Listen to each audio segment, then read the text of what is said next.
Starting the video. Mr. Witchman is out there online. I see him, so you're good to go. All right, I'm gonna call this meeting to order and first order of business is introductions.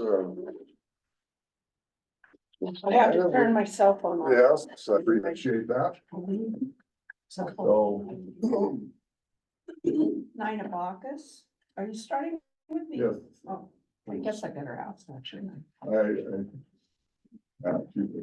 Nina Bacchus, cattle representative. We live north of Helena. We have a cow-calf operation. We also raise sheep, and as I've said in the past, we raise our fair share of predators as well. Lambing is over. I got my pink slip last Thursday. And calving is pretty close to over. We had a serious problem with the 3-year-olds. I think I told you last time. Well, the funny thing is, when they were 2-year-olds, there was a serious problem. When they're 3-year-olds, the problem's still there. It does not affect the yearlings, the first calf heifers. It does not affect the main herd. And they've all been running together. All eating the same so did food. you identify them? They've taken all kinds of blood tests and liver tests, and they think they're low on minerals. But they're eating all the same stuff the cows and the first calf heifers are doing, all of it. And why that age group, couldn't tell you.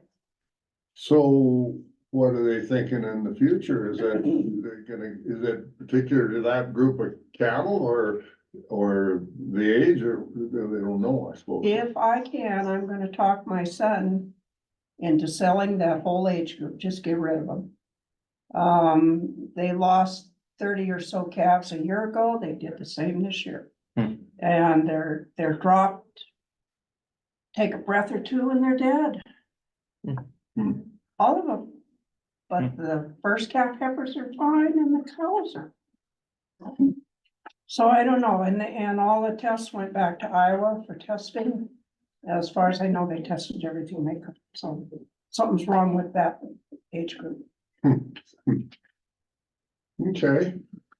Sorry, that is interesting. I was just thinking back to, so at nutrition conference, we talked a lot about and what it does in a drought for the future, like how a drought 2 to 3 years ago would affect that current cow herd. So that's interesting.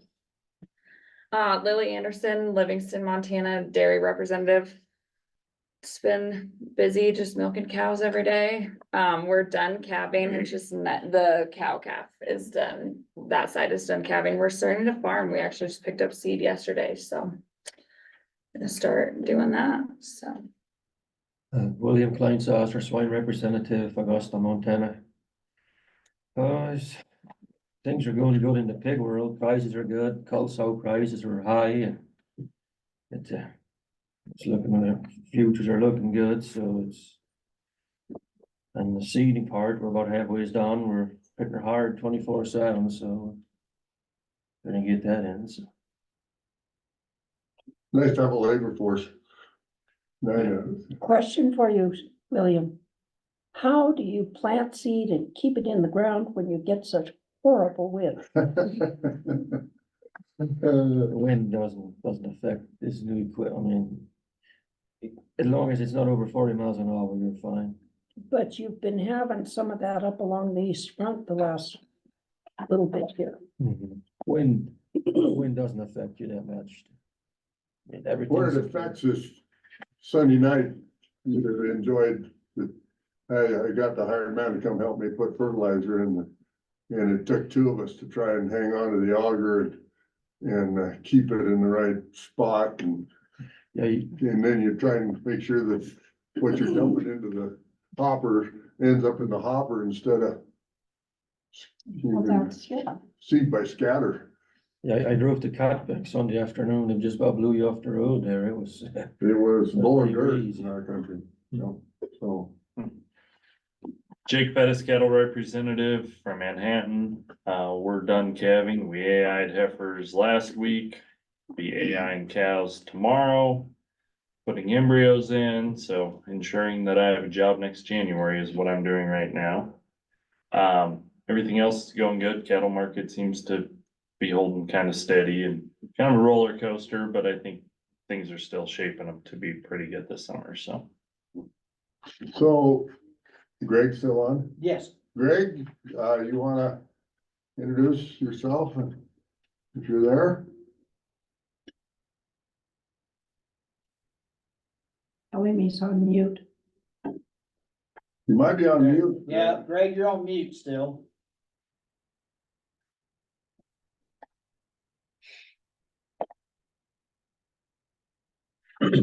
You're, you're still on mute. Yeah, we don't. There we go. That should do it. There Gotta you be are. smarter than the phone, which I'm usually not, so. Greg Witchman, sheep rep. I'm from north of Lewistown. We are smack dab in the middle of everything. We're at that point where you take a ewe out of a jug, clean it, throw another one in. They're just hitting as hard and fast as we can clean and move, so. Calvin's about half done, lambing's about 2/3 done, so another week will be a lot better. Nina, we're seeing a little bit of that. My son's seeing a little bit of that in their cows too, the 3-year-olds. Not death, but just the rougher looking calves. For whatever reason, they were shorted on some minerals in utero. And their epigenetics just tweaked them, and they're just never really going to be good critters, it doesn't look like. So probably a good idea if you can con him into selling those. But moving forward, the grass is greening up and people are starting to farm, so life is good. Alan Redfield, cattle rep south of Livingston. Almost done calving, got a couple to go. Things went really well. Had between 8 and 10 inches of snow last week just after we put the fertilizer out, so that worked out pretty well. So we just keep adding up the moisture, and it's muddy. You can't really just take the 4-wheeler across the meadow is muddy, so. Can't let the cows out, can't have any cows on it. We'll have grass to start with. See what happens as it goes on. Okay, Gene Curry, cattle rep, Blair, and, we had dust blowing Sunday. We didn't have mud. I think the crew's spaying heifers today and Cedar's going, we calve a little later. Cedar's going this Saturday or Sunday, I think, Friday. Started seeding Saturday. There's nice moisture in the ground, but our irrigation water, where they allocated us 4 inches an acre. So, it's gonna be pretty tight. Trying to grow alfalfa on that is almost impossible. I just don't know that there'll be a lot of alfalfa growing on the Pondere Canal Company project now or in the future, because it looks to me like it's gonna be too many acres trying to be irrigated to alfalfa needs too much water.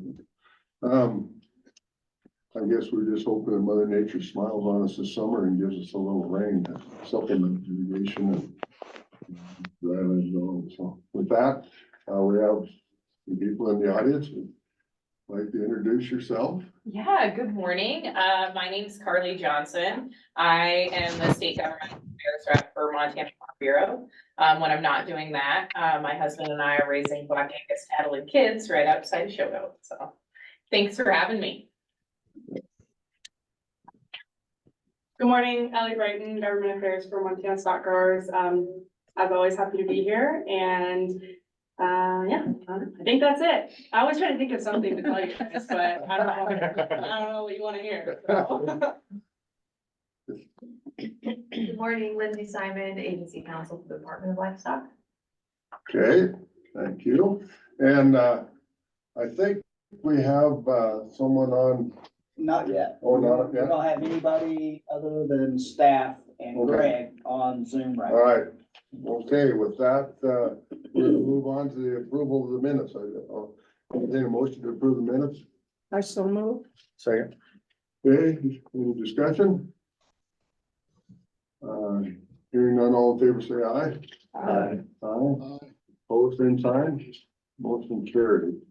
So as long as we're on minutes, I brought up last month a little bit about the minutes, and I it's my opinion, and that's my opinion, that we don't need quite as extensive a minutes as we have, where everything is recorded, and talking to various people and looking at reading up on what needs to be recorded. Action items need to be recorded. Anything that requires a motion, and that needs to be recorded. But as far as recording all discussion, I don't believe that we need to. I just think Donna probably has other things that would be more useful for her to do than transcribe the minutes, where we have a recording and everything is live. But I guess that's my opinion. I'm looking forward to the discussion. Diane? Have you ever gone through the minutes to try and find something specific, some specific discussion? Have you ever done that? I haven't, and you know, that's one of the things that comes up when you talk about how much detail should be in minutes, is the fact that if something comes up that maybe has been discussed, taken care of, if someone wants to really dig through and find a mistake or a misstatement or something that maybe someone made, if it's verbatim, you know, you can wordsmith and you can work through that and probably find a misstatement by someone somewhere that could be used against you. Anything that's an action item needs to be recorded. So if it's something that action was taken on, then that would be recorded, and it would be a lot simpler to find if we didn't have 40 pages of minutes per meeting. So. Have you ever listened, had to find something to hear it again on the recording? I have, yes. And it's quite difficult. I don't know how many read the minutes. I know there are producers who do. And I know that Donna has been complimented by the auditor's office, by producers, for the minutes that she produces, that they can find what they need and appreciate what is in there. And having worked on minutes for a number of years now, yes, the 40 pages is a long ways through, but I have gone back through minutes many times to find what we said about something, and I can assure you, going back through Donna's minutes is much easier and far less time consuming than trying to listen to the tape recording. Oh, but are you trying to find something besides an action item? Is that? Sometimes we need to see what was discussed. Did we actually discuss A, B, C, or did we only discuss D? And sometimes there are questions about, did we discuss this or not? And if you go back through the minutes, you can find out, yes, we did, or no, we didn't. And what was our decision? If it was not an action item, if it was not a motion, but you want to know what the decision was, sometimes you have to go back through the minutes and look that stuff up. And the written minutes, I can assure you, I've tried going through the recordings and that is a nightmare. So should I ask our legal counsel, because that was one of the issues that I had heard from legal counsel on other issues, was the detail in minutes and what needs to be there and what can be either an advantage or a detriment. So would you care to comment a little bit on? Yeah, thank you, Mr. You might want to Chairman. come to the. Yeah, so would you like to come up so that, And introduce yourself, please. Lindsay Simon, Department Counsel, Mr. Chairman, members of the board, from listening to what you're saying, I do think you're correct on what is legally sufficient is what you're proposing. There's nothing legally that precludes you from putting more than what's required in the minutes, which is what I think you're currently doing. So the discussion of which direction you want to go, I view it as kind of it's up to you, because as long as you're putting in your action items, I would recommend timestamps. You know, one way you might want to look at it, for example, is a lot of the professional licensing boards in the state, their minutes are pretty short, but they have timestamps for each agenda item. So that does help you when you're trying to go back and look at details of a recording. You can pinpoint the recording. I think Donna is currently doing that with your minutes. She's just also putting in a lot of explanatory content as well. So you are correct, Mr. Chair, that we don't need to be doing as much as we're currently doing, but there's nothing that precludes you from doing more if you want to do that. So I think it's just a matter of what you as a board want to do for your minutes. Okay. Alan. Sure. There's two ways to look at it, and I understand where you're coming from because I do a lot of minutes that way and other things that I'm involved with. But with the history the department has had prior to Mike, what happened to me, the minutes didn't match back then fairly often. And that's why I think we're expected to do more. And if Jay was in the room, he attested to this, was that I passed a bill requiring to record the meetings. And it was fought hard to do it. Well, we can't afford to do that and all this, but it's made, now look what we're doing, you know. Jay just offered to donate his little pocket recorder to him in the hearing. So I think we need to stay what we've been doing for a while. We're trusted now. We don't wanna back up from that. That's how I'm looking at it. Because, you know, there was a trust issue in the past.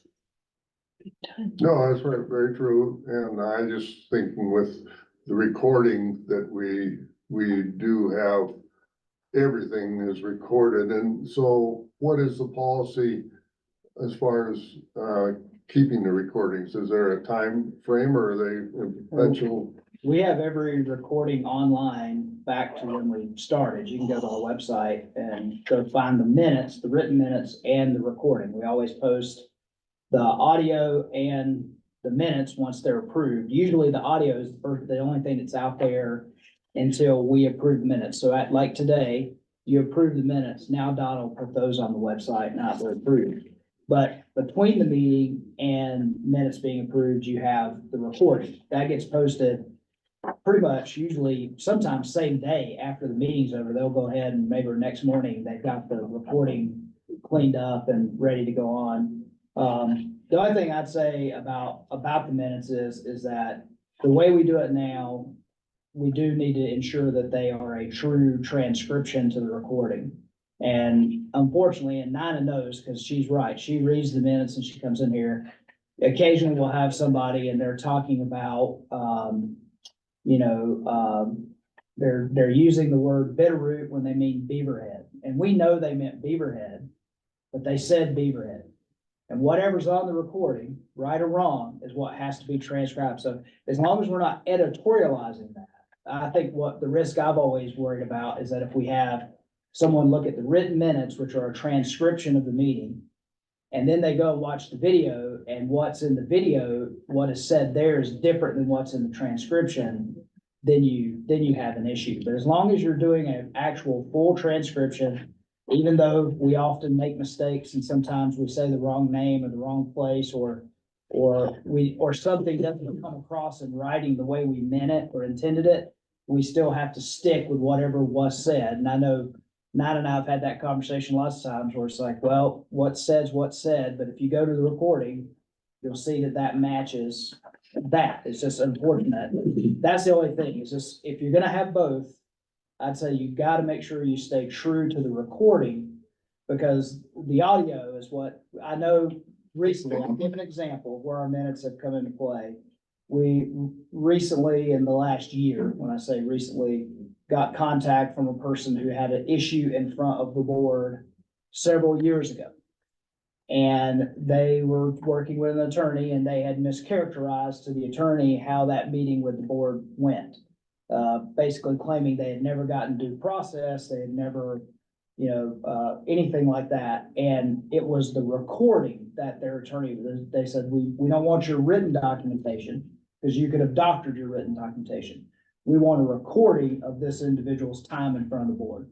And so we had to, it was easy. Here's the web link, go, here's what time of day that conversation took place. And they watched it and it actually resolved the situation, because when they watched it, they realized he had an appeal and it went before the board and the board denied his appeal, which was opposite of what he had told them had happened.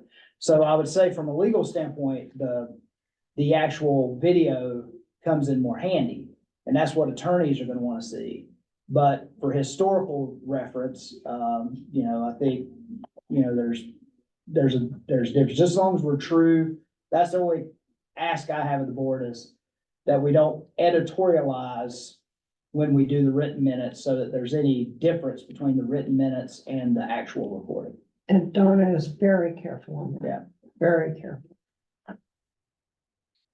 So personally, from being the one who does the reading of the minutes, I absolutely prefer to, if I need to go back through minutes, to go through the written ones and try and listen to them on the recording.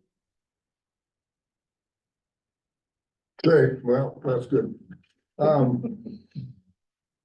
move on to, old business. Yeah, I'll, pull up ops review. Get myself situated here so I can get my leg down and do what I need to do here. Let me get it up for you. So we had the ops review with the governor on April 15th. Brian and I did. So that was the latest time we met with him. So just so you see that really major to it's out there so Greg can see it if he's looking on his phone. Might be hard to see on his phone though.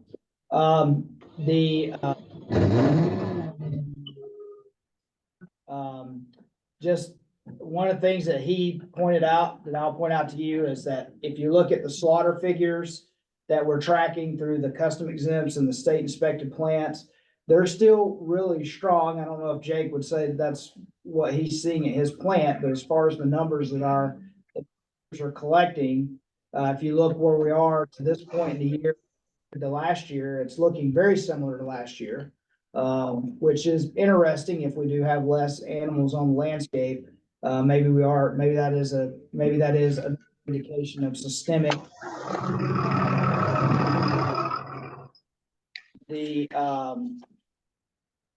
The budget piece, because per capita started rolling in, that was a good little win to talk about where we're at on budget, that for the first time this year, our revenue is actually more than our expense, which is a good thing.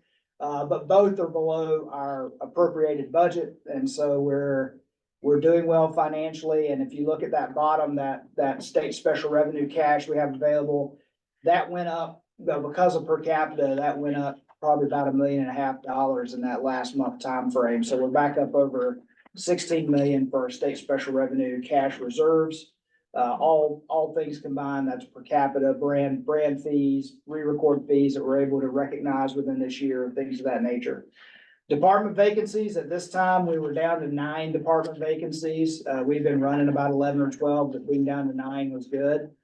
So we're trending in the right way that way. And our market cattle movement, again, we did, Ryan Osmondson attends those meetings, who's the budget director, but also is in the farming and ranching world. And so he kind of asked about that market cattle movement, just saying that, it looked like a lot of, and I said, yeah, we did. We had a lot of animals still move through the market this year, which good for the commission companies, for this year, but, we do expect the rocking chair to hit that tail at some point, but as I told them, as I always tell you guys, it's all about marketing and how people choose to market. We can have a down cattle cycle and have more cattle going through the markets. It just depends on how producers choose to market what they're marketing.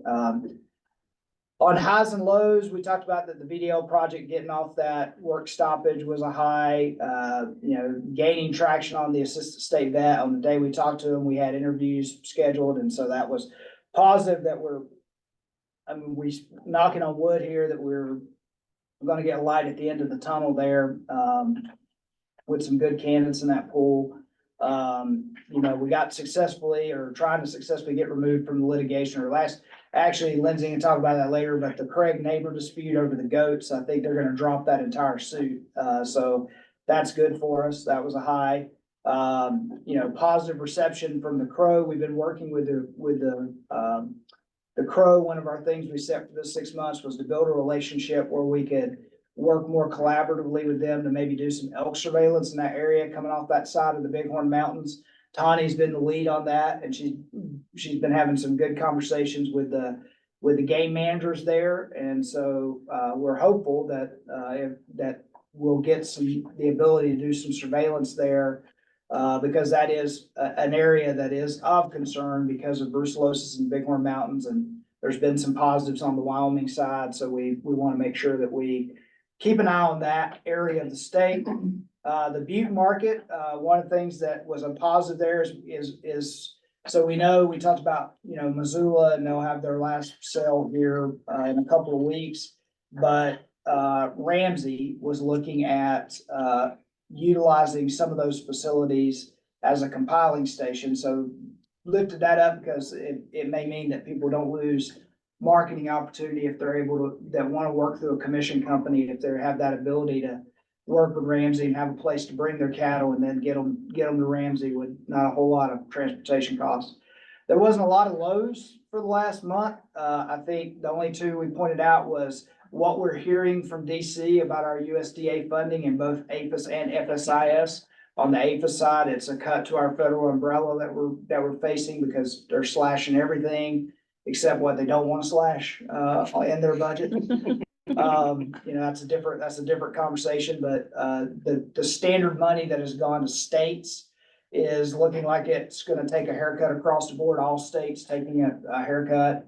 And then on the FSIS side, there's the issue with their new philosophy of their law says they fund up to 50%. Now, we're trying to fight against that. Lots of organizations, we included, are communicating that, that's not acceptable because we make our budget on a 2-year basis. So if you come up in one of our years and say, well, this year we're only going to fund 35%, we don't have a way to get that additional 15%, right? The legislature's already met. We've already received an appropriation. The best thing we can do is trudge through and then come back to House Bill 3 or something like that in the next session and try to make it up and ask for general fund to close the gap that the feds left. And maybe the legislature would let us do that, maybe they wouldn't. It's not really a position we want to find ourselves in.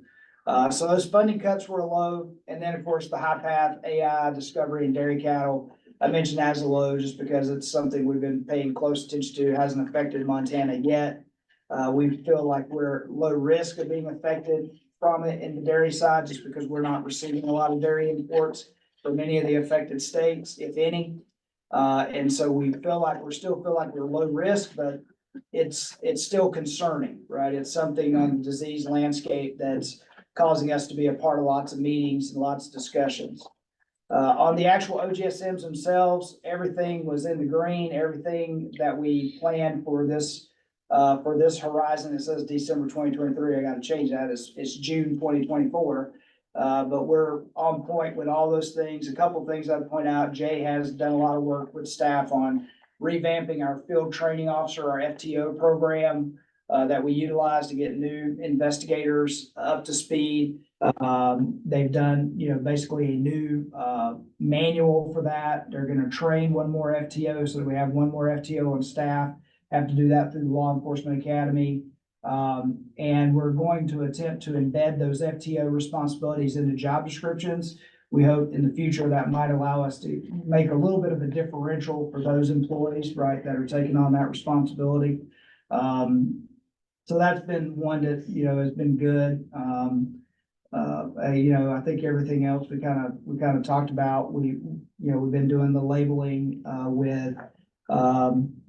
with meat, that piece that you guys saw the letter and we sent it out. And so we've been working through those label audits. Later today, you'll find out, we did just yesterday, I think, work proactively with the industry to maybe have some ideas on what we need to do about our milk inspection fees. We're working with meat processors. I think Alicia had 2 more out in eastern Montana that are soon getting their grant of inspection. We still haven't gotten a CIS across the finish line, but that's something we're still working towards. With that, and this goal status page just kind of repeats like what the progress. And then on the goal focus, we want to get plans finalized with the Crow, what we're working on in this period, to be able to do that elk collaring and testing on the reservation and work collaboratively with them to know what's happening in that region of the state. We do want to plan an event to recognize the folks that helped with the VDL. We've got some brucellosis related changes that we don't believe will be successful with. What we're calling success is that we're bringing them back. Mr. Redfield was at one of our previous IVMP meetings and knows there was conversations about the adaptive management plan, some things people wanted to take out. Our concern was as brucellosis is becoming less and less a central theme of those conversations. And so Dr. Szymanski has worked on some language to propose back to the AMP that we would like to see the partners represent, brucellosis research, brucellosis monitoring, brucellosis mitigation. It's not just managing the buffalo and how they move, it's also managing, how do we, we should be dealing with the disease within that herd as well, and seeing what we can do there. Jail Talker has in his report later, an update on dealer renewals. So they've been working through that. That's due, or all the renewals are due on May 1st. And I think, one of the things I put on here is that, for those that don't renew, we'll do some follow-up conversation just to make sure they didn't miss any other communication we try to get to them. And then advancing some of our IT needs on the AI project and getting some of our documents to get scanned directly into our computer system so that we don't have them sitting on someone's desk, trying to get through that backlog we've had for several years with brand inspections that were never really in real time or close to real time. I think the focus there, I'll say, is the DSA. That's where they want to make sure because that's the area we definitely want to have as close to real time as possible. We want that information in the system in case there is an issue. You can use that information, the brand inspection information, to help track movement or do any sort of compliance work that you need to do. With that was the OGSM for the last month. There's not an OGSM scheduled yet for May, so I don't know what date that's going to take place. Usually it's mid-month or towards the 3rd week of the month, somewhere in there. But that's what we presented last week on the 15th. And so I'll see if there's any questions there. Questions? Right. On the strategic goals, 3 to 5 year window, Yeah, the second one, achieve online and paperless capability. yeah. No matter how much the department wants to do that, if the state doesn't have the infrastructure to pull that together, we won't achieve full paperless. So I think we need to remember that, that part of it is on us, but part of it's on the infrastructure of the state. And there's nothing we can do about that. And I'll clarify that. When I say capability, I'm talking about our internal capability to offer it. Not that people use it. And we know that, as I've always tried to say, we always have to have a foot in both worlds, because we are reaching a point in our history where we have constituents who can't stand that they have to talk to anyone to do anything. Because in so many other walks of life, you don't have to do that. It's like, well, why can't I do this off your website? Or why can't I get this information or do this on my own? Or why am I having to keep up with a piece of paper? Why, so we have folks that are there But obviously, we still have lots of other people who maybe don't have connectivity, or even if they do have connectivity, they desire the paper, they desire that functionality. And so we know we're dealing with multiple types of people. But that's where I want to be clear about that goal. And that's good that you asked that question, because in public with stakeholders here, it's good to say, we're not talking about forcing every customer to go paperless. We're talking about us having the ability to offer paperless for almost, if not every service that you would have with the Department of Livestock. So if that's your desire and you have the connectivity, then we can offer that to you. We recently had difficulty with our own contact, whatever it is. We had fast service at markets. Mhm. And so we have a ways to go in the department itself. So that's what that's about. It's not forcing people to go paperless. Cause one of the things, I'll say one of the things we were, until we get better adoption, and so there's been some conversations about how to spend broadband money. I think one of the things, this is just an idea that I put out one time, but I don't know how much, it weighs, but one of the things we could do for rural Montana is with all these grants, yes, we can lay a lot of fiber down roads that don't have many houses on them. Or we could give grants to people to get Starlink or other satellite, low orbit satellite type services that would give them decent connectivity without having to rely on fiber, or without having to rely on point to point like you do at your place, having to rely on point to point connection between two towers. Which, I've heard you say before, you're right, the wind blows a different direction or too hard and it messes with it. But if we could, if we could spend some money on, I know everybody, when they talk about broadband, they talk about wanting to run cable everywhere, right? But we could help a lot of people if we would just say, there's grants available for your business to get Starlink, so that you have that Starlink capability at your business or whatever, or at home. For people who need it, but I don't know how they have to spend those funds. So just going down that road, our inspectors ought to have Starlink or something, because those personal hotspots are That's a not good working. idea. That's right. I mean, your cell isn't working. Yeah, the personal hotspot, you still have to have cell Mhm. service Right. for the hotspot to work. Cause it's working off cellular. But can you use Starlink on something mobile like that, and then you Yeah. wouldn't need that? Yeah. And that would be, I think, that maybe the department will look into that a little bit. As something for our inspectors, if they're having trouble with connectivity and stuff, they have that, boom, they're good all along. The other thing that I don't know, and Jay would maybe be, and Jay's not, he won't be here till this afternoon. He had to attend a funeral today, but, so he's not able to just run in here and help me, but, one of the things I'm not sure we've done for all our inspectors that we've done for certain inspectors, so the bison crew, for example, that have to be operating down in West Yellowstone and Gardner, and have some connectivity issues. Cell phone, one thing that has technology has really worked is getting them cell phone boosters for their vehicle, right? So as long as they're in their vehicle, and I've seen it work. I mean, I remember being down with our bison crew one time where that, outside the truck, there is nothing, right? And then they get inside the truck and all of a sudden they got 3 or 4 bars and they're able to, so at least you could get in your truck and do some things. So there's lots of little things we could do to advance connectivity, both internally, and I think there's some things that could be, they're beyond me. Maybe I look back to our stakeholder groups at the back of the room of what policies they might want to advocate for, but if any of that money could be spent to help rural Montanans connect in that way, that would probably be a faster way to get people connected than paying to run fiber optic cable out to very, very rural areas to get to only a few customers.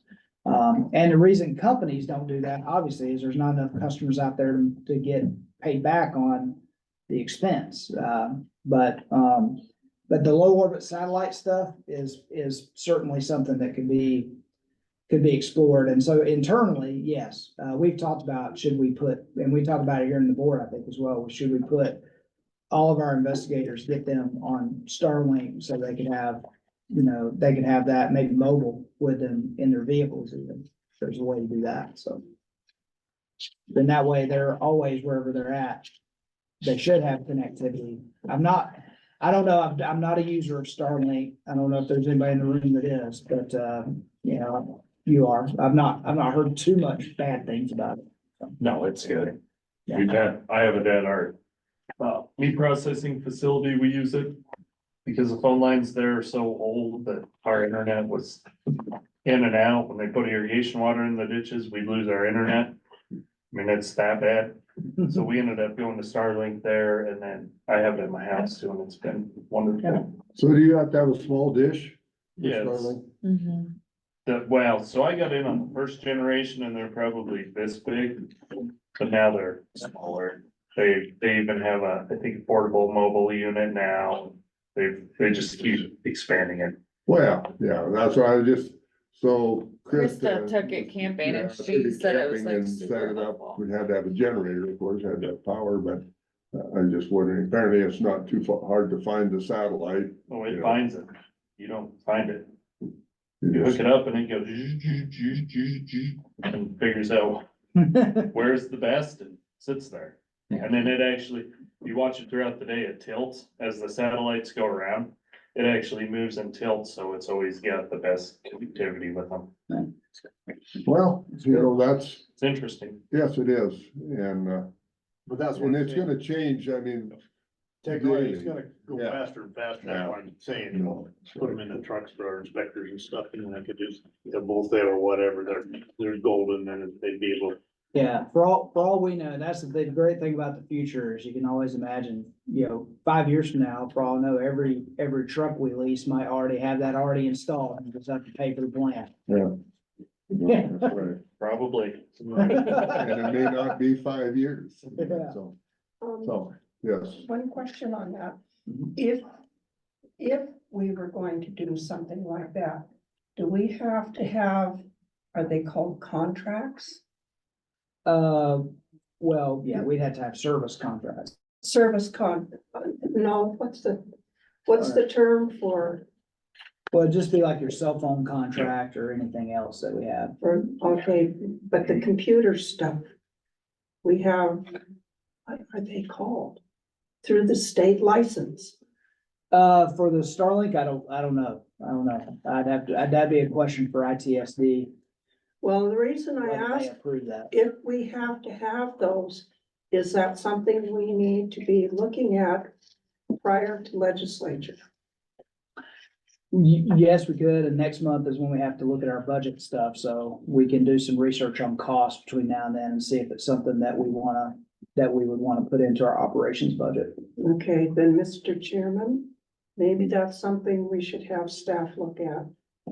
Because whatever discussions we have next month with the budget, that's it. We're setting ourselves up then. So are we looking at anything other than brands, or are we like the Well, I mean, vets, I would or- look at it across the board with all employees that are basically field-based, right? Because, Your vet, if they're out on something, and Yeah. that would really be probably beneficial for them. That's, and your meat inspectors. yeah, it might Milk be good for them if they like, because that would help with productivity there.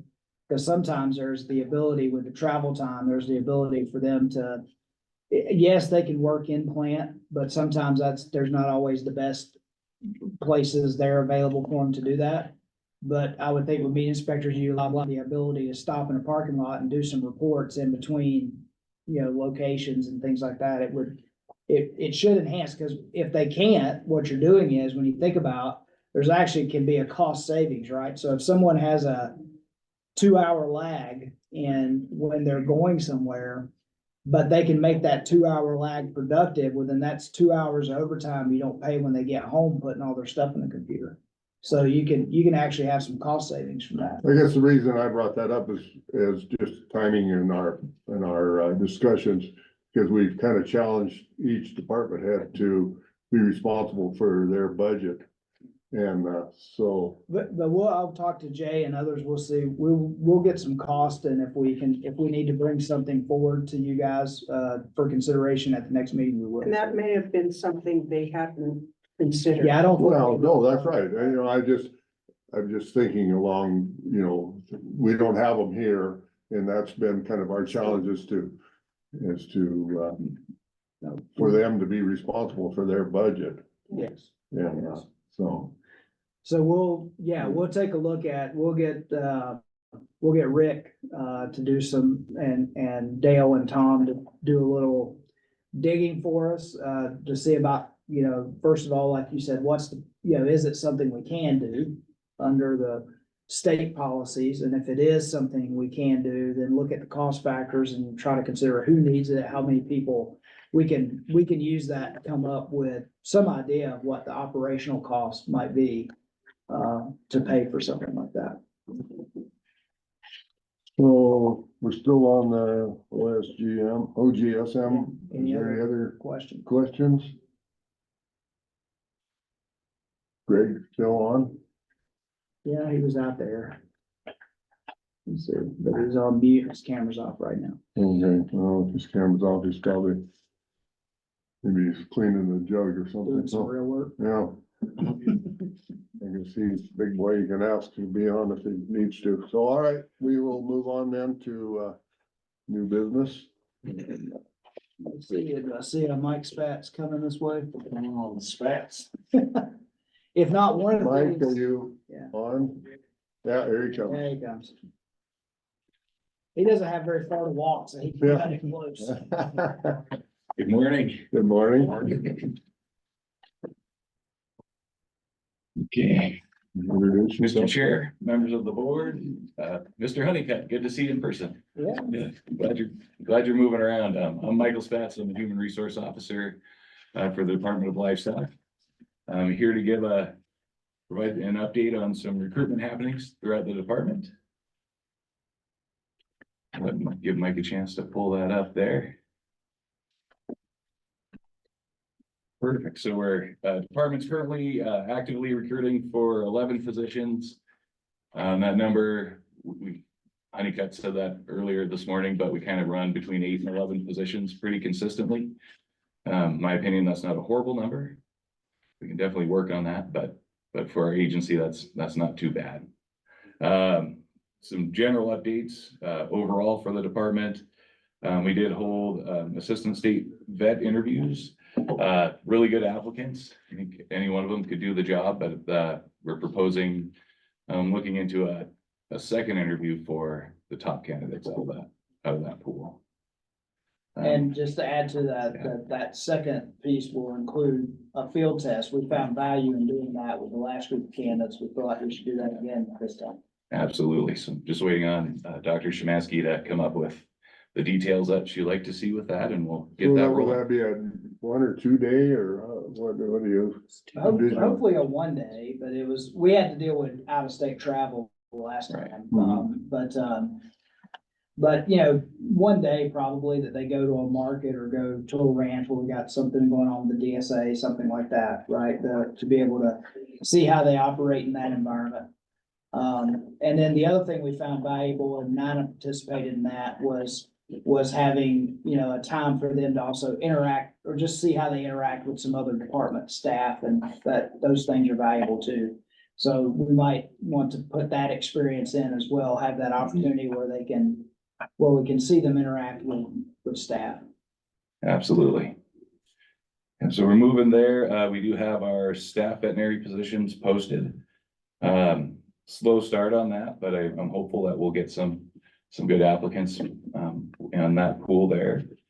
We've had one new hire since the last board meeting within brands, but we do also have one accepted offer for an employee that's going to start in the near future, and 3 other offers that are waiting acceptance. So we should get our recruitment numbers down a little bit with that. And we've had 1 vacated position, and we've received notice of a future resignation in the animal health and brands department. So we're going to gain 4, and we've lost 2. So it's keeping our numbers pretty consistent. Some recent information that I received here just yesterday, so I didn't get it in the materials, but some more specific, recruitment updates within the brands, divisions. We had an internal hire, for the Billings Livestock Commission Assistant Market Supervisor. So congratulations to Mariah Malcolm. Was hired for that position on March 30th. And that's gonna open up another market position, since that was an internal hire. That'll open up a market position in BLS. I'm sure Jay will probably have a request to hire for that for you later today. We welcomed Colton Black as a market inspector in the BLS. He started on March 25th with the department. We have a accepted offer to a new employee, Natalie Burrows will be starting in the Miles City as a market inspector. And we had an extended offer to a candidate in the Great Falls market. We're supposed to know today what that was gonna be, and I just heard some sad news with that, and that applicant declined the offer. So we're gonna have to do a repost of the Great Falls market inspector position there.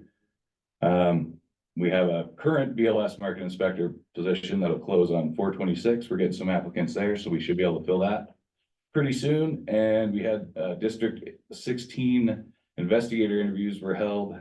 Still going through the hiring process for that and decision makings, but hopefully we'll get some good news out of that. So could you, just for us that don't have the map Oh, sure. in District 16 is, Hill, Blaine, that's what I thought. Tool, I just, Tool County. And so, and they also, it's one of those highway positions, they also take care of the Chinook. The market up there, yeah, Mhm. yeah. Well, so I assume that, and that's been a kind of a tougher position to fill at times, I think, that in the last go. Yeah. Two. Yeah, definitely, Couple of questions. sure. Why did Great Falls decline? They found another position, that's what I heard. Okay, so it wasn't salary? No, they were applying for multiple jobs when they applied with us, and they accepted another one. And I hopefully, if I remember correctly from the recruitment, I don't think they were actually in the Great Falls area either. So it would have been a move for Okay, them, so they accepted something closer to their home. okay. And then the IT support, where are we there? We are, we've conducted, there was a huge applicant pool for that. So we had 8 pre-screening interviews, and we've narrowed that down to 4 formal interviews that'll be conducted next week. And we should be able to make a hire out of that, some good applicants. So we're getting close to a year being shorthanded in IT. How are the folks down there doing? Because IT's been awfully busy this last year. They're busy, they're managing, they're definitely busy, They'll be happy to get another person. absolutely, yeah, There's no doubt Okay, about that. so probably the sooner the better. absolutely, yeah. Okay, It's happening, there's, good applicants, so I'm confident we'll get a hire out of this pool. So. Yeah, the IT positions, when we hire those, are the opposite of some of our other positions. You end up getting like 30 people in those pools, where we're used to, if it's our brands jobs or animal health jobs, we're used to, like, if we can get 4 good people Yeah. in a pool, we're lucky. And here with IT, we get like 30 that you have to sort. Yeah, and they're all good, surprisingly, so I'm real hopeful for that. So next few weeks, I bet we'll have a hire. William, Mr. Chair. So if so many people apply for the position, why are we shorthanded then? I mean, if there's a good pool of candidates, why aren't we hiring them so on a regular basis? Well, good question, but this position was reformatted to be a more support level entry position. So the position itself is fairly new, but that was that decision to recruit for that. So the recruitment process for this specific position really hasn't been out there that long. But the position's been vacant overall when internally we promoted, but it hasn't been this specific position, the recruitment process hasn't been Yeah, this, that long. well, no, this Yeah. position, there was an internal promotion that led to this Right. opening. So we've had a cascade of openings So, you may, I can't remember William, you may remember Buddy Hanneran. So Buddy Hanneran left, but then we had one of our internal, the position that we Yeah. opened up there, we had an internal person that moved up to that position or moved into that position. And then that left the position they had, vacant. And I'll say that one of the things that is a time consuming thing is that in talking with folks around the department and in IT, we wanted to make sure we got what we needed. And I think we landed on someone that is more a support type person, not an analyst type individual. Right. If those words mean anything to you, because what we need or what we're lacking is people to help with day-to-day troubleshooting and those types of things. The things that employees on a daily basis might have issues with their phones or their computers or their systems. And so then we had to change the job description to match that and put it through the process. Right. Which that's just part of our state. Part of our state processes we have to work through is that if we change a job, then it has to go back through the Department of Administration to be reclassified and come back around, so. Yeah, Jake. So is this opening and this hire, is this a cascade effect of joining IT with Department of Ag and our CIO, and then we're dropping the 2 IT people to save money, and then we realized that we can't do it with 2, so now we're going back to 3? But we're going back to 3 at a much lower rate of pay than we had previously. Which we needed to, because now we're paying for 3.5 IT people versus 3, right? Well, we have 3, we have the shared CIO that we're paying for as we go, right? Yeah, We're paying for. do you understand what I'm saying? Yeah, as we use them. It may not be a half, it may be whatever, but it's as we use them. Yep. But that was the thing that changed the nature of what we Yep. needed, because the position we had before, the original one we started with was really the terminology we use in our world is hybrid position. So it was a supervisor, it had to do some of the big picture thought leadership for IT, but because we're so small, they also had to do some of the day-to-day work as well. And system work and some other stuff. So we don't have to worry about the thought leadership stuff. That's what went with the CIO position, right? That's handled there. But what we needed was, someone who would, be able to handle the day-to-day operations. And if a router goes down at Three Forks, somebody's got to go down there and help those guys with it, or, things like that are just keeping the road running. It's kind of similar. It's funny. We had a similar conversation in milk inspection feed conversation yesterday, where we talked about a previous supervisor who we didn't replace because of budgetary concerns. But then we found out that person was probably doing more inspection than they were doing supervising and thought leadership. And then you're like, well, okay, we didn't need the supervisor, but we pretty quickly found out we needed the other things they were doing. How long is it going to take IT to get kind of caught up? Because I cannot imagine that they haven't had issues. If there's only 2 people where you absolutely have to have 3, they've got to be behind. How long will it take them to get at least? I don't think Kind I of would caught up. describe them as being behind right now. I mean, on the things that we're asking them to do, I mean, they could speak for themselves, but as far as from where I sit, right now it's scheduling is a problem, right? Or if you have, right now, there's no ability in the system. If one of them gets sick or has an issue and can't travel and the lab needs something, there's not a person to send down there. If they're, so they're keeping up with it. But that third person will take a lot of pressure and heat off of them for sure. Now, that's to their credit. I don't think they're keeping up because we only need 2 people. I think they're keeping up because they do a good job staying caught up. Correct, and they're working hard, yeah. And they're working hard. Yeah. Now, I think as far as our rotation of, because the big things you want to stay on cycle is, we want to get computers replaced on a regular basis, so we don't have anybody out there with a 12-year-old computer that's, things like that. The system work, you know, they're doing a pretty good job with that. We're getting a lot of help on with new system work. We're still getting a lot of help from the vendors on that, more so than we are internally. Now, one day, the vendors will fade out and it'll be ours and there'll be more of that we'll have to probably take on ourselves. But right now, we still have a lot of vendor support for the new stuff. And as far as the older stuff, USA Hertz, VADS, you know, we've got our guys, Dale and Tom, who've been here and have been with us a while. Those existing systems, they know those systems very well and they know our hardware needs and stuff very well. They know what the markets need. So, you know, they've got a lot of experience with that. Which is good to still have them around. Right, and why we want to keep them around. Absolutely, yeah, yeah.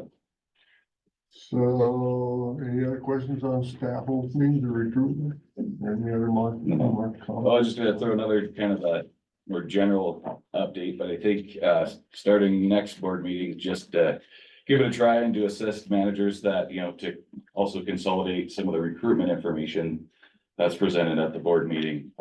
You wanna work with managers to try to present that for them and handle their requests for hire too, so we can kind of knock that out during this session, so. Jake, That brings up a question that I have. Seems like we waste a lot of time approving hires for existing positions that have been vacated. Is that action the board needs to take? Or do we need to only be approving positions for new hires? Your current policies and procedures say that the board would approve all openings, and Nina can probably, maybe even Mr. Redfield can correct me here.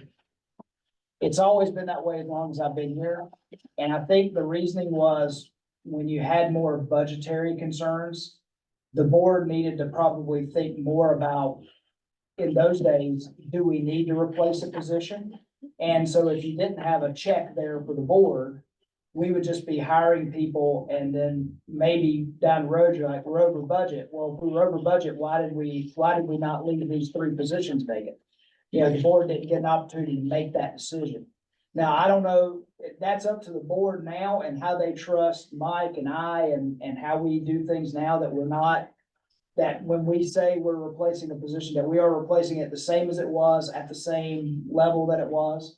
And that, you know, we are bringing the ones that are gonna be changes, or new, that we're bringing that to you to make that decision. But your current policies and procedures is what requires us to put that on your agenda and bring it to you.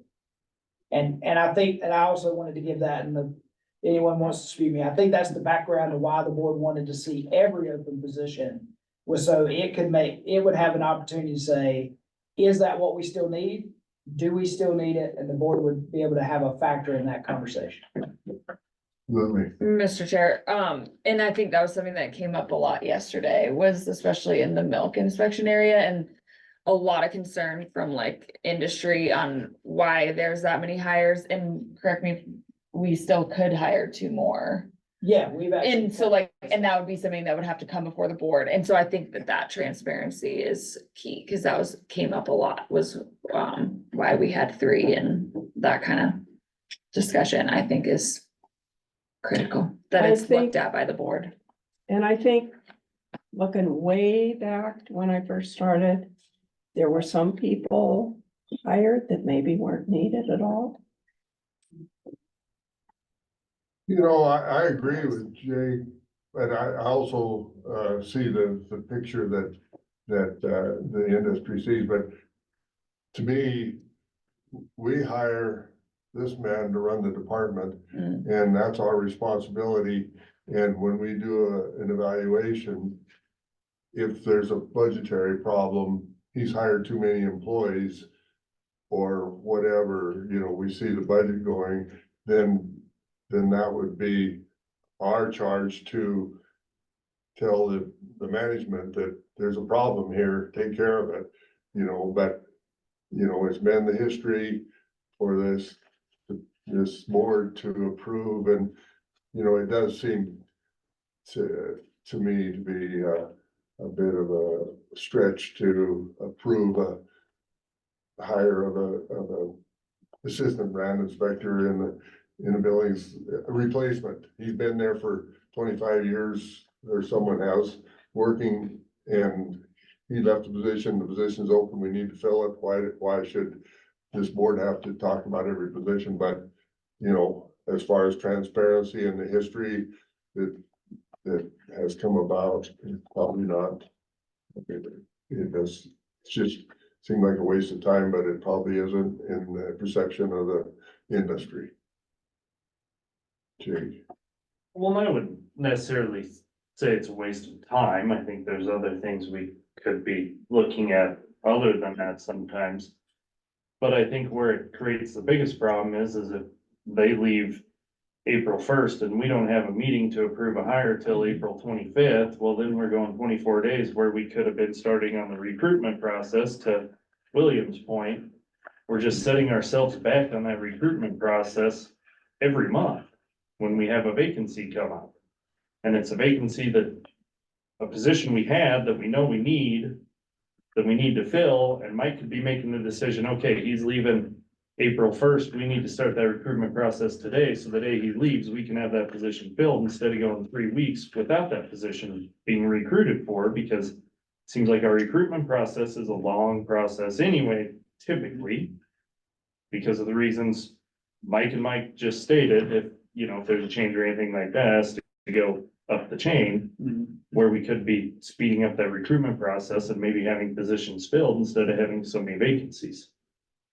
One of the things we try to do, I'm sorry, now just to that point, one of the things we try to do with critical positions, so like if fall's coming on and we get a market opening, the one thing we'll do is we'll go ahead and post that, because we don't have to hire anyone. We can always close the recruitment process.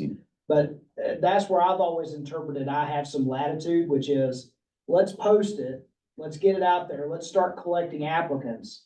And so then when we get approval from the board, maybe we're ready the next day to say, okay, the board has approved it for hire. We've already got our candidates. Let's start interviews. Let's start getting down the road. So with critical ones, Yeah. we've done that. Now, sometimes you don't see us in a hurry, and that's budgetary. I Mhm. mean, there's Yeah, sometimes we've we're talked not in a about hurry on purpose, because it's like, we really need this position to stay vacant for 2 or 3 months because we need to get some money back. Yeah, and We've we've had to talked do that about before. that with the board before, and we Yeah. agreed to those decisions. Just seems to me, so then if you get a bunch of applicants for a position and then you close a position, what's the response from those applicants that applied for it, and then all of a sudden that position's not there? Are they gonna apply for another position that comes open with the department? Are they gonna say phooey on the department? They closed the last one I applied for. That's true. You know, I think I just think it's something we need to think about as a department, and a board. One, for efficiency, two, for keeping openings down, you know, just to make things run better. And I don't know that those are decisions we need to be making as a board, unless the position changes or the description changes or something. I don't know. Just food for thought. Exactly. No, I think that's good food for thought. None of you had a. Well, there is a provision in the policies and procedures for stuff to be done between meetings, but it has to be brought back to the board and voted on at the next meeting. But how do you hire somebody and then Yeah, I would say that. fire them? As long as you're dealing with an FTE and you're filling that individual FTE with someone that was with a like person that was in that FTE, you're fine. But if you're taking an FTE and you're gonna put it over here for something else, no. Yeah, Okay. no, yeah. So that would tell me that what Jake has brought up to start with is maybe not necessary if what you're saying, you know, if it's fine to fill an FTE, if we have that FTE and someone left that position and we're gonna fill the exact same position, you're saying that it would be okay, you know, Mike started saying that we're starting the process, so. But it has to be brought back to the board at the next meeting. You've already filled that position, but you have to bring it back for the board has to know about it. at some So point. if I could offer, Mr. Chair, based on the conversation you brought up on the minutes today, Jake bringing up that conversation, Nina talking about interim action. It's probably well overdue to evaluate your policies and procedures and see if you still want them to say. Cause Nina's the only board member who was here the last time those policies and procedures were evaluated, which was like 2019, I think. And probably the only person who's read them. Yeah. And but to Nana's point, so one of the things is, we do have, and there are some things that are confusing. So and I think the chair will back me up on this, I don't come to the chair for interim action because in the policies and procedures, it says the chair in the interim between board meetings can make decisions on things that pop up. That's but it has the caveat that it has to be voted on by the board. So I never put Gene in that position of making a decision, saying yes to something, and then how do you undo it 3 weeks later if the rest of the board doesn't like it? So I've never used that provision of the policies and procedures because you run the risk of, we made a decision, now the board doesn't like it, and we can't undo that decision. That's right? for emergencies. Yeah, and so, but even still, the board could come back and say, I don't think that was an emergency. And it depends on what you've done, you could be in real trouble trying to back that up. So I've just never asked I've never asked the board chair saying, hey, you have interim power to make a decision, because I don't want to put the chair, I haven't done it with any chair that sat there going back 8 years. I don't want to put the chair in that position. But I'm saying all these are issues of your policies and procedures, and maybe it's just time to give those a good review and see if that's where you want to be. That's where we wanted to be in 2018, 2019. Is that where we want to be in 2024? It's probably time to put that on the agenda and talk about it. Another thing for Lindsay to review, see if there's anything screwed up. Yeah. More work for you, yeah, they're looking out for you, you don't want the That's why she hired on. Yeah. Why we moved to do that now. So, is there anything else? No, that was it for me. I'm happy to present whatever information the board wants, but, yeah, that's all I got for you. Okay, with that, we'll move on to, so I think that's probably not a bad thing to at least look at the policies and procedures officially as a board. I have read them, but you know, they're not something that's real fresh in your mind all the time, so it just probably is good for everybody to go through them and we can discuss whether or not they fit today's world. Because there's probably some things with the technology has changed that maybe don't fit. So with that, we're gonna thank you. Yeah, thank you, everybody. Thank you, Mr. Spence. All right. Ongoing federal process.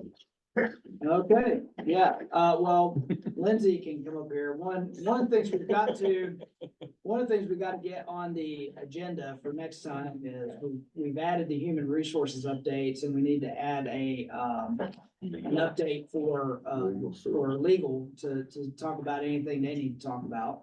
But Lindsay's always involved on these issues. That's why I'll have her up here, and she'll be attending a meeting later today.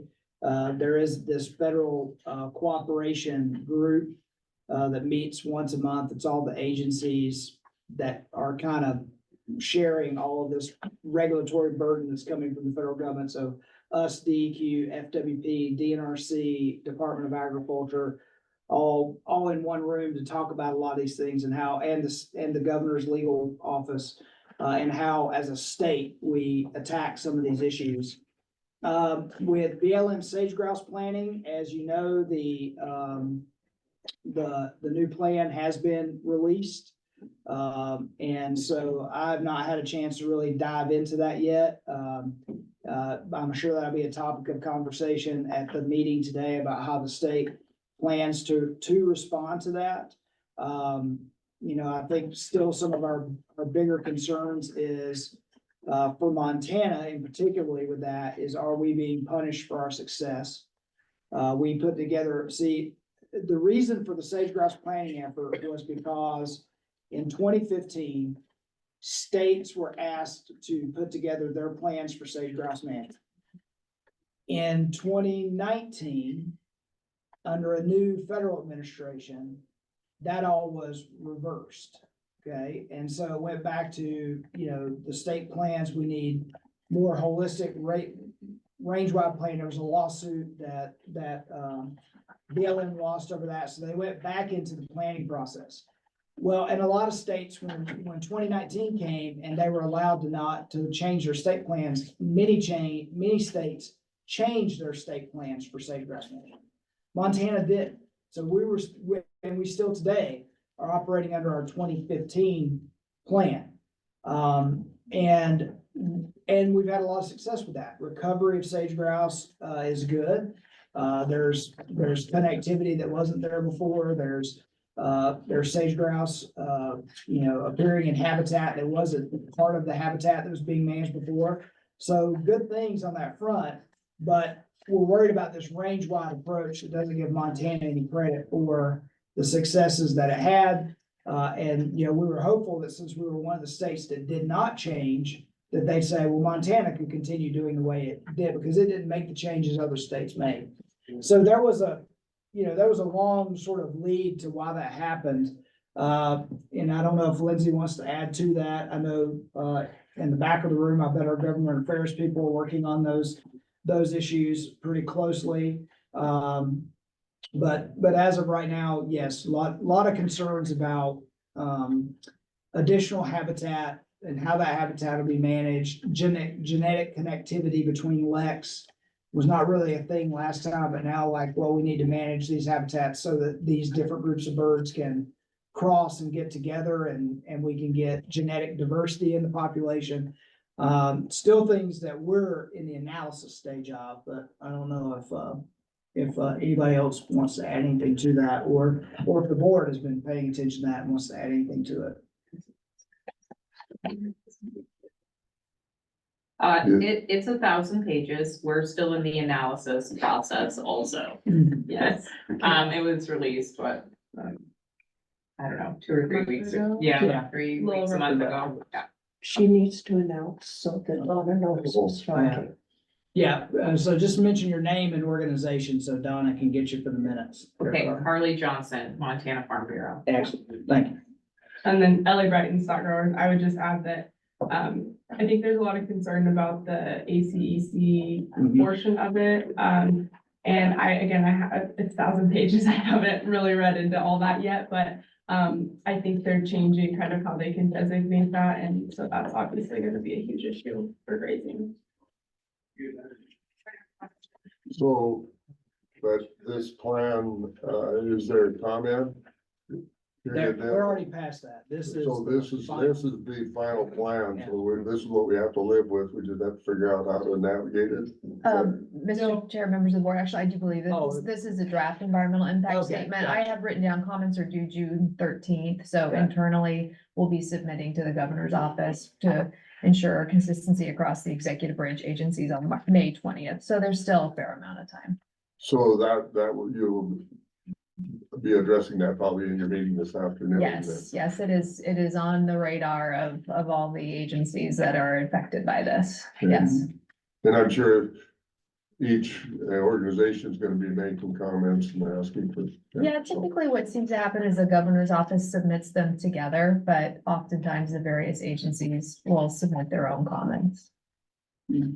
Okay, So the next one is the BLM grazing rules, which isn't a rule change anymore. It's policies. That's still ongoing. They haven't released any new grazing policies, but I think there's some other things that have to go ahead. So this sage grouse plan probably has to go ahead. The concert, and I don't even have this on the list, but the conservation and landscape health rule was announced this past week.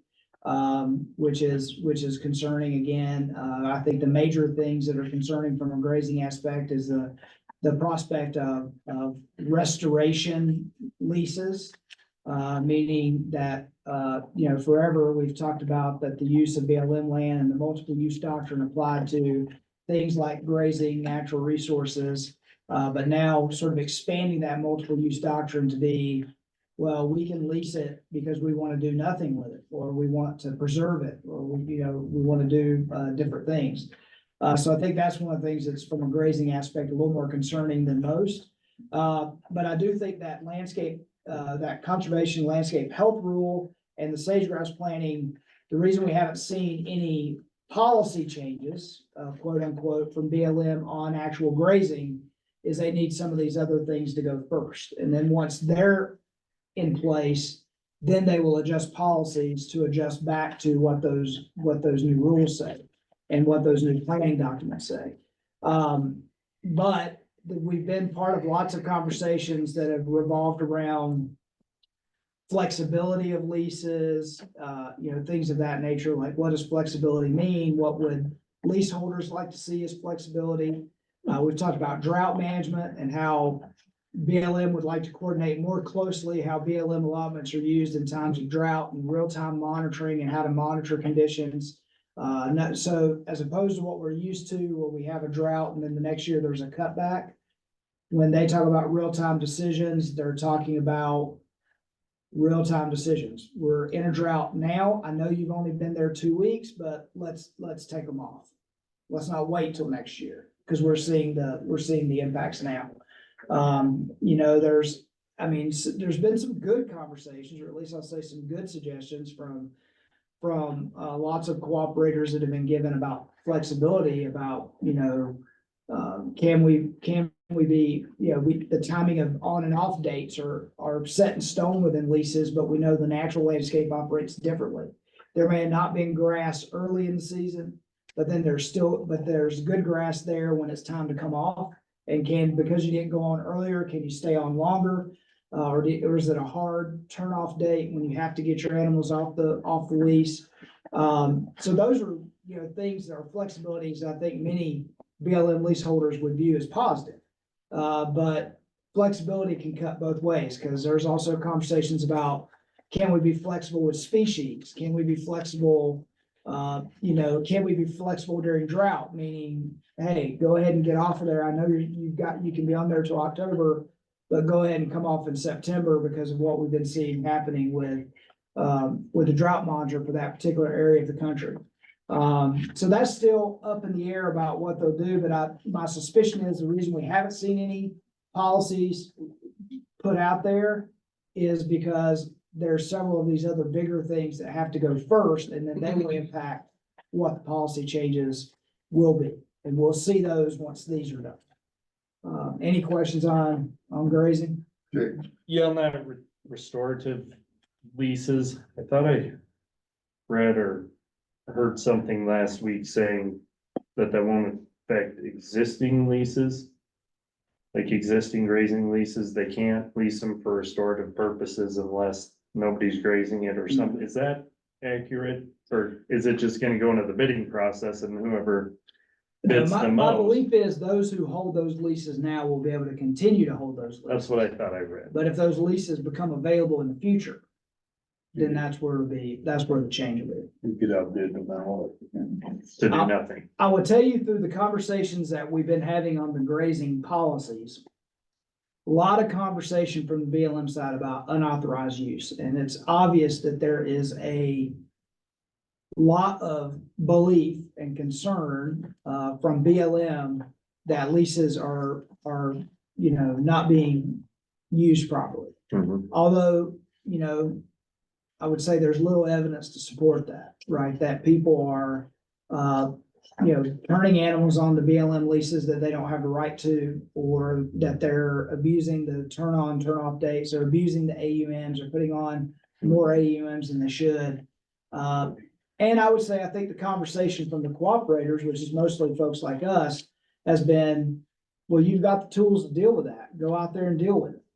If that is really a problem, if unauthorized use of BLM grazing leases is a problem, you have the tools to enforce it. You have the laws to enforce it. Go do it.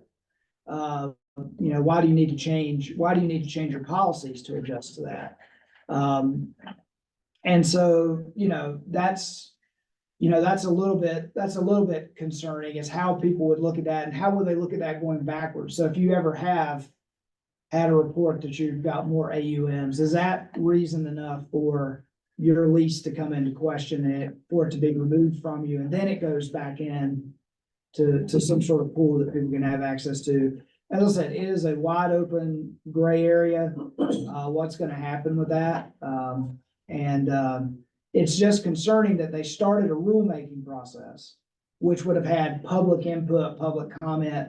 And that's why we were engaged as a cooperator, just like many conservation districts, county commissions, other state agencies all across the western United States. You know, the concern is it started out with a rulemaking process, which would have had a public and transparent process. And they suspended the rulemaking process and went to this policymaking process. And the concern there is, well, whenever we do announce the policies, they'll be effective immediately and there is no public comment period on a policy change. Right. One of the questions I have, if we think of Grizzlies as on Forest Service leases. But with the Grizzlies moving off of the east front and moving way east, you are now into BLM grounds. Mhm. Are they having any discussions in all of this as far as predators go? Not just how much grass is there, because that is a concern. Wildlife restoration, right? And that's the term they would use, some using their terminology. Okay. Wildlife restoration is one of the goals that BLM wants to achieve. Not just the multiple use doctrine of how BLM lands would be used, but that they would be acceptable to wildlife. And that could have lots of impacts. That could have impacts over the presence of endangered species and becoming habitat for endangered species. That could also dictate fences and things of that nature for wildlife movement and coordination and connectivity. So wildlife restoration is more of a conversation. Never, like you said, big conversation about Forest Service, obviously a big conversation about wildlife refuges, national parks. But that conversation is now going over into the BLM bucket more than it used to. And how BLM, those lands can serve a purpose for landscape, range-wide, wildlife health and restoration. Okay, then, Mr. Chairman, we take that one step further. And we look at the APR, we look at this, the CM Russell Game Range. Mhm. And all of the BLM lands that are in there, the conversation of potentially listing bison as an endangered, threatened or endangered species. So what effect and what conversations going on that would include the producers who are leasing BLM lands out there, that if these other things come into play, are those cattle producers just out of luck? So what we would have to pay very close attention to going into the future is when regional management comes up for debate, right? So Miles Cities, are they done? Is that RMP done, regional management plan? I'm looking at Ellie, I can't remember. Or is it still in the conversation? But so, the Lewistown district, Miles City district, these different districts of BLM operate under an RMP, a regional management plan. And just like a forest plan, like Custer Gallatin has a forest plan and the Targhee has a forest plan and the Bitterroot has a forest plan and Lolo. So that regional management plan, I don't think you'd see drastic changes until that regional management plan cycles up for renewal, right? So there is a potential, and I'm just gonna say, I don't know what tools BLM has to do that. But if I operate under the assumption that past is prologue or look at how other agencies deal with it, we definitely know, we just went through the Custer Gallatin National Forest Plan, right? And we know that bison was lifted up as a species of conservation concern. I don't think it ever got identified as such, but there was lots of folks who wanted it. But we also know that within that forest plan, it now says, well, they're not there now. But should bison ever occupy greater expanses of the Custer Gallatin National Forest, if there is conflict between bison and cattle, bison win. So now that's USDA and that's the Forest Service. But if I was to say, is there a potential that when a regional management plan come up, that you would have a certain number of people who would advocate in that regional management plan to say, well, if we have the presence of an endangered species on these BLM grounds, and there's a conflict with livestock, then we should defer to the wildlife to win that conflict, meaning no grazing. And we've seen, and Mr. Redfield being from where he's from can speak to this probably better than any of us, of seeing the trade-offs of private lands and public lands to establish, areas that eventually they were probably grazed at one time, but are no longer grazed. And some of that was voluntary because of the challenges that people had to deal with became more onerous than continuing to graze there, the losses or whatever the downside was.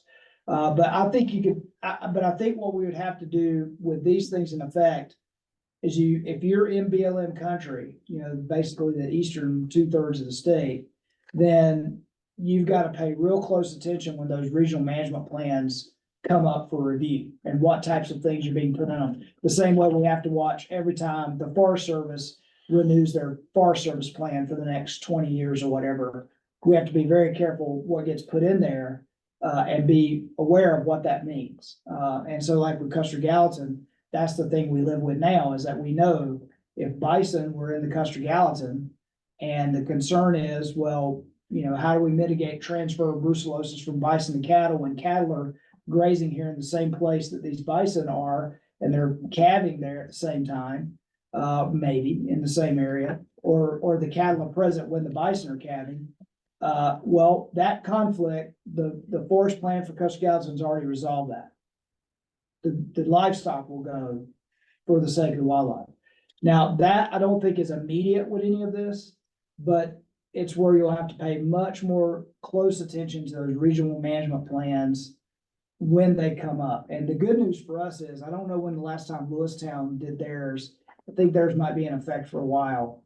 And I think Miles City region is close to being done with theirs. And so I don't know what the time frame on those regional management plans are, how long they are good for before they have to get reviewed. But that's where those types of changes, what you're talking about, would take place, right? It would say, okay, and to take it away from, say, grizzly bears or anything else, it might be, well, we need this type of fencing because we need elk, deer, and antelope to be able to move across this landscape and not be impeded. So this is the type of fencing that now has to be implemented on all the leases. So it's not taking the livestock off, but it's changing how the land itself is managed for the sake of wildlife restoration. I guess the good thing about You grizzly have bear, BLM land? no, I don't. You don't? There isn't much in our area, very little. The one thing about grizzly bears, I guess, that is encouraging as far as looking at BLM changes is so far, the Forest Service has not said because you have sheep in grizzly bear habitat, you can't have sheep on that Forest I Service. beg to differ with you. We have been pulled off our grazing leases, our Forest Service grazing leases, because of grizzlies. So for Yeah, taking the lease away or just timing or. we have been asked, there's a grizzly there, please do not take your sheep. Only it wasn't a please. And we finally, after about 5 years, we finally gave up. And we could not put a camp on the Forest Service, because if a grizzly got into the sheep at a camp on the Forest Service, that changed all the rules completely. So all camps had to be put on private ground. We've dealt with some very serious rules as far as Forest Service and predators go. So it's. And cattle, say up there is some Forest Service permits up in our area, and cattle so far, You're okay. yeah. Yeah, no, the sheep, the hellies down out of Dillon have had some very serious They've been problems. fighting that, they were in court on a whole bunch of that. Yep, yeah. As with any of these things, I think the perceived weaker link gets used first to see how far they can push. Well, bears like sheep better. Okay, All right. all right. Next thing on the list, is a couple of EPA considerations, that one's already passed. So the EPA effluent standards for meat processors, that was in DEQ's court. But we pressed upon them and they did that they needed to make comments on that we were concerned about that. Our major concern there is not what okay, so again, I give you the impetus of this. EPA at the federal level was sued by a group of NGOs, I would say mostly animal rights organizations, that they were not controlling point source pollution coming out of meat processors in terms of water quality the way they should, enforcing the Clean Water Act the way they should. And they at least got the win they got in that lawsuit was the EPA had to take another look. So EPA went into rulemaking.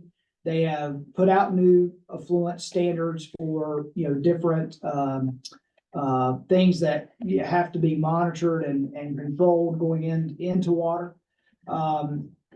Now, looking at it, usually with all of these rulemakings, they usually have to do a statement of impact about how many people will be affected. And so that's usually what I go to first. And I go, how many businesses are they saying are gonna be impacted? And what are the thresholds? Because they have to say how they're gonna affect small business. Now, they can play with that, but they do have to put a statement out on that. So that's usually the first statement that I read. And when I read it, the number of businesses they said would be impacted and some of the thresholds for small business they had, it made me believe that our small and very small processors are not currently a part of this rule. It's really your larger processors, so your IBPs, your JBSs, Cargill, Tyson, Smithfield, those types of facilities. However, I'm always worried about the slippery slope. So once the rule's there, then people come back and say, well, yes, you're getting the larger part of the industry, but what about these thousands of small plants that you're not monitoring at all? And so that's where we wanted to put in comments saying, basically what the feedback we gave to DEQ that they needed to be pressing on was our small and very small establishments, unlike the large establishments, they can't hire the types of consultants and scientific support that they need to monitor this. The types of capital investment it might take to change their systems if they did have an issue with it, right? The way they're discharging water, that it would be very onerous on small establishments. Now, I don't think that DEQ cares or put that in their comments, but from our standpoint, it also seems a bit duplicitous that with one hand, the federal government is handing out money to increase local processing, and on the USDA hand, and then with the EPA hand, potentially moving in a direction that makes it impossible or creates a barrier for entry, as if the barrier of entry into this business was not high enough already. It makes that barrier of entry even higher. So it seems very duplicitous on the federal government side to do that. Now, we don't think we have any plants that are large enough that would be impacted right now. But we do one of the things we've been trying to do as a state is get out there and at least get our position documented so that when and if they ever expand the rule, we have a documented position to go, hey, we told you this in 2024. We told you if you tried to expand this out to smaller and smaller processors, that there was going to be an issue. But DEQ, that deadline was end of last month, March 25th, something like that, I think. And DEQ was committed to commenting on behalf of Montana for that with talking points that we had given them. And their water quality people had agreed with us that it was something worth going ahead and getting our position stated. Any questions about that one? Another one, which Lindsay may have to help me if she has the dates, but again, another one that I'm pressing on DEQ about is because they're the ones that have the relationship with EPA is animal waste emission standards. So again, this is another thing that was an outcropping of a lawsuit that EPA was not doing enough to enforce the Clean Air Act and monitoring the emissions that were coming from large scale livestock production. Again, I went to that small business statement, looking at the thresholds. I don't believe that we have any operations large enough to be impacted by it right now. I think it's very much targeted at your larger, feeding operations in the Midwest, whether it's poultry, pork, or, feedlot cattle. We do have feedlots, but I think our feedlots are still below the threshold. But we wanted to make a position because I think some of us would like to see our feedlot industry expand if that's a possibility. They might expand into these thresholds to have further regulation on the emissions of methane and other things that are coming from their facility and have to pay money to monitor and mitigate that. Again, even though most of our feeding operations are small enough that they wouldn't be impacted, it doesn't mean that this is as we always know, this might be the first step. And then they reduce those thresholds to where feedlots we have in Montana, or maybe down to the individual producers of poultry and swine, are having to do a lot more air emission monitoring. And if they don't meet the standards, then having to spend a lot of money to mitigate or offset those emissions. So that's one we've been watching and very closely on, and I can't remember what the date, or if the date's already passed for comment on that one. Yes, it passed in February. Oh, February, yes, but EPA DEQ was going to step out and make comment on that. And from what I could tell, it was an advance notice of proposed rulemaking. That's right, they're not in the actual rulemaking process yet, so Yes. we've got more bites at the apple on that. Correct. When you were talking about affluent, you're talking about meat processors. But what about the egg plant at Great Falls, and what about the dairies, et cetera, et cetera? Are they included is that included as waste, or is that affluent? Waste to me is manure. Mhm. And so where do the water issues for such things as the dairy plants that are putting together ice cream and so forth, or the eggplant at Great Falls, where did those come in here? Well, this one was just focused on the Just meat meat. industry. And it's talking about basically the wastewater coming out of the plant and having too high of nutrient content and causing issues when it goes back into the public water supply.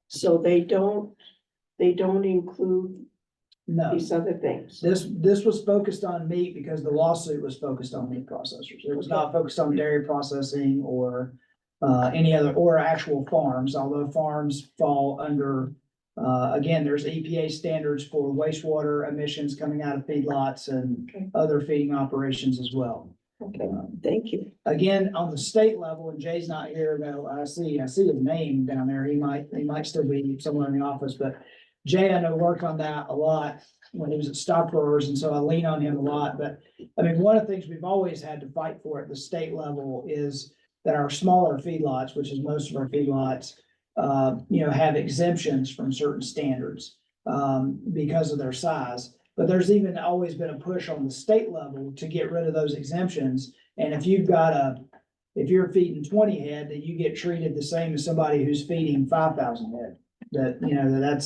That you have to be licensed and you have to be monitored. That's always been something we've always been able to keep a level there where businesses below a certain level were exempt from those. But we're talking about just meat processors on the affluent standards. And on the animal waste emission standards, we're talking about feeding operations. So large swine facilities, poultry facilities, it could be large dairy facilities as well. We don't think about it much in Montana, but you go back to the Midwest, I know, in my former state I lived in Indiana, there's at least 130,000 head dairy there. Operations of that size. The next one is a myriad of Yellowstone National Park issues. So I'll start with the EIS, which is the alternatives, right? For 3,000 to 5,000 bison, 3,000 to 6,000, 3,000 to 7,000 or 8,000, whatever the numbers are.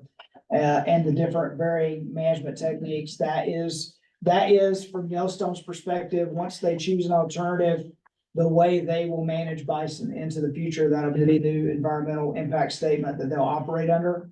That I have received an indication to expect a decision on that by July. So there's been no decision.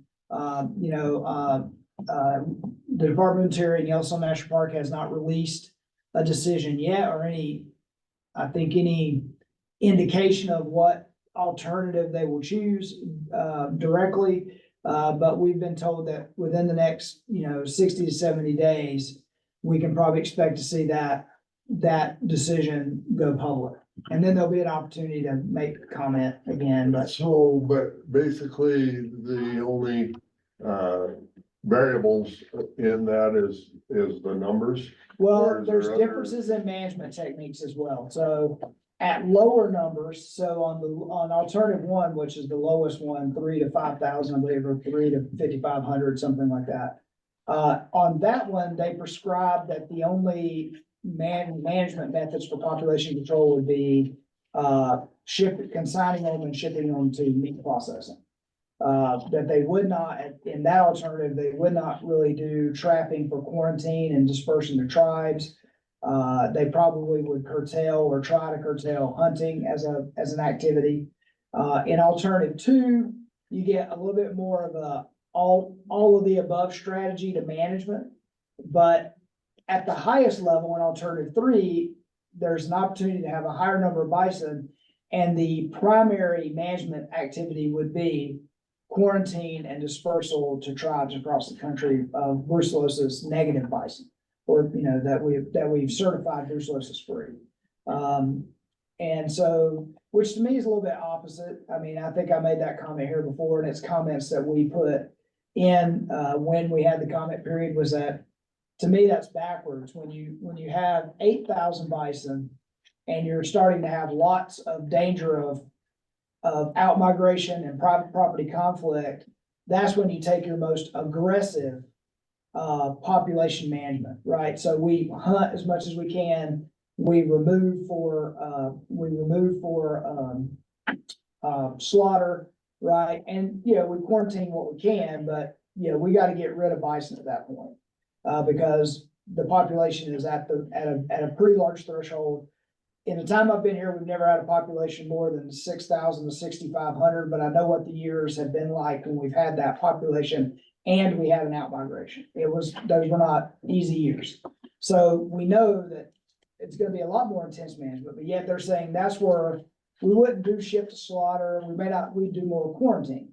To me, you would do more quarantine at lower numbers, right? You do quarantine because you could conceivably remove enough bison if they ever expanded their quarantine facility to be large enough, that could be your primary thing that you do. You capture bison. The only ones that, actually, have to go away are the ones that are brucellosis positive, the ones that can be certified brucellosis free, then get dispersed out to other states, to tribes that are trying to establish buffalo herds. To me, if that's what you want to do at lower numbers, not higher numbers, and you would be more aggressive in your management when your numbers were higher. But so there's more than just the ranges in there. There's also the management techniques in there as well. So visiting with some of the people in the park, they're really pushing and looking at that middle one. They really don't want either end. That's kind of 3 to 6, is that the middle one, or 3 to? 3 to 6 or 3 to 7, something. And they're talking post-calving numbers, not pre-calving. Right, which does make a difference. Which is better. Well, I like the pre-calving numbers because it's lower. Yeah. Well, except that if you're gonna use the high number. But the post-calving, it gives you the maximum after they've calved when they do the count. Yeah, if you're gonna adhere to a number, but we know that. But if they do that high number and they do not do hunting, the natives will not, I mean, that's a no-go. Almost positive. As we know, number management is difficult because you look at this year, the range and the population count for this year was 4,800 to 5,200. There's some hunting going on today. I got a report from Tawny last night. There's a few bison out at Duck Creek on the western side. There's been a few up by Stevens Creek that might get across the boundary here today. And there are some hunters available to do some, but even this year with the weather we've had, I think we're still under 100 in terms of our removal. And there's not even been a lot come to the trap to be able to put into quarantine. I mean, they've not even come that far north. And so this will be a year where that's the problem with range bound numbers is because we didn't remove, you know, at 4,800 to 5,200, if you could remove 700 or so of them, you'd stay even. But you don't, you know, it's not like we have the tools to remove 700 every year. Some years, like year before last, we removed 14, 15, 1,600. And then some years we remove 100. And that's what makes operating off range bound numbers very difficult, because it all depends on what the bison themselves do and where they decide to migrate or if they decide to migrate. Right. Oh, Mr. Chairman, Connie told us last time only 23 had been harvested. Yeah, That's that's what. way below 100. Yeah. Okay, Alan, in the minutes, I need some clarification. You talked about a landowner in the Paradise Valley that did he want buffalo allowed to come on his ranch? This is what we're wondering. And they, at the IBMP meeting, they said they want to work with the IBMP partners. And I think they would like to have, you see now we're doing generational changes going on. And the younger ones go, we want the bison, we want all this, and the managers are trying to say, whoa, you don't want to do this, but they're being told that possibly with the one that's right there, Yankee, their piece of ground right there, Yankee Jim Canyon, but if they get onto that piece of property, they're in a valley, and then it's a wreck. Yeah. And, you know, I brought up at that meeting that we had with the park superintendent at our watershed meeting, and I knew hardly anybody in that meeting that day. I mean, I would go to watershed meetings all the time, and I hardly knew anybody in that room. But I emphasized our point being that if you don't allow us to haze bison where they need to be hazed, you've signed a death warrant for that bison, because once they're out there, we will have to kill it. And I said, so you don't want to let this happen. And I got some funny looks from people, but I think they got the picture. Okay, I just, That's what was said, and, this park superintendent said he has not met with them, and he's not planning to meet with them, but I don't believe that he was the one who was with the push. I think the push was with the Forest Service.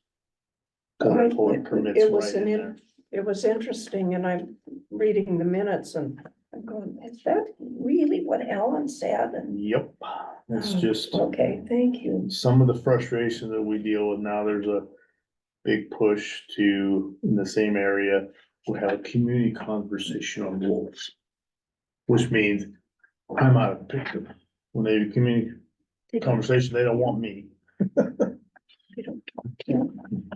So, Thank you. Yeah. Well, the Y'all changing know. demographics, I mean, it's not gonna get better. well, no, I mean, they just think that we got more people, but, you know, leave a landowner out of it. The other thing I'd add, I learned this from the Bozeman Daily Chronicle, I think on Friday.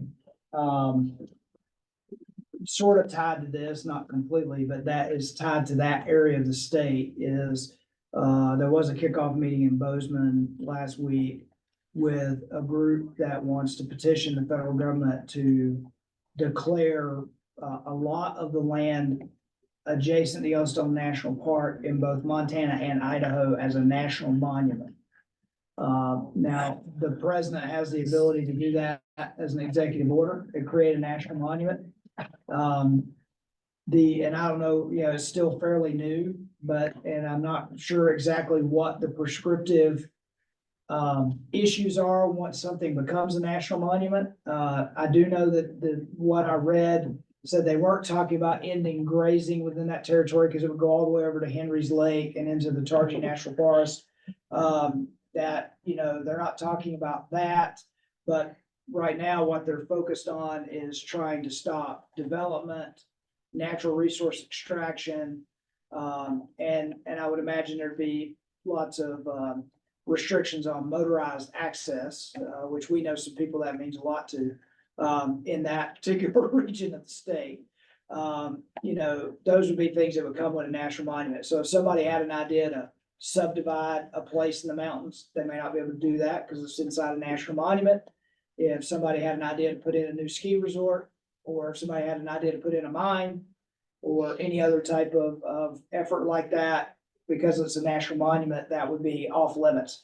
And it's a pretty expansive piece of ground. You know, we have three board members sitting here who would live inside that national monument if it came to be as it was prescribed. So that just tells you how big it is. And Well, they say it doesn't involve private land, Right. but it does because in this, they'll talk about the water and all that, so, you know, then your water, you know, how they can affect your water rights, and it's a big issue.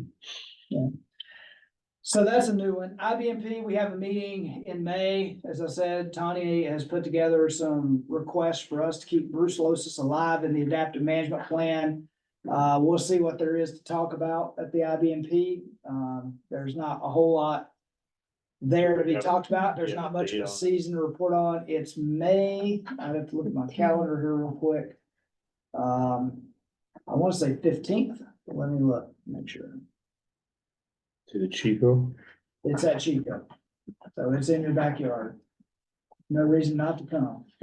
Yeah, there is a lot of reasons not to Aren't you calving? come. Well, I gotta figure something out I'm doing because it makes me so mad by the time I get out of it. My blood pressure is way different when I come out of it. It is the 14th or the 15th. Let me just go to my IBMP folder here. No, I go to see what people say, just. so- May 15th. Spring 2024 meeting, May 15th. We will have, the gentleman local from the U.S. Fish and Wildlife Service has been working on, bison ESA analysis, is going to, it has asked to be on the agenda. We'll see if he gets on the agenda. So that might be something interesting to listen to. And that brings me to my last point on federal issues, is the bison ESA analysis. No update there, still ongoing. Yeah, we all collaborated and put together our thoughts. FWP's taking the lead on that since it's a wildlife issue, but we've contributed information to that to send back to the U.S. Fish and Wildlife Service, because they've given us the opportunity to share our thoughts about bison as an endangered species. Obviously, we point to population numbers, things of that nature that, you know, FWP's geneticist has contributed a lot of science to that about that, you know, the genetic integrity of the herds are not threatened, that, you know, that they don't meet the threshold, you know, of an endangered species. And there's plenty of regulatory control. There's plenty of restraint to keep us from annihilating. One, there's a national park there that they live in most of the time that we don't do anything to them when they're there. So, you know, lots of reasons we don't believe Yellowstone bison is an endangered species. But that's a long process and we're just at the beginning of it. Be a good spot to get the tribes on board, because you put that endangered species, they're not gonna be able to load them up and haul them to them. No, they won't go to hunt. There's a lot of things that you don't do to endangered species that we do. I mean, I can't imagine that any of our management techniques that are utilized today would be acceptable if they were listed as an endangered species. Question, Mike, you said that there were some moving out of the park or close to moving out of the park. Why? This is Yeah. spring. Yeah, Is it because there simply is no feed in the park? I don't know, and it's not large numbers. It was just a few that were out, like I said, at Duck Creek, just kind of exploring around. Who knows? They may have been close to there for a while and, you know, they just haven't headed back up yet, you know. It's just taking them that long to get there. I mean, last year we had bison out in November and December. You know, this year it took all the way really till now to see them even getting close to the boundary. Well, it's a little concerning to me. Yeah. because they should be going to where they normally go in the spring. They should not be going the opposite direction. And I don't know what the makeup of the groups are. I mean, it could be, you get lone bulls that go exploring, trying to find their own place. And it doesn't have anything to do with feed availability or anything else. It's their natural instinct to go sort of establish their own territory. So I don't know, I did not, in the report, Tanya texted me last night, she didn't tell me like whether it was bulls, females with calves, what it was they were seeing. Or pregnant females. We can ask her when she's. Yeah, well, she'll be on, she should be on today. We can ask her then. And the last thing I said, I didn't get it on the agenda, but I just want to make sure you knew it came up kind of quick for us and we did get comments in on it, which is the BLM, going back to BLM issues. It was a BLM solar environmental assessment. And what they're putting out there. Lindsay, you wrote the comments on that. I don't know if you want to talk to what your arguments were. Yeah, so it's a programmatic change to the plan. So the way I'm viewing it is we'd still have, and interested parties would have a bite of the apple when specific projects are put up, but they're kind of setting up these baseline procedures to kind of streamline the process. It did look to me under all of the action alternatives is they would reduce the number of acreage that would be deemed appropriate for solar development in Montana, which could be a good thing, but it also would streamline the process. So the comments were kind of just emphasizing that we'd want them to consider once they get to the phase of the project phase, consider things that involve livestock grazing and all of that. So it was kind of hard. It's my first bite at the apple at drafting comments for something like this, and also because it is programmatic. So it's I didn't add a lot that wasn't there when they came out with the scoping in the comments that we proposed. So I haven't seen what the other agencies submitted either. Let me pull it up so I can see exactly Yeah, what I put in there. I think the biggest thing is at a grand scale, is being concerned about another use for BLM land that takes that land out of grazing. And to Lindsay's point, I do know that there were requirements that the land had to be near existing transmission lines, those types of things, to be able to get the power out. So some BLM is very far removed from any transmission lines. But I think the other concerns we have is that even, solar, although it's long in our lifespan, is still a temporary use. And so you're gonna have to put in roads to get these things put in. You're gonna have to maintain them. It's gonna affect wildlife. Then you're gonna have the array itself there. And then whenever it comes to the point of decommissioning that, how do you return that landscape back to what it was before you put the solar panels on it? And would it be suitable if you put it back in grazing, would it even be suitable? Would it be suitable wildlife habitat? That's a fair conversation. I think again, from a statewide perspective, it was not our comment to make, and I think more from others of saying, well, we've been talking a lot about sage grouse. And so, have we really analyzed how things like solar arrays affect sage grouse? And I would assume that any of that sage grouse primary habitat would not be a place you could put solar panels. And so, are all those things being considered fairly? But anyway. Yeah. You cannot graze cattle on solar farms because the height of the tube just doesn't work out. But sheep are often used to keep the vegetation down, and sage grouse, I think, do pretty good because it gives them lek area. But I can't remember that for sure. The only thing, if you're grazing in it, then comes the question of how do you water? And so there are possibilities for grazing. But So that's one that we just jumped in on at the end because we saw a need for us to establish a position on it. So, or at least continue indicating a position. So In this proposed draft, range management plan, it applies to like all the western states. So it's really setting pretty broad standards of what is where would be appropriate for development. It's not really narrowed down very specifically to Montana. So that's all on federal, that's all we got on federal processes, guys. That's all we're dealing with. That's not even everything that's the whole state's dealing with. Mr. Chair, it seems like with all these federal processes, the sage grouse planning, the grazing rules, the meat processors, the waste emissions. I mean, everything is geared to put us all out of business. Isn't our livestock our livelihood? I mean, what's the point?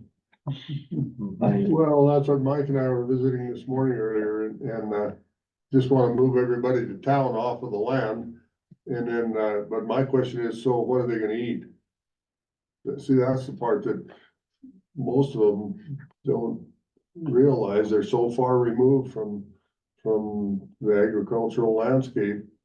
You know, my generation, I'll bet, more than half of my generation had a direct tie, either grandparents or an aunt or an uncle or someone in their family, and their direct family linkage was still on a farm and they got to go visit someone. But today, I don't know what percentage it is, but it's not very large that anyone even understands what a farm is. And so, you know, that's not gonna change either. You said, what are they gonna eat? How many Bugs. people look Crickets. at the label on the food they buy and where it comes from? If it's not grown in my backyard, I really don't care.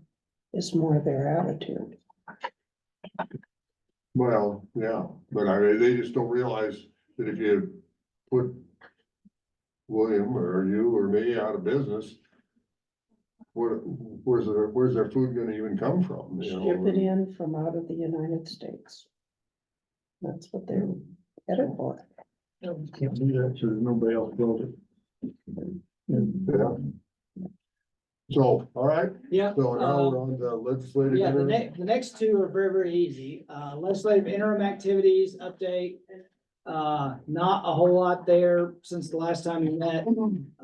Today, you saw Brian poke his head in and wave. He's on his way over to the Legislative Audit Committee right now. It's their meeting today.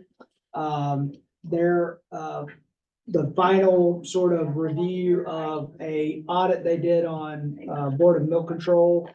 A couple of years ago, so this is the last time it'll be in front of the audit committee. The only reason we're taking it a little serious, we've got Brian over there, we've got Scott Mitchell, who was the chair at the time the audit was done of the Board of Milk Control and still is a member of the Board of Milk Control. He's available to them, and Brian was gonna take the milk control staff over as well. Just our concern is that one of the findings in the audit, they listed as partially implemented, not fully implemented. And sometimes that may create questions with the committee of, well, why didn't you do everything the auditor said? And what the issue with that is that they had made a recommendation that all excess quota, and Lily would probably need to be in the room when we're talking about this, but all excess quota would be reduced. They thought that would, increase milk prices if we got rid of the excess quota. Cause some dairies have more quota than they actually produce. And you know, you get a different price for your quota versus your excess.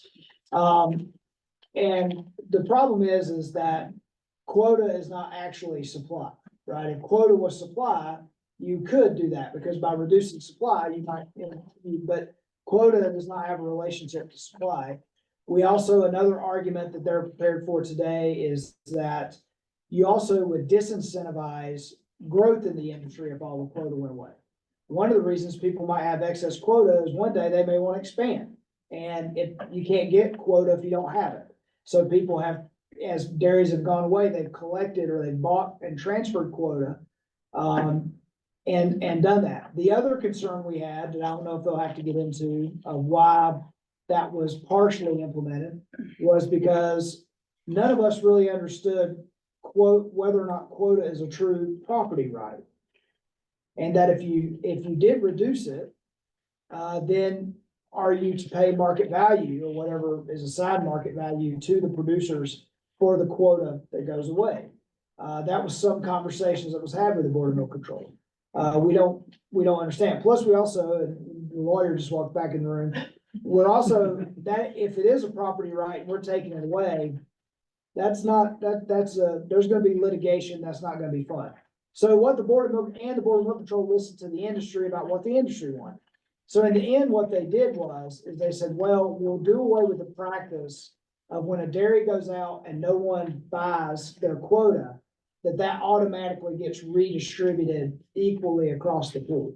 So when a dairy goes out, they've got 30 days, I think, or 60 days, 30 days I think it's 30. to sell their quota to another person. If they don't do it within 30 days, then that quota goes away.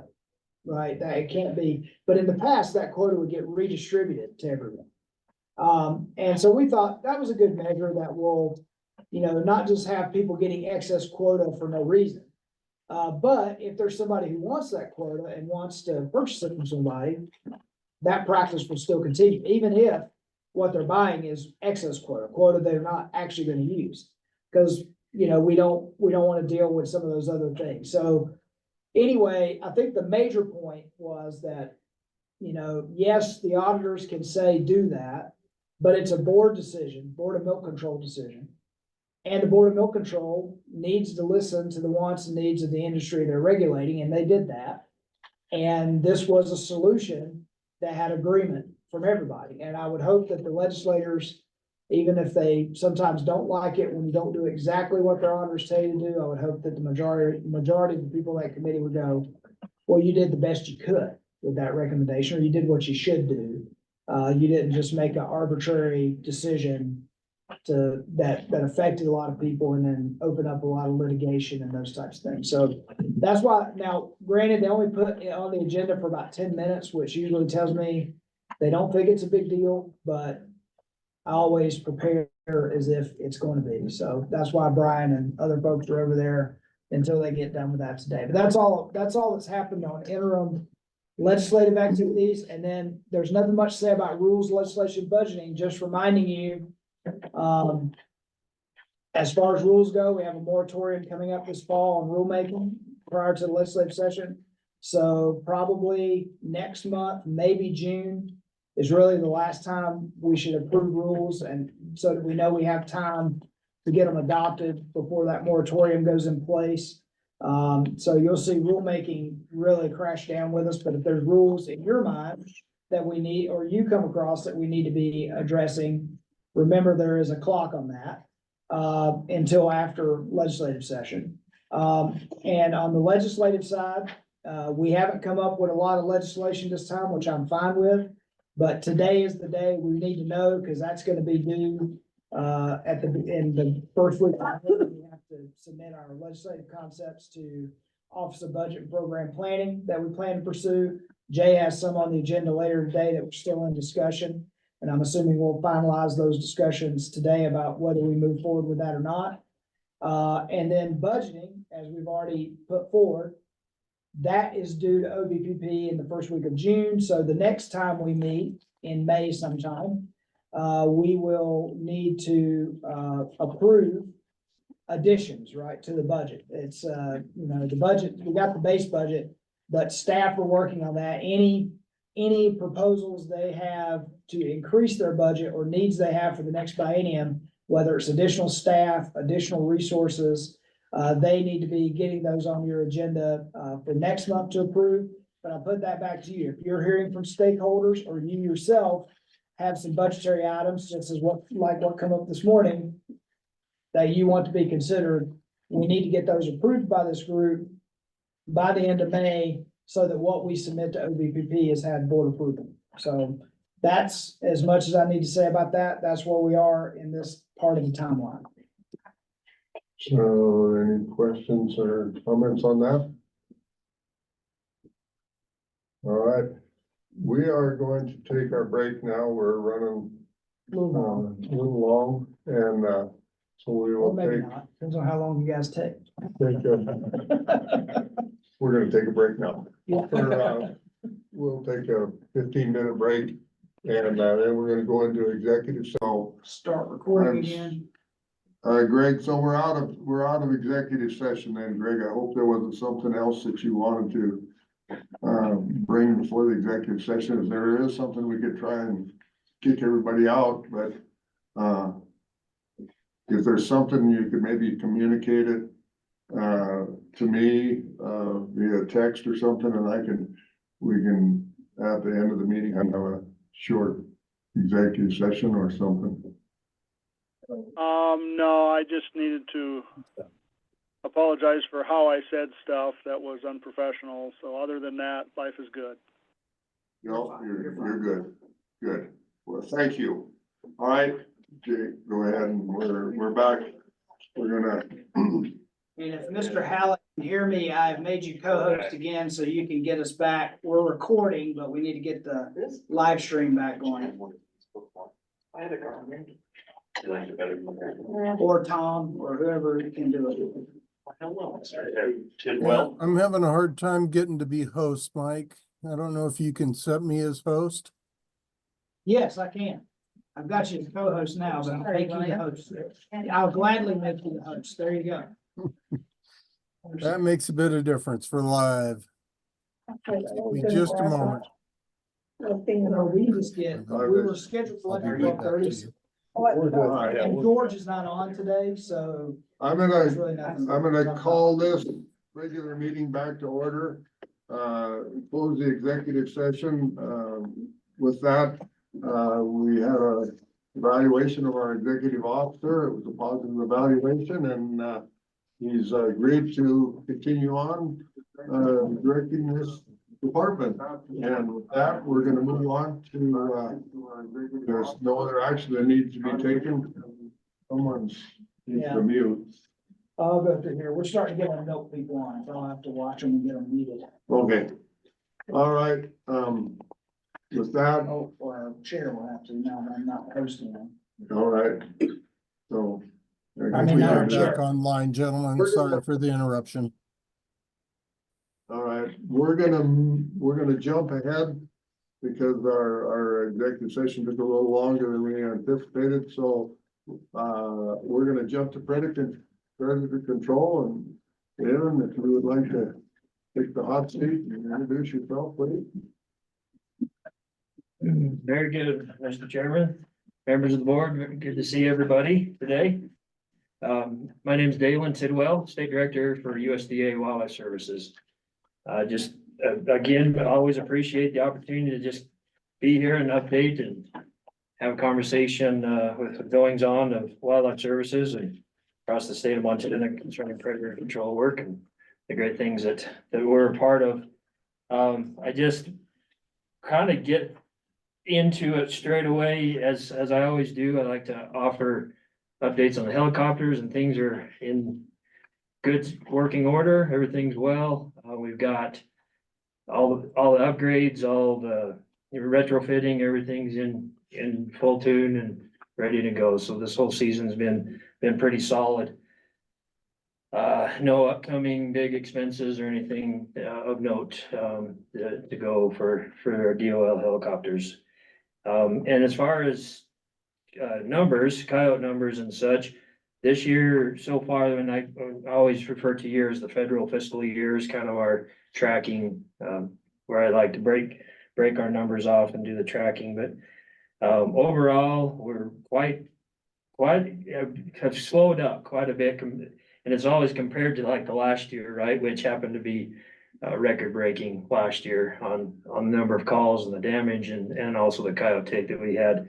So we're tracking with a normal year, I would say, but it is down significantly. So just with the number of Hobbs hours involved so far yet this year, about a 707 Hobbs hours with 4,107 coyotes taken.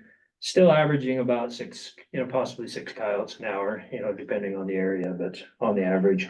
Come up to our house, you can Found a few the first more. hour or two, you could do better than that, I'm sure. Exactly, and to include all the extra groundwork and such, we're sitting right around 6,000 coyotes yet this year, so far, but we're not quite yet done. End of May, when we start to taper off on the heavy flying season and kind of more focus on the summer,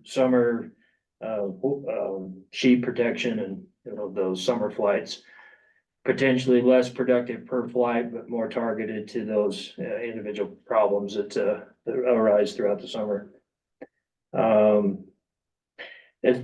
In going along with numbers, again, lions, I mentioned probably last or 2 times ago about just, I don't know if it was the phases of the moon or what was going on, but we hit a string of just constant lion damage towards the fall. And we've already taken 11 lions yet this fiscal year.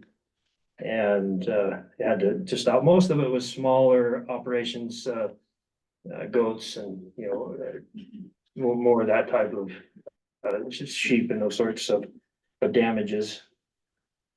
Grizzly bears, always a hot topic this spring. It started early. Our first investigation was the last week of February, which was quite early.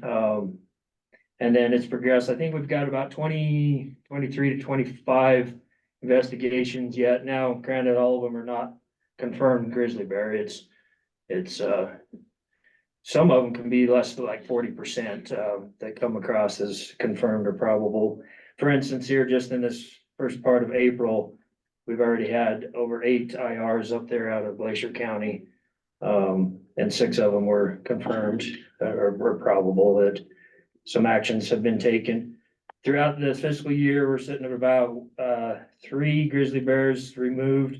Well, I say removed, 1 that we removed and then 2 transferred to custody. And 1 of which was, I think the tribe chose to relocate. But our participation was to help them catch those bears.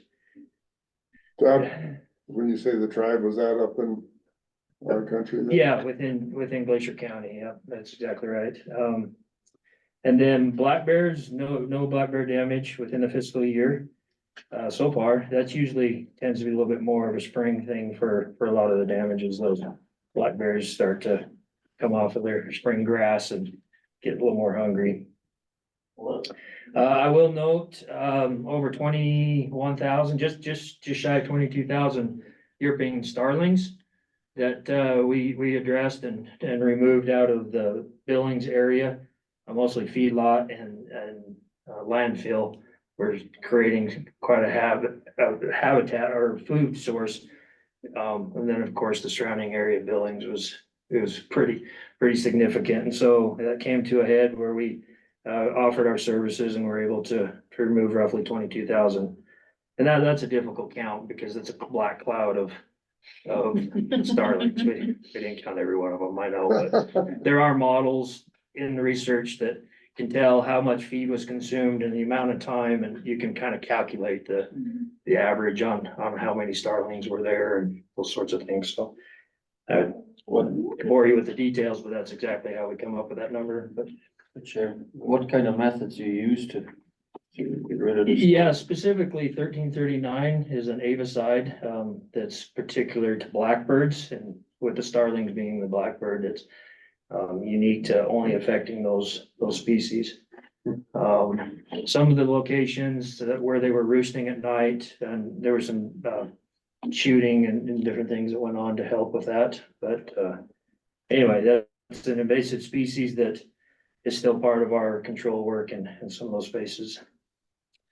So yeah, that's kind of the numbers update. I will like to explain, we've talked about Blaine County coming in through the cattle petition, signing a $2 cattle petition within the county, and that then facilitates us to have the funding needed to get Trapper on the ground, combined with enough funds to actually have an aerial program in that area, which is greatly needed. There's lots of coyote work up there that's been plaguing the producers quite a bit, and we were able to have interviews first part of April and have already made a selection, which is nice. We're in the paperwork phase of that selection, so I probably won't name names yet because we still haven't got the full hiring process completed, but we found a local up there that trained gunner, great wildlife experience, trapping experience, that we're very comfortable with carrying that program. This is big. It's huge. I think it's been 12, is it maybe 12+ years since we've had a trapper up there.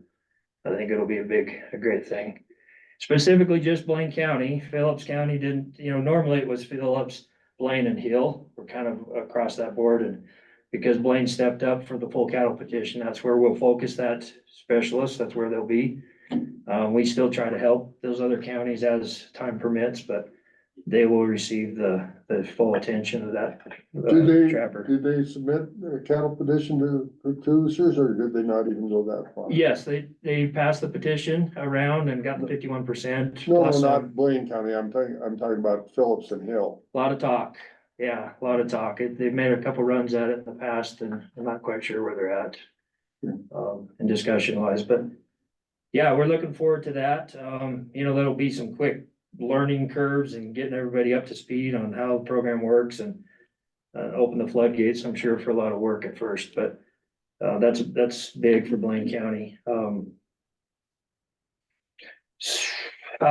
Previously mentioned the M44 restriction that came into play, kind of a sideswipe really, with the federal appropriations bill. Got tucked underneath there, and nobody saw it coming until it was after the time of deliberation or where they could even talk about it, and kind of got everybody caught off guard. And so it's in there. We had to remove all our M44s from the whole country. It's not, it's across the nation, and they directed it through the Secretary of Agriculture as a whole. So that caught us in the works. Even down to the level of Pocatello Supply Depot, who manufactures that, can no longer purchase supplies for making more M44s. However, the supplies stock that they have on hand can be sold to private applicators, as is, but the way the language, and I think the language was read in the last meeting, but we wouldn't be able to instruct or do basically anything with that. But the private applicator still can purchase what stock is on hand. And we are still able to store what we have. And you never know how the language will come next budget cycle, if those words will stay put or not, but that's where it sits. We've removed everything, and we never want to lose an effective tool. But of course, as I mentioned in the past, so we don't rely heavily on M44s here in Montana. It's just not been a thing. The layers of wolf and grizzly bear endangered species of covering country and public lands and all that. It's a tool that it's very effective, very useful, but it tends to be very narrow in scope where it can be used. And so I don't see it causing a significant problem. We would average maybe about 200 coyotes a year with that tool. And of course, I open any question if anything triggers a question on any of this stuff, but I'll move on. As far as like tying our hands, we've somehow got pulled into the lawsuit with FWP, or basically the state, and the concerns with the trapping of wolves in the recreational trapping season. And an injunction, Judge Malloy put on to FWP that there would be no trapping outside of that recreational wolf trapping season. And through the language and the interpretation of it, it's without going into great detail, and I welcome, we can talk a little bit more, but Wildlife Services has been pulled into that restriction through the authorization of FWP to trap wolves. Like I said, there's a lot of moving parts that trying to come to an understanding of how really it works, because the judge recognizes Title 81 as being exempt from this recreational trapping. But then in the same statement, it gives FWP the authority to authorize scientific purposes, which to maintain their wolf monitoring program and their trapping that they do for collaring, putting wolf collars out. And so it's kind of still yet in discussion exactly the details of where that applies for Wildlife Services work as it sits now, the wildlife services are authorized through FWP for scientific purposes only. So any trapping we would do outside that recreational season can only be for collaring. We wouldn't be able to lethally remove, the wolf, even in a trap. It would be for a collar and release to fulfill that scientific purposes. And so that it's basically tying one hand behind our back in that situation. I maybe can talk more before the board as far as understanding exactly how that Title I applies to how they're interpreting this and to include the work that we do for livestock. I guess that could be discussed as Yeah. well. Well, I was waiting for you to set me up, Dalen. Okay. because Some news came yesterday. Because I would need your expertise here. It's something that Lindsay's gonna have to get her head in on and you're talking about the Flathead Lolo. Yes. lawsuit. So, the petitioners in that, as of the beginning of this week, have now requested to extend that injunction beyond wolves and to coyotes. And so that will be something the judge will have to decide. If they make the same decision, then we would be enjoined from any coyote trapping in known grizzly bear habitat. I haven't seen the maps that go with that. But it depends. If you talk about where grizzly bears can exist, that's a pretty big part of the state, and it starts to overlap some of our big coyote country, which would be very, very problematic. It's obviously something we're going to fight, but they're trying to expand their injunction now beyond wolves and to coyotes, and now it's us and FWP. They've drawn us in. And of course, coyotes were left out in the beginning, as you said, because coyotes aren't managed by FWP. They're managed under Department of Livestock codes. But not the judge, but the people who brought the suit are now trying to get him to expand that ruling to include us as well. And that's not good. That's not good. Not good at all. Not good at all. And so I welcome that participation and support to try to sort this out. Yeah, we'll need, since you do a lot of the trapping, I Yeah, assume when we start trying to put together arguments, we're gonna need to work together very closely. very much. Yes, thank you. Yeah, so that kind of gets to the crux of the concern right there is, we are more than willing to participate in the scientific purposes of collaring and keeping that going for FWP to be able to keep their patch occupancy model in structure, strong and keeping tabs on having collars within the vicinity of livestock. And, that is part of their statute as well, to be able to have those collars out, within those packs. Mr. Chairman, Dalen, does Fish, Wildlife and Parks reimburse you for all the work you do for collaring? Yes, in terms of the standing 110,000 wolf agreement that we've had, that is specifically to help with collaring of wolves, How many thousand? 110,000. Could you run that by me one more time more clearly? Sure. So, and there's a lot of history here from what I understand, and so can give you kind of a synopsis of my understanding. So clear back in probably the early 90s, I guess, there was the agreement for predator control work to benefit fawn recruitment, antelope, deer, and the like, and recognizing predators are a significant problem for recruitment. And then at some point, there's again lots of background history that the Pittman-Robinson definitions came into play as to how they could spend that money, that whether it had to be, how it could be used. And that through their decision and meeting their audit and the concerns that they had, transitioned that same $110,000 specifically for wolf management. And in terms of helping with this monitoring program and keeping track of the wolves and helping with conflict management as well.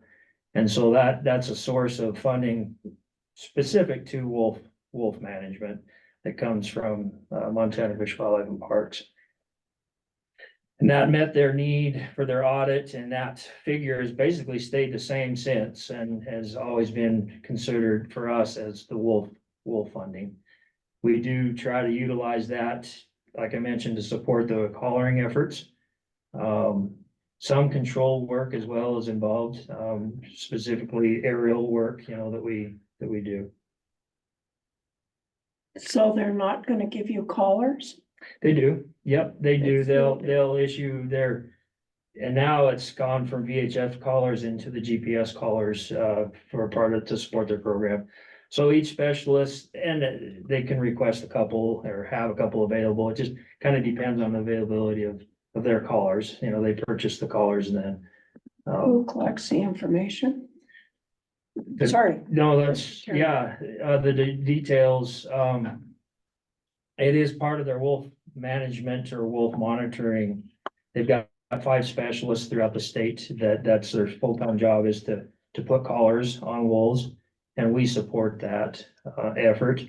And then that feeds all that data and information into their wolf management monitoring, specifically to determine population levels and, like I mentioned, the patch occupancy model that they use that data to develop an idea of how many wolves are on the landscape out there. So do you get any of that information?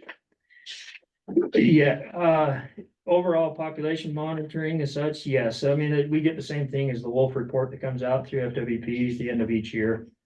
And then we're on the local level, the wolf specialists are working with our specialists directly and with frequencies, and basically now with the GPS data, when we request that data, they're able to help us kind of keep an idea of where these packs are moving, as it relates to the latest depredations that have occurred.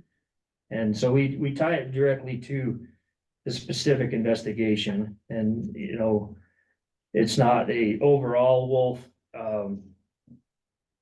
I guess, keeping tabs on wolves at all times. No, it's triggered by that investigation that occurs.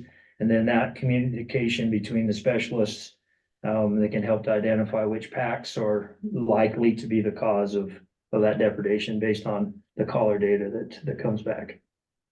Yes. So going back to the trapping injunction, Okay, the recreational wolf trapping ends when? in the past, I believe it was at February 15th, I believe in the past. Okay, so when calving starts, what tools do you have to help the producer? Within the injunction, is that Yeah. specifically now? Yeah. What it would amount to is by coordination through FWP, we would trap a wolf and put a collar on it to support the monitoring program for scientific purposes that they're interpreted as what the judge is allowed to happen during this injunction. And so we're supporting that at that level. That's pretty much it. There's currently discussions as to if that collar can be later lethally taken, I should say. Whether there's a time frame that determines whether it's scientific, to be able to collect the data needed.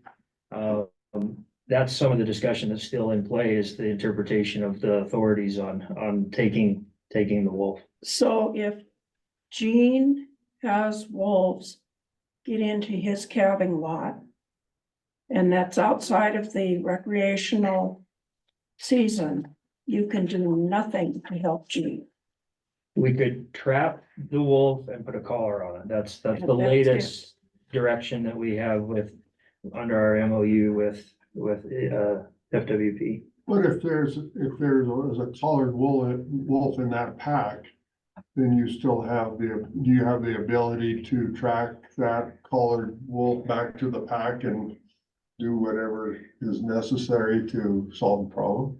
Yes, and I think that's where we're struggling right now, trying to split hairs, frankly, that an existing caller that is, that we participate with the monitoring and are aware that caused the damage can still be taken.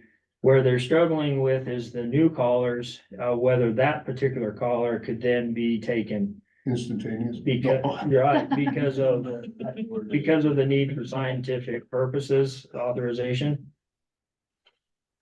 So I think you're gathering my frustration. That's right. And, But to answer the question, if I may, Mr. Chair, I think if we could say that it was a caller, that was an existing caller from time ago. There is no restriction on killing a wolf or taking a wolf that's causing damage. That is not even a part of the lawsuit. It has nothing to do with protecting grizzly bears from being trapped outside the recreational season. And so I think we gotta be careful that it doesn't morph down to protecting per se, as much as the purpose of the lawsuit is to help protect the grizzly bears from being caught in wolf traps. And So if they get in his calving lot and they don't have a collar, do you have any recourse? as of today's discussion, the current interpretation, we would be able to help with the scientific trapping, to be able to put a collar out. But you Simple. can't, if you're sitting there and the wolves come in, you can't do anything. Let me clarify that again. In relation to the trapping, that would be the case, but no. If we were able to find the wolf by air, we could of course still remove that wolf. We would be able to call and shoot if we could catch the wolf coming in to the carcass and be able to identify that wolf and kill it that way. We could still do that. There's no limitations on the killing of wolves separate from this trapping injunction as it's interpreted. And as you know, finding a wolf just by the air is very difficult, very, very difficult. And then that's why we rely so heavily on collaring, because it targets the offending individual. That helps us to narrow down. So we're not just hunting wolves, we're finding those that are responsible based on having that data available. Because it pardons wolves that are not part of the problem, right? We can find them collared over here. We know that they're not the wolves causing the trouble over here. And so it really targets our focus on the offending individuals. Sorry, Gene. well, that's fine, because, and I think the numbers are saying that's fairly successful. But yes, that is That the you're- mechanism that is very We're able to accepted take as the right way to do it. the Yep. bad actors out and the good actors are out there for everybody to look at or whatever they wanna do, so. Agreed. Jay? Yeah, so that the complications there yet to be determined, working very closely with FWP on this. It's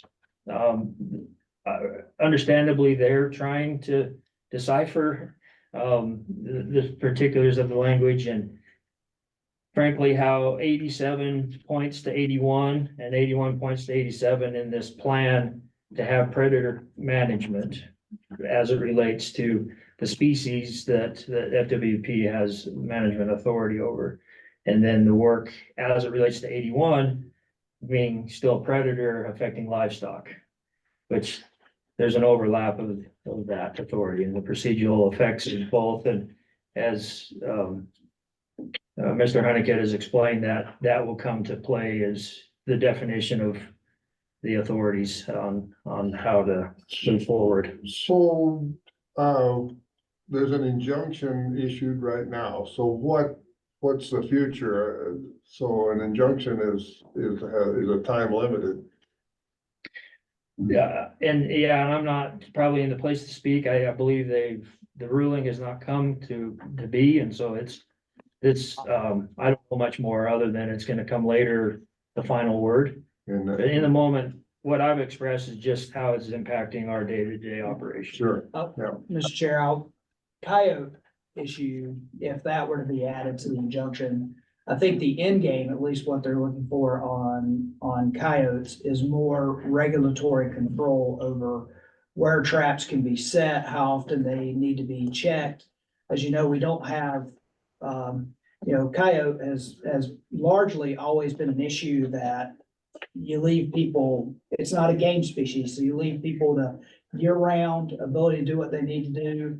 I think what the lawsuit, if we get added to it, is gonna ask for is more regulatory control that looks like wolf trapping, but for coyotes in those designated habitats. So that, you have setbacks, you have check times, you have all these things that we've not had for coyote trapping. That they would ask for that to be established. That's what they'd be trying to achieve through the lawsuit. And that's what I know on the coyote side, right, of what they would probably want from us. I don't know if it's similar on the wolf side or not, that they want more regulatory pieces put into that.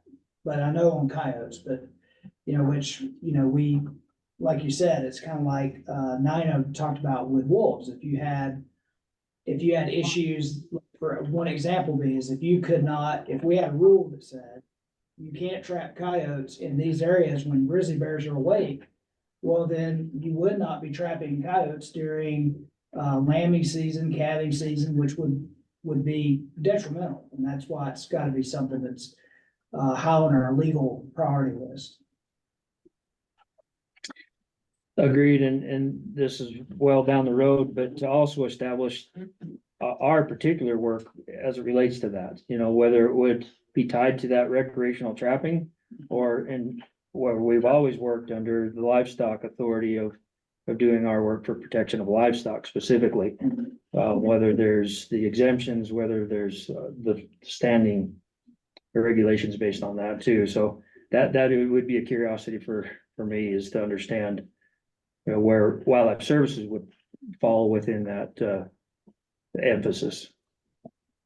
Okay, well, until final ruling comes out, and then, depending on how it comes out, there'd probably be appeals and so forth, so, I guess we just have to monitor the situation and work, try and help the livestock producer as much as you can within the parameters that you have. Exactly, yeah.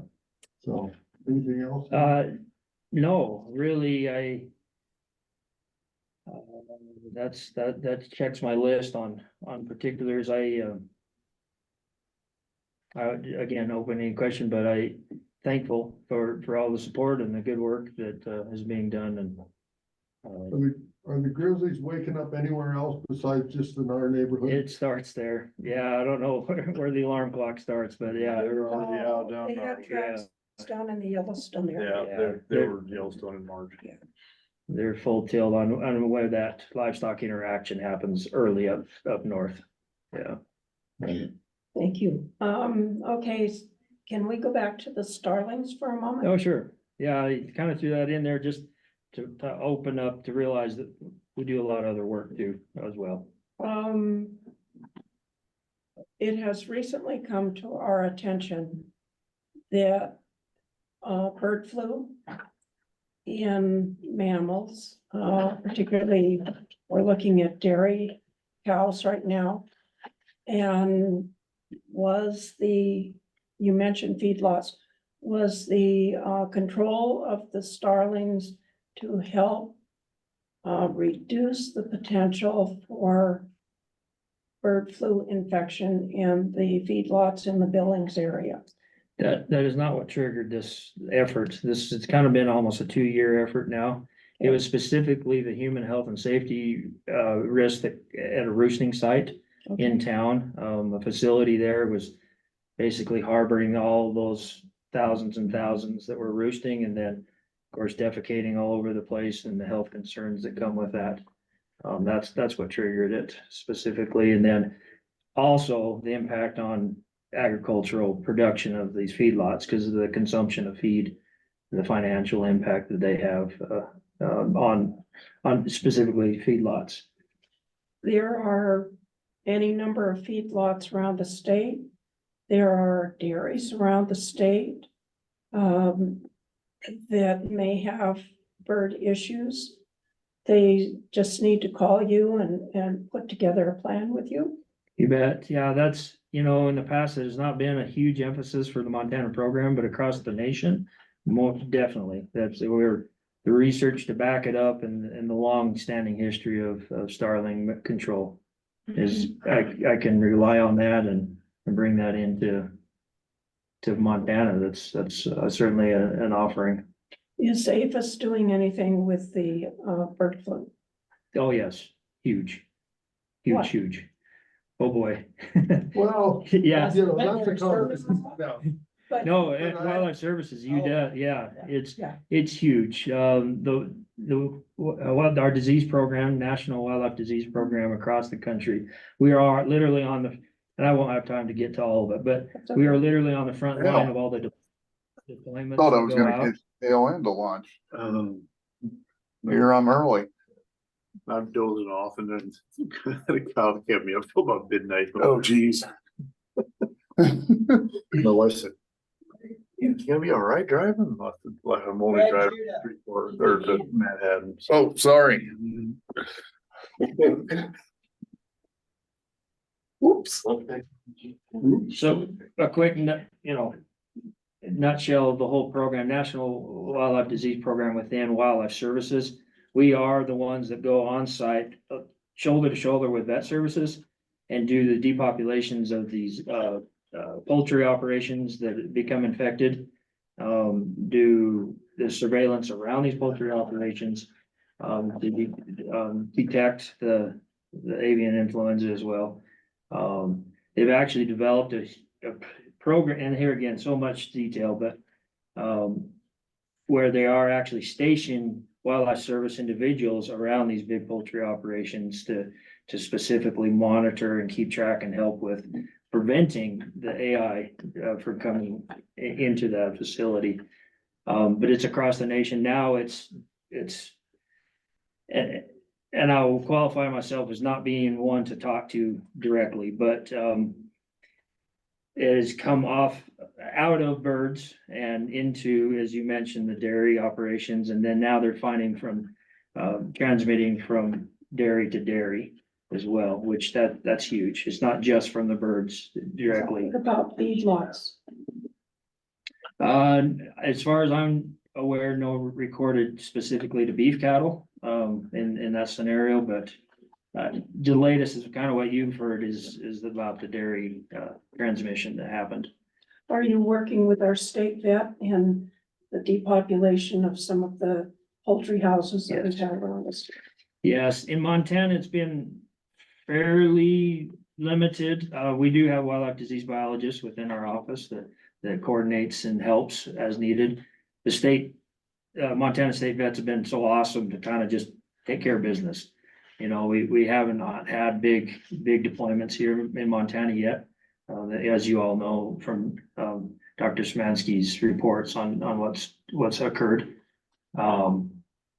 We are a component to that. Some states, we're huge. We're a big part of that. Like I say, we bring in extra helpers across this country, other biologists to be a part of it. But here in Montana is not really developed to that yet. Again, very, very willing and offering, if it needed to happen. And I've kind of butchered the whole program, so, but as far as a national program, that's been huge for years and years. The monitoring and detecting of avian influenza. The first wave back in 2015, that kind of popped up, and that's a massive part of wildlife services. William, Yes, Mr. Chair, so that with all the recent positive AI in the dairy cattle, you think it's just nobody ever tested before, that you think it's been there a while just because everybody's testing, now it's showing up? My understanding is there were symptoms that caused it to be tested, and so obviously that it showed itself to trigger it. You might be right. In the past, they may have carried it and not shown enough symptoms to bother testing or know to test, but I can't speak to whether it's been there or if this is a fresh thing. I think their biggest concern is from dairy to dairy, is the transmission, that's causing, because that means it's morphed enough to be able to go between species then. But it's still, Dr. Szymanski will give a full report on Yeah. that from a veterinary side, but I think the concern that ties in with wildlife services is for a while there, and I think still, we'll see what if she's learned something new, but the issue with what we call mechanical spread, right? So it's spreading from cow to cow because you're touching the uterus and then somebody's going and touching the next uterus, or you're not sanitizing the milking, apparatus, and so you're going from cow to cow. But there's been some dairies infected that didn't receive infected cattle that were within proximity to other dairies, and you've also seen it in bird operations that were in proximity to these dairies. And so I think where it ties in is things like that we have to think about more proactively is things like starlings. So, can they be a vector for going between facilities? And so they go and they pick up the virus, or maybe they're infected themselves, because avian influenza infects a wide array of bird species, not just ducks and geese. And so if you have these birds going from facility to facility, and they're getting into feed, or they're getting into bedding, or getting into these things, so those are all things we're gonna have to, from a biosecurity standpoint, we're gonna have to look at controlling. And I would imagine at some point, within APHIS, there's gonna be that sort of conversation about more control of things like invasives, like European starlings, because we haven't really thought about them being that type of vector of disease, but it's likely they could be.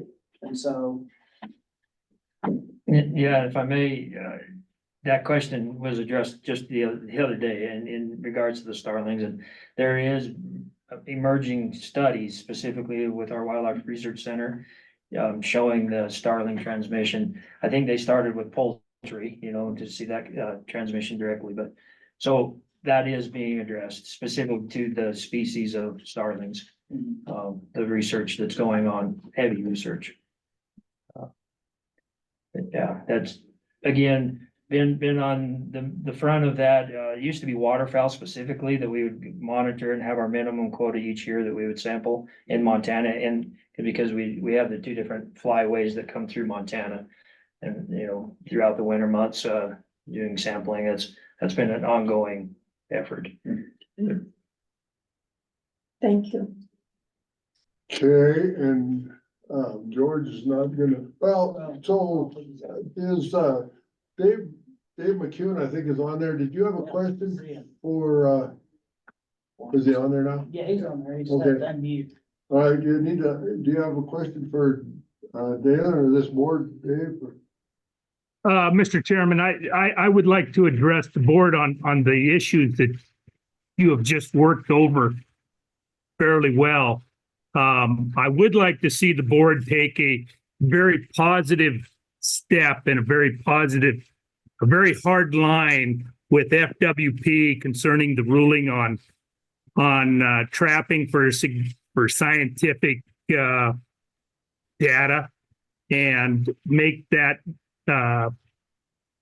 collaring, as it is an integral part of predator management when the wolf becomes a predator, which falls into your lap as an agency that is in charge of livestock security.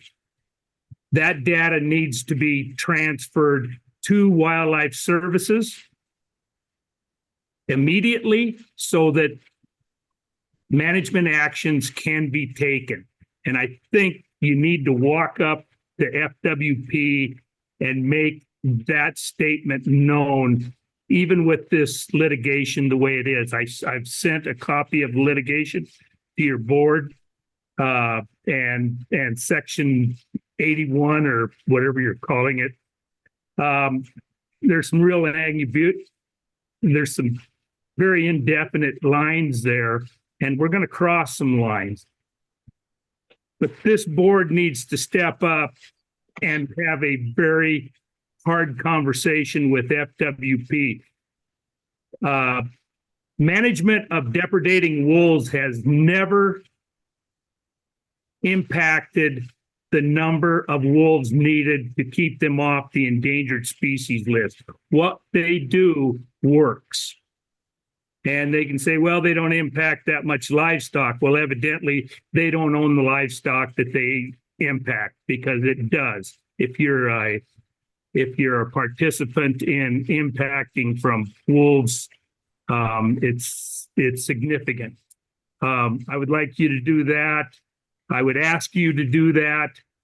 And secondly, you touched on the avian flu. With raw milk sales in the state of Montana now, avian flu is now going to become a very big issue, and APHIS is the leader in this. And your state vet should be in contact to get everything under control, not only with avian flu, but CWD.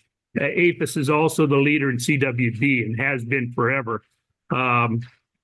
There has been one article unsubstantiated that 2 people died of eating CWD infected meat. That gets into your bailiwick there, I think, on human safety and food consumption. I would hope that the state vet did not pass up the opportunity to test the elk that the wolves killed in the football field at Gardner for brucellosis, and then have the opportunity to check the offending wolves to see if wolf is actually a carrier of that brucellosis. I hope we didn't miss that opportunity. But those are the 3 things, and I, like I say, you've pretty well worked it over. But communication with FWP, I think, is paramount, and the state vet should be chiming in with APHIS, as they are the leader in both of these problems that we have. That's what I have. Thank you. Thank you, Dave. Duly noted, and it will be on our radar, I guarantee you. So, thank you. So with that, we're gonna go ahead and do George's. Yeah, the only thing I would mention to George's report, unless he's on, which I don't think he was supposed to be today, is I think he would want everyone to know, anybody who's watching on the live stream, anybody that's out there, that their grant applications, their new grant form is available. They're gonna be accepting grant applications through 5 p.m. on May 31st. The Livestock Loss Board will be meeting in June to award those grants, and they have adequate funding for a few more large projects. So if you're an organization looking for funding for carcass pickup or mitigation programs, Livestock Loss Board has funding available. And then he also reports that, if you look at his numbers report from the last month, you'll see that his reports have started to pick up a lot from where they were in the previous month, which probably means Dalen and the team have been pretty busy with investigations as well. So, and he did point out, I think it's worth noting, that they had a claim from Powder River County for the first time, which is interesting. Lion, yep. Yeah. And you guys participated even though they're not a participating. Correct, yep. But that's George's information. Okay. With that, we are gonna. You need to get some lunch, Yeah, Mr. Chair. yes, we will break for lunch. So can we do lunch in a half hour, folks? Yeah. Okay, so we will break for a half hour for lunch and then get back to I know that we're a little behind schedule, but we will continue with the agenda and the centralized services. We will fill him in when we kind of get back on Yeah, I schedule. would say he's here, and unless if there's anybody out there who's really wanting to hear the financial report, because he's here and he's my ride home, he can go We will anytime. stay here until we're done. So with that, we will at 12:35. Or one. 1:35. 12:35. No. It's 1 o'clock right now. 1:35. I don't have my glasses on, I'm sorry. 1:35, we will reconvene and we will go right into animal health and food safety. Yeah. Okay? We're back. We're We're good. live stream and recording. All right, I'm gonna call this meeting back to order. And our first order of business is meat, milk and egg. Is Dr. Sinowski on? Jay Nelson is here. Oh, Jay, okay. Working on some succession planning here. Here's Okay, here's our all EI right. food safety officer. So do I sit here? Yes, sir. And if you- Is this called the hot seat? This is the hot seat, sometimes hotter than others. Excellent. And if you would introduce yourself. My name is Jay Nelson. I am the EIAO for the Meat, Milk and Egg Bureau. EIAO, in case my wife says it's an EIEIO, but it's investigatory or enforcement analysis investigatory officer. I hardly ever use it. That's just the title. Alicia is in Denver in a milk conference. And so she asked me to give the update. First thing, I already spoke with Mr. Honeycutt before you broke for lunch and told him that the most current grade B rules will not be ready for this meeting. And I apologize on behalf of our bureau for that.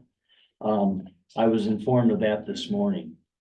So Alex was going to join the meeting virtually and discuss them, but he will not be because they're not ready. So for general updates pertaining to meat, I have just a few bullet points. There's potential new plants that are coming on board. One in Malta, one in Sydney, which is called M3 Meats, one in Glendive, known as Big Sky Meats, and one in Big Timber. One of the processes that takes place is that they send to me their HACCP documentation, their literature, that I look through their documentation. Not that I give it a stamp of approval saying everything is perfect, but we look that it's in order, that it's sound. Another thing that takes place is that we visit the plants. I've been out to Sydney and the Glendive plant, and so has Alicia. Alicia walked through both of those most recently. Both are not ready yet to come on, but they're close. The ones in Malta and Big Timber, I've looked at their plans, but and neither has Alicia. We have not walked through them yet. So potential 4 new plants coming on this year.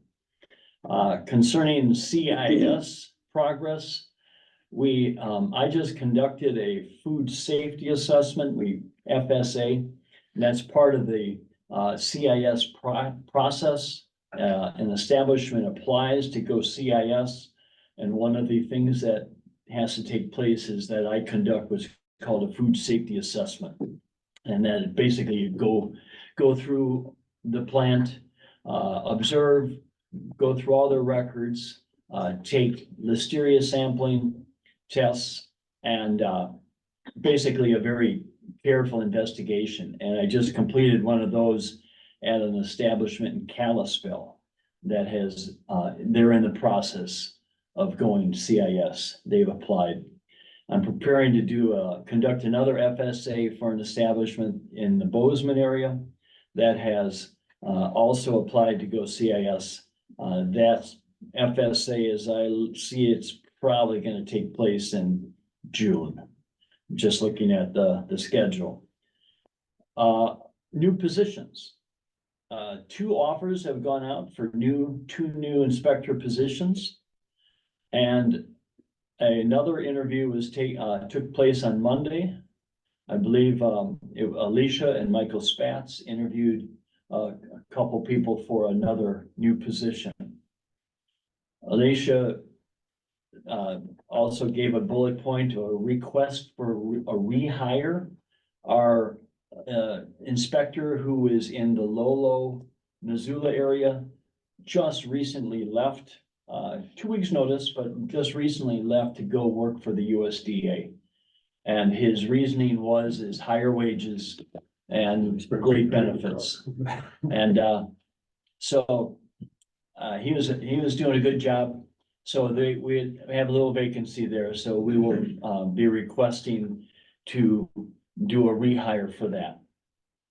And that's about all of the bullet points, that Alicia gave to me. One other thing that, I'm personally involved with is and I believe you have received a copy of the letter.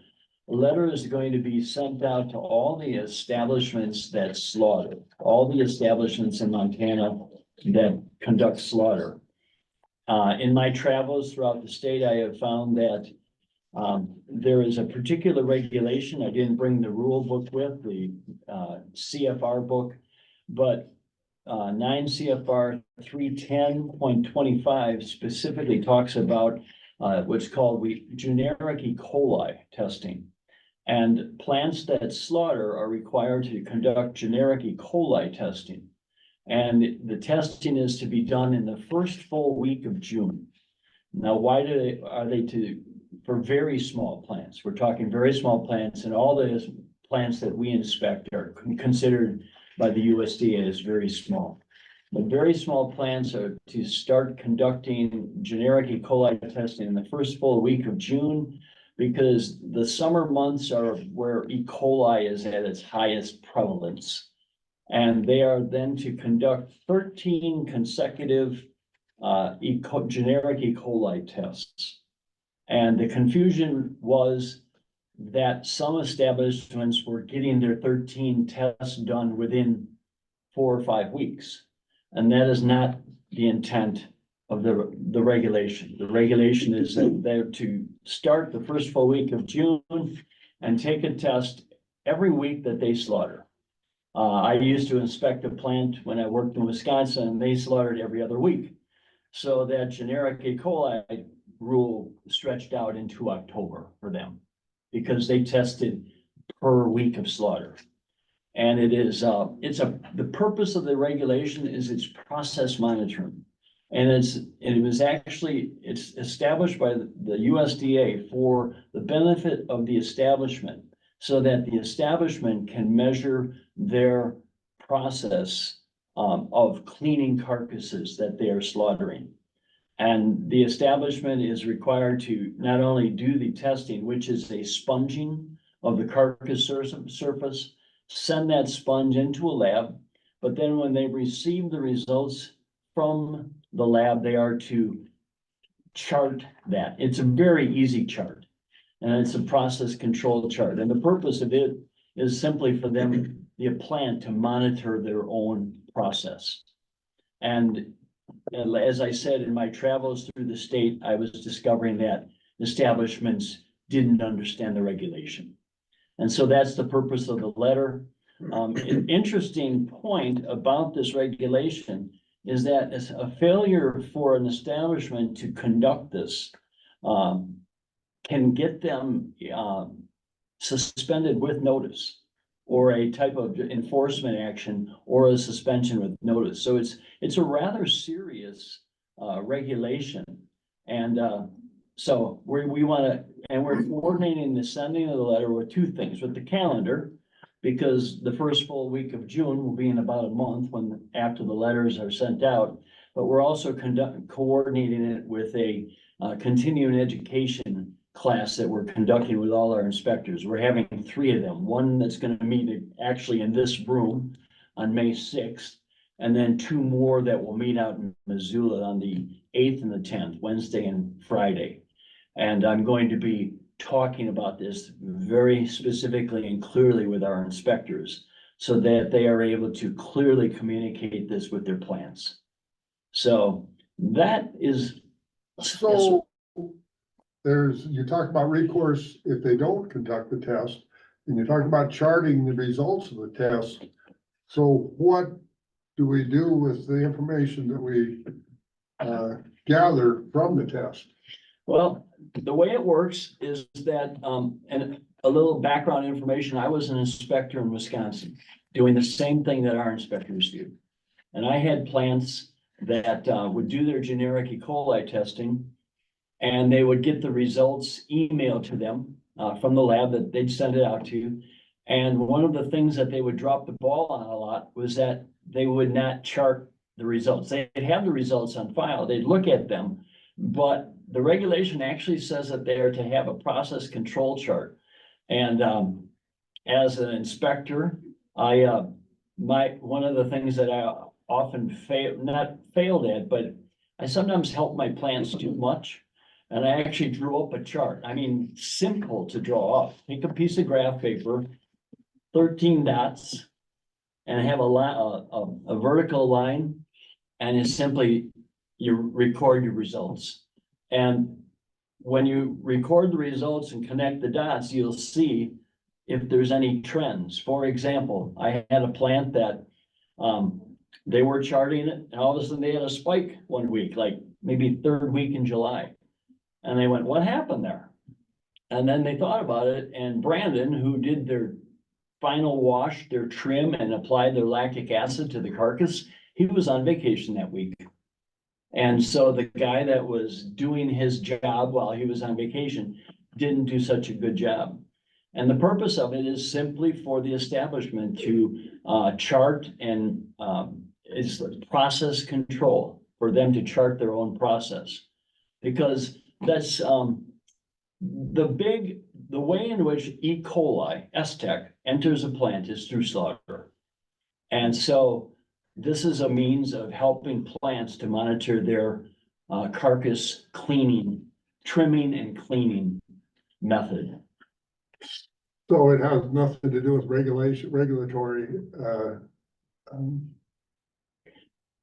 Well, if we find an establishment not doing this, well, no, I'm thinking more of the threshold. So, but the testing that you would do as an inspector would be the regulatory threshold of some problem in the plant. This is just for them to, I understand, to right, make sure that their process is working, but there's no repercussions from a right, continuous spike.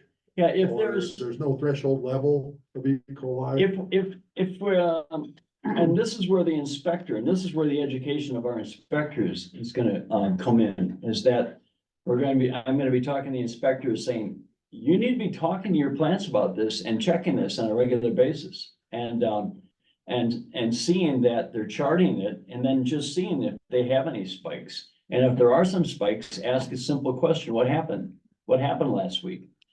Testing for generic E. coli is not the same as testing for STEC.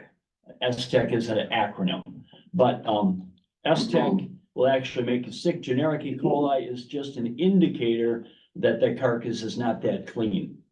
But it is not, just because they have and they measure, there are levels of generic E. coli. So if you get a baseline level, that's nice to see that flat line, but if you get some spikes, it doesn't mean that the world's coming to an end.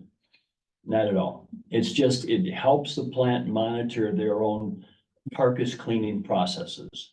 Right. But it's interesting that it is the regulation that the federal government decided it's important to implement this.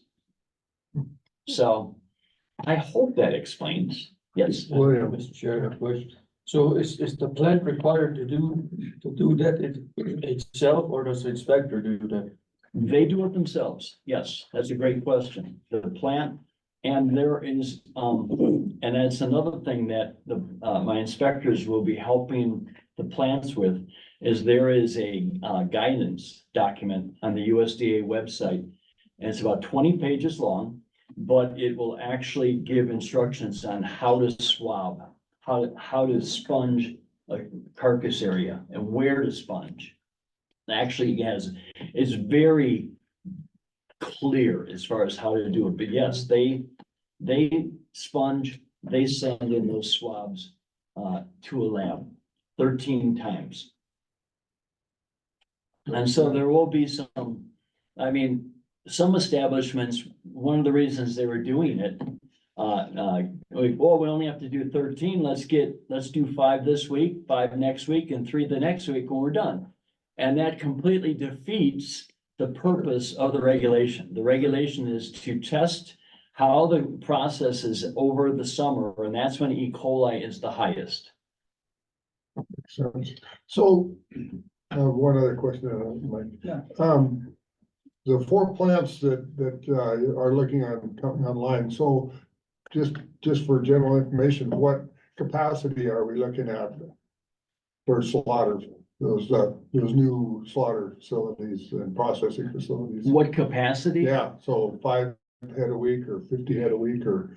Any plant, all the plants, the USDA, No, the new ones that are coming on. that Oh, you're just oh, looking They at. plan to do. oh, Yeah, the new plan, the one that you have Sydney and Glasgow or Glendive and then. Malta. the one in Big Timber is only going to be doing like soups and chilies, that type of thing, so no slaughter. But I believe the one in Malta will also slaughter, so 3 out of the 4 will be doing slaughter. So roughly how many a week do you have? I would think the one in Sydney is gonna do approximately, I would think 15 beef a week. The one in Glendive, he's very ambitious. I would think he wants to be doing more, maybe 20. But we'll see, you know, that I have encountered a lot of great ambition, but we'll see. Sure. I couldn't speak to Malta. I don't know. I was just curious. And Jay is gonna add, I think the one in Sydney is the former Eastern Montana maize that was previously under USDA inspection under other ownership. It's been taken over by new ownership and coming under state inspection. So if that's what I believe it is, there is an ability to do a lot more capacity there. But I'm sure they're gonna start where what they can handle. The one in Sydney, we used to inspect. Sydney was under state inspection at one time, and then they just said, we don't need to be inspected. I don't know what the reasoning was. That's before my time. And now they're coming back. The one in Malta, I think that's the one that used to be USDA. Okay, well, there's, Yeah, and that would be bigger. yeah, I think the Eastern Montana meats is under a different ownership too, and maybe they're gonna try for USDA. I don't know. Maybe, yeah, somebody has that region. Yes, I used to live in Sydney. M3 meats and Eastern Montana Oh, meats are different. different. Okay, But I think it's out, there's somebody who's wanting to get Eastern Montana meats going. That's what I heard too. Yeah. It's there. Is there anything else on the meat side? Pardon me, sir? Anything else on the meat side? You have to approve his request to hire. Yeah, I was gonna make a comment earlier about the depth of who is subject to this sampling. So it's not custom exempts, it's only state inspected, and it's only those slaughter, so it's a pretty small subset of our total. And I failed to add one thing is that the regulation is that the establishment that slaughters, they swab, they sample the predominant species. So if they do more cattle than pigs, that's the species that they slaughter. I had an establishment in Wisconsin that they did almost exactly the same amount of beef and pork. So they just alternated each summer. They switched from pigs to beef and back. Okay, I'd entertain a motion to grant the request, all right? Second. All right. And a motion and a second to grant the request to hire a new meat inspector for the Lowell, Missoula area. Al made the motion and Jake seconded. Any discussion? Discussion, hearing none, all in favor, say aye. Aye. Opposed? Motion carried. Okay? Thank you. Thank And you. you got me done in 5 minutes. I have an inspector call to do. Perfect. So Perfect thank timing. you. All right. I'll just say, it's pretty exciting. I've been with the program here for 1 year. I started April 3rd last year, and this program is growing. It really is. Yeah. It's exciting, but growth is also challenging, isn't it? Well, but it's job security. That's right. Thank you very much. It's great to meet you. All right, our next item is not on the agenda that was printed, but we will entertain Ms. Crystal Lee. We have there was a meeting yesterday with the, milk producers and, from that meeting, we have, a proposal. Krista has a proposal on behalf of the milk producers for this board to solve the budgetary problem that is going to hit us shortly in the, milk budget. So with that, Krista, would you introduce yourself, please? And Mr. Chairman, members of the committee, I'm Krista Lee Evans, and I do government affairs for the Montana Milk Producers Association. To the chairman's introduction, we did. The producers have met a few times over the last few months. And yesterday afternoon, we sat down with Department of Livestock staff and Mr. Curry, and we had a really good conversation on how we address the budget shortfall in the milk inspection arena. And so what I've outlined here is what the group would like to propose. And there's really an initial process, which will get us through until June 30th, 2025. And then the process moving forward. And the big assumption on this working is the ability to capture general fund funds. Okay, so the lab today is funded by general fund, and it has been for a number of years. And what we're proposing now is to split the, I don't know, depending on what type of an entity you are, on whether it's funded by general fund or funded by fees. And so the recommendation is that the processors be funded, or the inspection of processors is funded by general fund. And the inspection of farms would be funded by state special revenue, which is fees generated, charged against the farmers. Initially, because the department today doesn't code based on what type of facility they're inspecting. Initially, it would start at a 70-30 split, 70% general fund for processors, 30% for farmers. Keeping the per now, hundred. just to clarify, and that is the total budget, projected budget. Correct. And so the department was comfortable with coding going forward so that we can have a more accurate number on time spent inspecting processors as compared to the farmers. And one of the pieces here is the bridge to get us through until July 1 of 2025. And what the farmers offered and suggested was they would keep their per hundredweight and minimum maximum fees the same until any of that bridge funding was paid back. And then they would take another look, sit down with the board and take another look at what the true cost was. And there's a chance, it was very likely, that the producer fees would be decreased. Okay, so the bridge funding, just to clarify that, would go, the budget shortfall would hit somewhere October. Yes. We would be at zero budget left in the milk control. And so that money is gonna have to come from somewhere else in the department to backfill that inspection fees.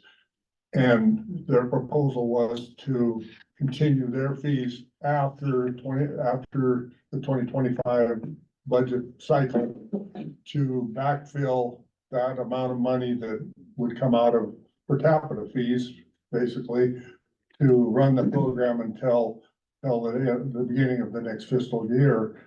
And if they are not successful, or we are not successful, whoever getting general fund, then we will have to revisit this and decide where we're gonna go. Right.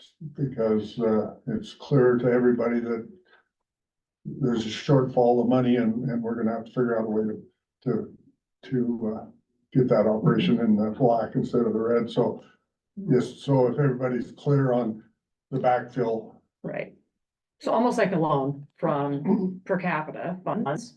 And then the way that the producers would pay that back is that they would just keep, because right now, the way the fees are set up, once you have the processors covered by general fund, the amount collected from producers is gonna way exceed the 30%. So the portion above that would go back to pay the per capita loan off. How long is long term? Can we get legislature to give enough general fund to just flat take care of everything. That's not their wish. We had that conversation. Okay. The conversation amongst the producers is there's a number of different reasons, but part of it is the concern over risks associated with when there's not adequate general fund. And having to go from zero to whatever the fee would be, to be able to have inspectors. So they thought that this was a good compromise and, a way to address some of the challenges associated with the really, really small processors that have niche markets. That's what I think, can you expand this a Yeah. little bit on processors, because, Right. you know. Everybody the thinks first the thing that big comes- three. Yeah, that's the big three, Right. and that's not what Right. this focuses on. So the big processors that you're all aware of, the medical dairy gold processors, they're already paying the cap every single month.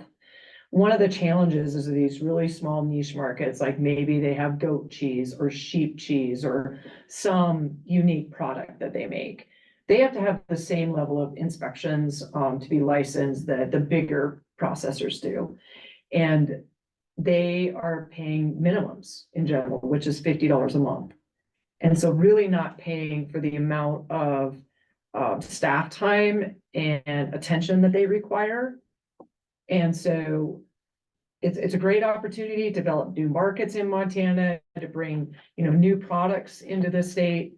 The larger producers felt pretty strongly that it's not their responsibility to subsidize the niche market folks.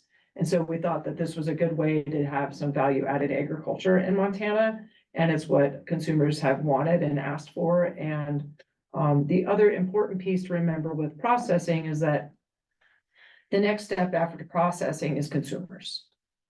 So if there's a human health and wellness question at all, that's the place it would be at. Whereas with farmers, our products let's go to further processing. And they're willing to pay their per hundredweight fee and have minimums and maximums with that moving forward. Lily, Mr. Chair and Chris, and I think one thing to note too, that this would make it match meat and egg. It would be very similar to how we fund meat and egg. Well, meat. Meat, yeah. You basically have you have a cost share. So the general fund, there's a general fund cost share and state special revenue versus where you have a mix of federal and state, but it's a cost share program. Yeah. So I guess, the thing that, well, two things. First thing, this board has to agree to ask for legislation to get general fund money, get it in the budget, and then agree to the loan or whatever you want to call it for the producers, and then also realize that if it doesn't pack muster through the legislative process, that we will be visiting this again, and that it's probably not gonna be as much fun if it doesn't go that way. I think that the timing is good with the focus that the legislature has had on value added agriculture, so, hopefully we can get this, but maybe you wanna tell everybody that you won't be the lobbyist. Right, so effective June 1st, I will no longer be representing dairy folks. I've accepted the position as Director of Government Affairs for Calumet out of Great Falls and Montana Renewables, so you won't see me in the MABA water rights or milk world anymore. Yeah, so it's an exciting opportunity. Disappointing to some of us. Not for us. Yeah, so, I'm sure there's questions, so go ahead. Okay, you say 70% of the cost. How much is that in dollars? So Mr. Chairman, Ms. Bacchus, I don't have those numbers. About $280,000. The budget's just shy of 400,000, I Okay, think, yeah, or will be Yes. through the biennium. So 280,000. Okay, and so the 30% is the rest of that. Yeah, and the fees, we did, Brian was here with a spreadsheet, and the fees collected from the producers will cover that the rest, $120,000 remainder. So we should be for the near term solvent. The other piece, Mr. Chairman, that we talked about that I think is really important is the need for the board to reevaluate this. Maybe when you guys are reexamining per capita fees, it might be good to put this as a line item on there just so that producers and the board have a chance to communicate about that so that there is increases. They're smaller rather than a big increase all at once. So that was the other thing that we talked about yesterday that I thought was a good idea. Yes. Okay. We've been losing dairies. How does that fit into this?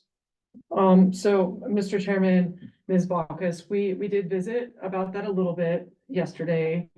And, part of the concern from the producers was we are losing dairies. There should be less work. And Mr. Honeycutt has the numbers, I'm sure off the top of his head, but as we've lost dairies, we have, also reduced the number of inspectors. So the important thing to remember is they don't inspect the cows or anything like that. They just inspect the facilities. So, our dairies have gone down, our milk production has gone down, and so the workload has gone down as well. And it looks like the department has reduced inspectors as that workload has decreased. But the fees are what, for the farmers are what pay their portion. But if you have fewer and fewer farmers. And that's the issue.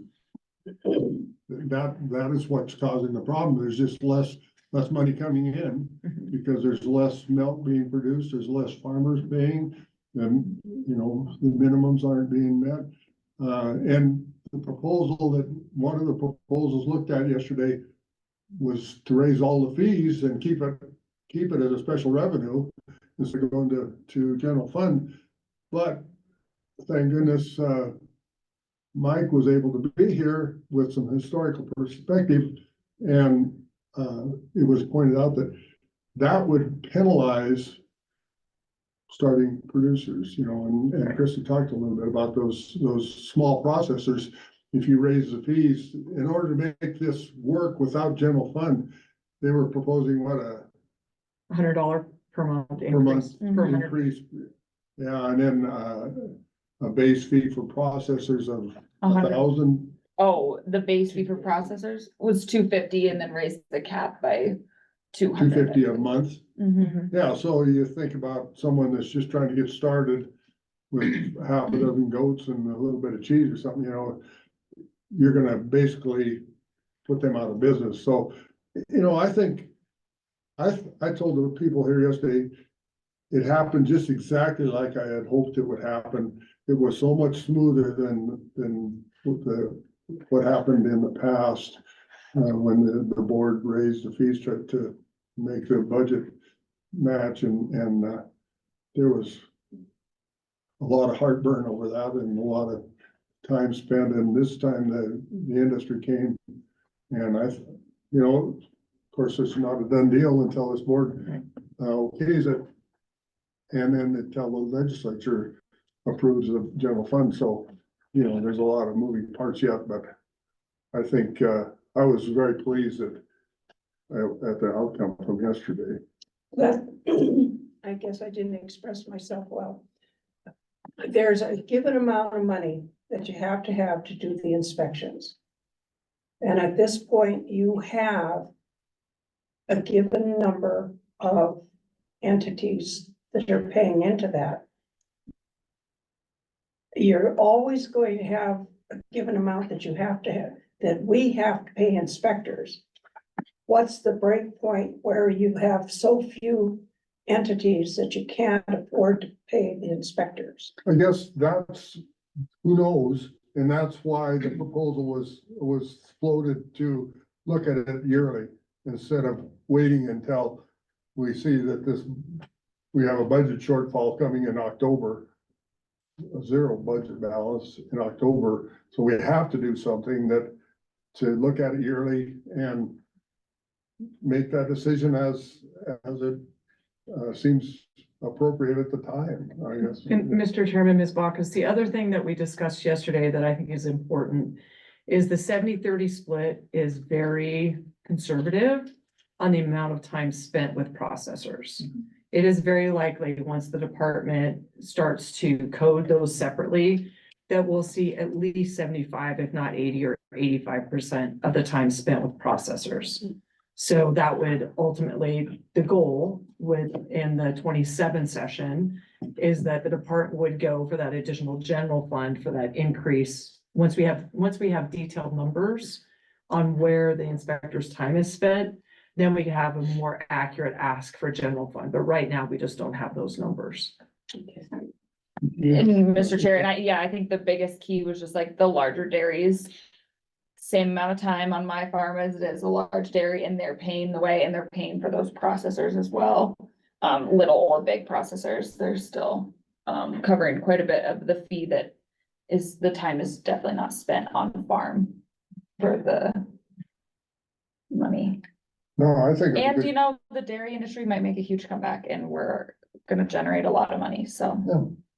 Well, You never know. that's the other side of it, you know, right now we're decreasing, but who knows? You're expanding. Yeah, I'm growing, so everybody else should. I don't know. So is there more questions? If not, I entertain a motion to accept, Krista's, proposal here for the solution to the budget shortfall we have in the dairy inspection program. That, I mean, I would say, Right. if you didn't, well, somebody's already moved, so I wasn't gonna say that. I'm gonna say, you got another month before the budget stuff is final, but. but this is, it's fresh in everybody's mind. I don't know. I guess it's your choice, but we have a motion on the floor. Do we have a second? Second. All right, we have a motion and a second. Any other discussion? Any other discussion? Hearing none, all in favor, say aye. Aye. Pose same sign. Motion carried. Good job, Krista, Thank you. and thank your group again. I will. I was. Thank you for your time. Thank them on behalf of us. I just, it worked well. Thank you. The process works. All right. So I guess we're just gonna keep moving down this. Yeah. Okay, You're making time up, so you're doing good. so on these, do we need to go into the amendments then on the? or the- Okay, It's all class B, they better. all that, so we're going right to Yeah, you go right to your next the, one. Marcy June. Wall open. So. That's you, West Ohio. See if I can drum up a request. For the record, my name is Greg Judah, with the Vet Diagnostic Lab Director. It should be pretty short and sweet. The first thing that I had, Mr. Chairman, members of the board, is just wanted to share a couple of the construction updates, and I took some pictures over the last 2 weeks that Donna so nicely printed out and included here. If you like, I could point it out on the screen. Would that I work was better? gonna share it real quick, so people that might be watching from afar. Gotcha. can See it as well. Yeah, So and there's- then, so Mike can run his pointer around if you ask him. Right. So, I yeah, know. yeah. Well, you do that and then he can Yeah. copy it. So this first picture here, you got a water truck and some excavators, and where they're currently parked right there is actually the ag analytical portion or wing of the building. That's where their laboratories will be. Everything inside this dugout, sort of. Yes. Okay. And then you can see the footers dug around the outside of it. So they excavated all those out primarily last week and tamped it down to get ready to put the forms in. Or the vet diagnostic portion of the or wing of the building is just kind of behind the excavators towards that dirt pile, stretching along this back line. And then on the far left where you can kind of see those mounds, that's actually where the incinerator will be located. Okay, back here. Moving on to the next picture. This gives you a better pano. So over here on the right where you see the equipment lined up along 19th over by the school bus there, that's where the wool lab wing will actually be located. And then this large center area where the dirt appears lighter is kind of the common area where you'll have offices and conference rooms, storage, those types of things. So break room. Kind of gives you a little better idea of the scope of the size of It's this. big, yeah, it's big. And I was telling the chairman at a break there that they work like half days on Friday, so it's kind of cool that if it's nice out, you can go out and just walk the footprint and see what all they've done during the week. So that's been kind of neat. This third picture is kind of just a repeat of the first one. These were taken from the roof above Necropsy, by the way. That's why I got the birds. Were you safety rope on there? Oh, big time. The flat rope. He wasn't wearing cowboy boots. I wasn't wearing cowboy boots and then I was with our pathologist, so. So I was misery of company if you fall off. So this picture, that you can see here, these are where they've started to build out some of the forms in the footers. And this, on the left-hand side, that's the ag, analytical wing. And they're kind of working their way around, with these forms. That's where they'll pour. And then the final picture, that is the forms around our, incinerator pad. Right there, so you can see the floor drain sticking up. So based on a call, this morning that I popped over to during Mike's review, they said the next step will be they're gonna raise this entire floor where the pad's going another 18 inches or so, with fill dirt. So that's what they've been doing, is building it up, in order to have, they excavated out kind of the bad soil, and they've been putting structural rock and dirt in there. So we've had a steady stream of rock trucks, like side dump rock trucks, just rolling in, all day, pretty much, and they'll dump and bulldoze it, pack it down with a roller and then wet it down to get it to settle.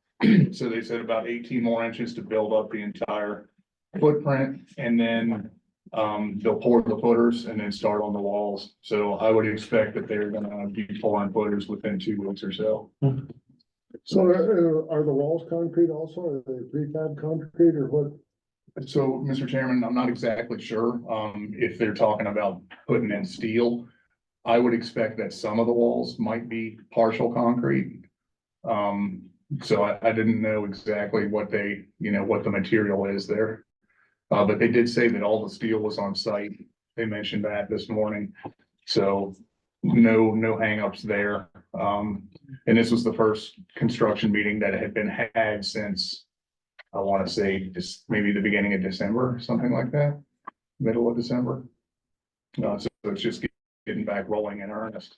I believe Swank said they have 4 more people coming in next week, that are probably going to be working on some of this forms and stuff like that. So that's it. Right now, I thought that most of the work's being done by subcontractors on there, they're working on. Yeah, absolutely. It's a central excavating out of Belgrade, I believe. But there was no red flags in that meeting today on the construction as far as delays or anything? None. Good. So, and what is the expected tentative completion date? So, Mr. Chairman, it was supposed to be October 2nd, 2025, with the 90-day pause, or approximately 90 days. That's obviously going to be pushed back, and based on the schedule for casework installation, they had one of the areas, I think, scheduled for November of 2025. So I would expect it's going to be sometime, winter to early spring of 26. Yeah. So, I mean, it's not a terrible thing, considering If it was actually completed at October 2nd, that's like right in the heart of our busiest season for testing. So moving would not be a good option. So we would have been moving, ClinPath and milk and serology and virology would have stayed right where they're at. So that's kind of what I was thinking at the time, do it in phases. We'll still probably have to do that. Just to, move a section as fast as we can, get them set up and running to avoid downtime, because if you try to do it all at once, you may as well just shut the lab. So. It'll be fun. Other questions on the lab? Yes.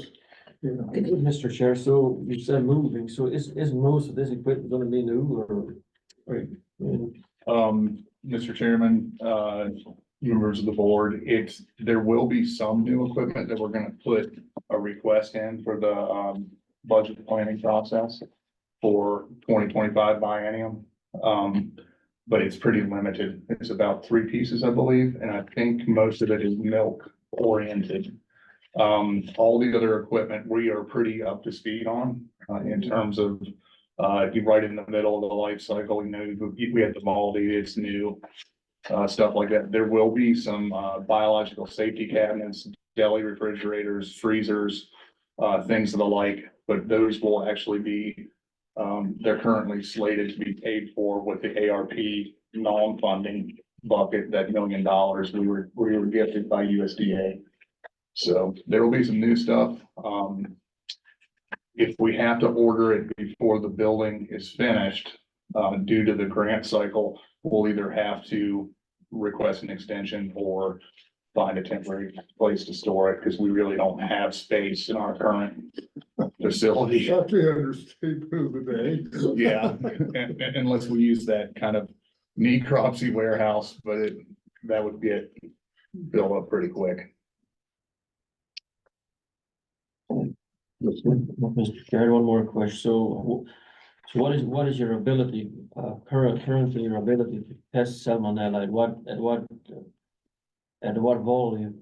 And can you test for salmonella right now? Let's say for the chicken ones, there's a lot of swabs for salmonella. How? Yes, Mr. Chairman, Mr. Kleinsalzer, we do currently test for salmonella as part of the NPIP program for chicken swabs. I believe we can do both PCR as well as serology testing. So we should be able to handle whatever's submitted. And I can have Dr. Schwartz follow up with you if you'd like, to get specifics in terms of maximum throughput, if that would be of interest. And the reason I'm asking this is I was invited to NIH at their yearly meeting here a couple of weeks ago, and they invited me to sit in on it, and I was in town anyway, and I told them about the new lab we're building and everything, and they were very excited, all these producers, and because they did send all their swabs to Indiana State University. Okay. And their question was, if we're building a new lab, why can't we do it in Montana? Yeah, we should be able to and can do it now. But there's a few things, salmonella is the brunt of it. Each flock, there's 60 flocks in Montana right now. And let's say a producer has 30,000 birds, he has them in two sections, that's considered a flock, you would have 2 flocks. So, and each flock does approximately 20 swabs for salmonella during their yearly life expectancy. And then they do the AI testing, just, I guess it's not as hard as salmonella. And there's one called AE, what that means, I really don't know. They just mentioned that, I could find out, I guess. But their vet was there, and they wanna start testing a lot more vigorously than they are now, just for the general public to have a safety net and to look into it. So I just sort of bring that up to maybe. Well, I want to thank you, because we have a facility now that we've all been wanting and hoping for, and now we just need to utilize that facility as much as we can, and we need to we need to sell that to producers, and vets and, and it's gonna be up to the lab to retain the confidence that, once they get the people using them, because that's always been for one reason or another, and bad news spreads like wildfire, good news just creeps along at a snail's pace, it seems, so, that's always been the challenge, but this facility we had, I don't know how much more we could have done anyway. One of the things has been turnaround time. And that's been very, very important. And I have heard of cattle producers, I think the swine people did send stuff out of state because the turnaround time was much faster. So that's important. Mr. Chair, one quick note on the egg side of things, if Montana Egg or Wilcox picks a barn, let's say picks Jake's barn this week to do a swab, to do salmonella swab. If the swabs are done on Monday or on Tuesday, this facility cannot ship eggs till they have the results back, so that has to be done promptly and in a very timely fashion to get that done. That's part of their protocol program. Mr. Chairman, members of the board, what I'll do is put together a summary of our testing capabilities and turnaround times with Dr. Schwartz, and then I can send that to Mike for the weekly update, and you can kick it out to everybody. Yeah, I remember. Well, I remember an issue, that's a different issue. I was like, I know we were doing some testing, for egg shipping, but the challenge then was how we were classifying tests. I can't remember if you were in the lab yet or not, but we would call things positive that were presumptively positive. And then they would have to hold eggs, or they'd only be available to become breaker eggs. So they get devalued because they had that. But I think we fixed that. How we were classifying our results was creating a problem for Wilcox. I don't know if we lost any business over that or not, but I do know that happened once upon a time. That we were doing some testing around salmonella, but the way our test results would get reported, it would automatically require that those eggs can now no longer be shell eggs.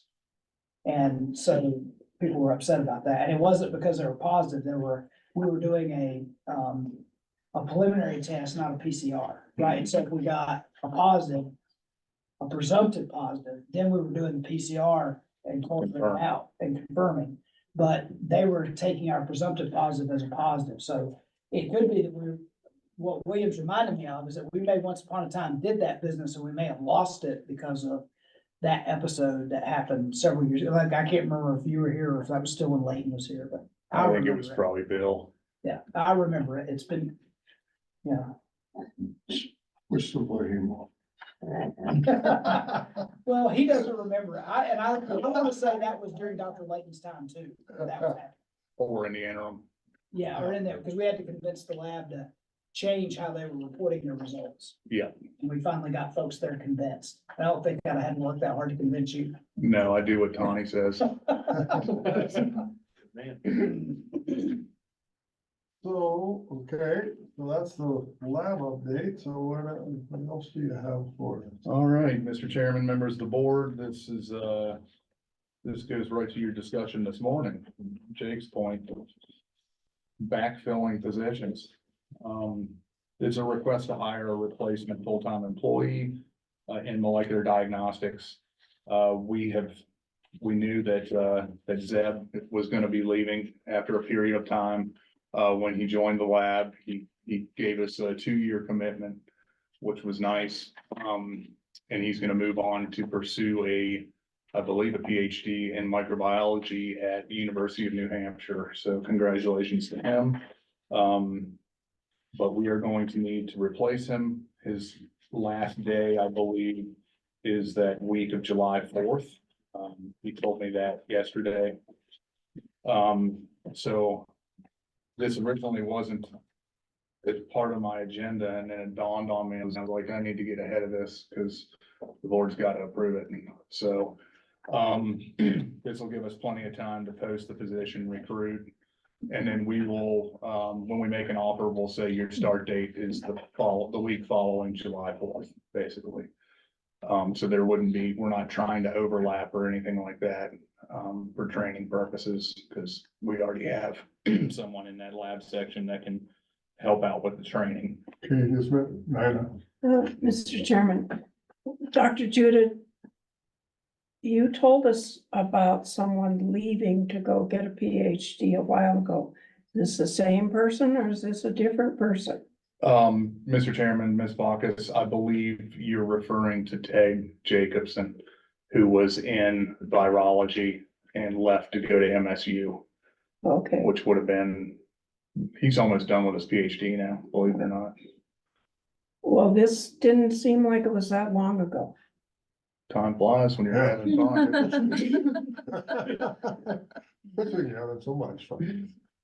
And admittedly, I may have brought this up maybe a meeting or two ago. Yeah. But we didn't act on it. But No, we we didn't act didn't on it. act on Yeah. it, but I'm just making sure you're not losing people fast down there. Oh, no, not at the moment, Okay, but it always comes in waves, it seems.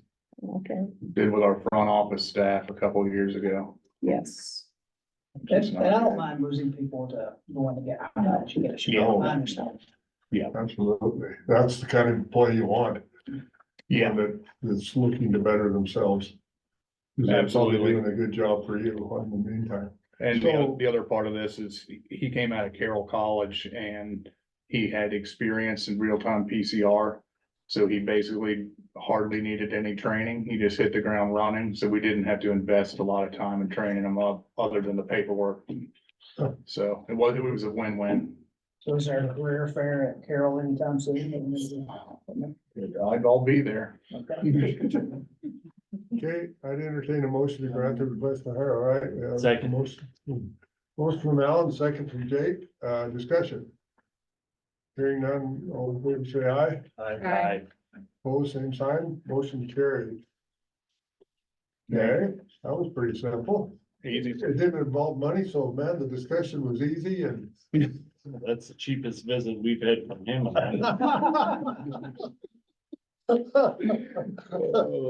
Oh, You are yeah, not it's pride of the okay. pump a little, No. so, All right, well, thank you. is that it? That's it.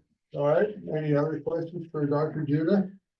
Yes, Oh, when is groundbreaking? Is it the second or the eighth? still on it?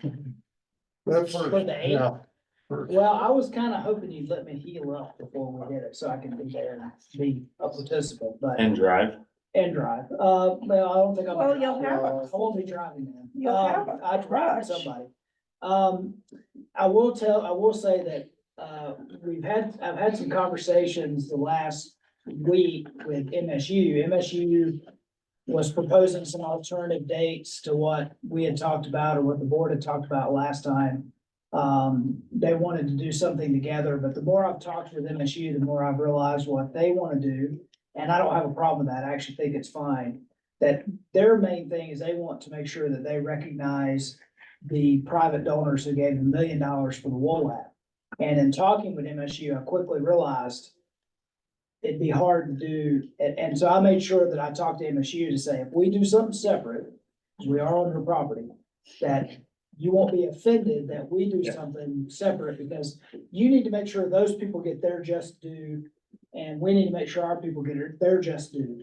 The problem is the date they've selected for that is May 28th, which we wouldn't have been able to join with them anyway, because that's during the Montana Stock Growers mid-year. And that would be shutting out any stock growers representation, and Tawny, myself, and Jay are all on the agenda for stock growers mid-year in Miles City. So it's not like it's even anywhere close by.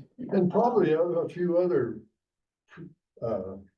premier stakeholders in this whole process that, you know, there was some more stock grower people and legislators that maybe would be in. I think the 8th is doable if we wanted to jump on it here at the end of the week. We got waylaid by some of those conversations, or as I said, my preference, and I wasn't here last time to defend that, would be to give me another week or two. I thought we said on the first. Second one said, right? Was that the second, right? Wow. I have it written down, hang Mine's gonna on. go to a minute. I went to my calendar, which I punched something into, which is the only way I could ever. Yeah, but you probably could have like pushed the wrong number, honestly, Alan, so. Maybe you didn't hear right. Yeah, he probably heard it wrong. We had it down for You know what? May second May second. We're not gonna or do May it, 8th. we're not gonna do it the That's first. what I- Yeah. Yeah, and the second was too close. The eighth is more possible. Okay, Yeah. so the discussion is open to a date. Minutes. And if you wanna do it, Nate, we'll, Yeah, because I think Swank and LPW will have shovels and things there. We just need to make sure we would by the end of this week need to be getting invites out to stakeholders. We could probably get you a gurney. Yeah, I'm talking about that, you make sure we get. Didn't we people have invited. another, issue with the eighth? What was the other? No, Oh, I know, I do know, I know that at one time the governor wanted to be there, so I'd have to check with him and see if he could be there, but he wanted to be there. So we're having a holiday on the ninth, so for me, if you guys wanna go, if it's on the eighth, I'm not gonna be able to make it, I know that now. You know what? I don't think we're ever gonna have groundbreaking. Yes, we are. I kinda wanna make sure I do it before the 28th. I'll say that. Okay, so somewhere between the second and the 28th. Yeah, I'd say the 8th is a doable date and anytime after that. Okay, Up to the week before that. I don't know when we're planning to have our next board meeting. I would say one of the things that might be nice to kill two birds with one stone is if you plan to do a groundbreaking and the day before a board. do our board meeting in Bozeman, because we could do it from Bozeman. Alan likes that idea. I'm not opposed to that. But Sounds we great. wouldn't be able to do both the same day, No, but you could. so we you'd have- just have to you'd buy to a make $500 motel room and we'll. Well, we'll Well, pay what we have today. They're not like that. We don't go on the road. very Oh, often. we were working on it because, trying to figure it out because of graduation. Yeah. Oh, Yeah. it's We're working graduation. around What graduation, is graduation? the 10th. Probably Mother's Day Was it the weekend. 15th or Can something? someone, think it can is. some of you techies pull that up on your, I believe it's the 10th, but we can double check. should be on the website. So maybe the week after that. Now, one thing I do know is that, I mean, obviously we'll invite the university, but one of the reasons that the university was locked into the 28th is May that 10th. that was the only dates Which, at that time that both Dean Bajwa and President Cruzado were available on the same day, or could be in the same place on the same day, which is 28th. That's why they were locked in the 28th for their recognition of the World Lab donors. Which I assume aren't the boxes part of the World Lab donors? Well, I hate to tell you, Okay, but you don't have I to tell me don't, if you're not. I don't know that they have all their donations yet. Okay. So that might delay Mhm. their. We don't celebration. need the president right now. Yeah, so the 10th, but we Is that what I we heard? wanna make sure. the so the university- 8th is probably not a good day because motel rooms would be $1,000 a night if you could find them. Yeah, maybe the week after graduation. Yeah. So, all right, so I'm saying we move off of that week of graduation into so then we got a 2-week frame work in there to work with. So, Mr. Chairman, I did look at hotel room prices for the week of the 10th or whatever after graduation. 400 plus a night. Yeah, that's not. The week before, it was 300 plus. Well, after going into summer break, and that's when all the tourists come. Yeah. Well, one thing is for sure, we have 3 board members that we won't need hotel rooms. Nope. True. And actually, at least for me, I mean, it depends on what time, well, no matter what time of day you do it, we It just staff wise go can home. drive. Yeah. it's just- And so we don't have to have that. Gene will need a hotel room. William, if he comes, might want to have a hotel room. So we're not talking about a huge expense. No, we drive. And we're worth it. Well, we could also bunk with Jake and Lily. Yeah, that's what I and wanted to say. put Jake has a spare bunk bed. I have a very, very, very small house. I have also Jake a has a tiny nice house. cot. Alan, Damn it. on the other hand, Alan has a whole extra house. I got a big room, it's called slaughter floor. So You're all welcome to sleep there. Doesn't count. All right, let's get back to, let's get a date. Well, why don't you look at if we're gonna do the board meeting at the same time? Okay, so then that would put us into the week of the 22nd. How long are you on holiday? We have holiday the 9th, the 19th, 20th, 21st. So we like have to do it then.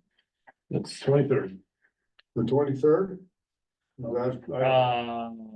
I won't be there that day. Now, we'll Too far tell to drive? you, No, I have a doctor's appointment Uh-oh. that's gonna make it so I'm not able to be there the that 23rd. week of the 20th, we won't feel sad for him. Now, he can come in here and defend himself if he really has to be there, but I have a note on my calendar from Brian Simonson saying he won the Smith River lottery. And will be floating the river. So So for we that feel reason, so bad. that's the date. We do it that day. We should do it that day, I agree. That, for that week? Yeah, 20th through 24th, it looks like he's on the river. The way the water's been, he may still be walking. Well, I might be the only high water if it stays warm for a few days, but, so, okay. What day, the 23rd, I heard. Jake, Are you got on available the bill on the 23rd, so Can't do the let's 23rd. try and move from the 23rd, so Let's look at the week of the 28th. that's the same week as. That's stock growers. Stock growers. Stock growers is at the end of the week, and you got, that other function going on the 28th, so Yeah, Memorial. maybe not.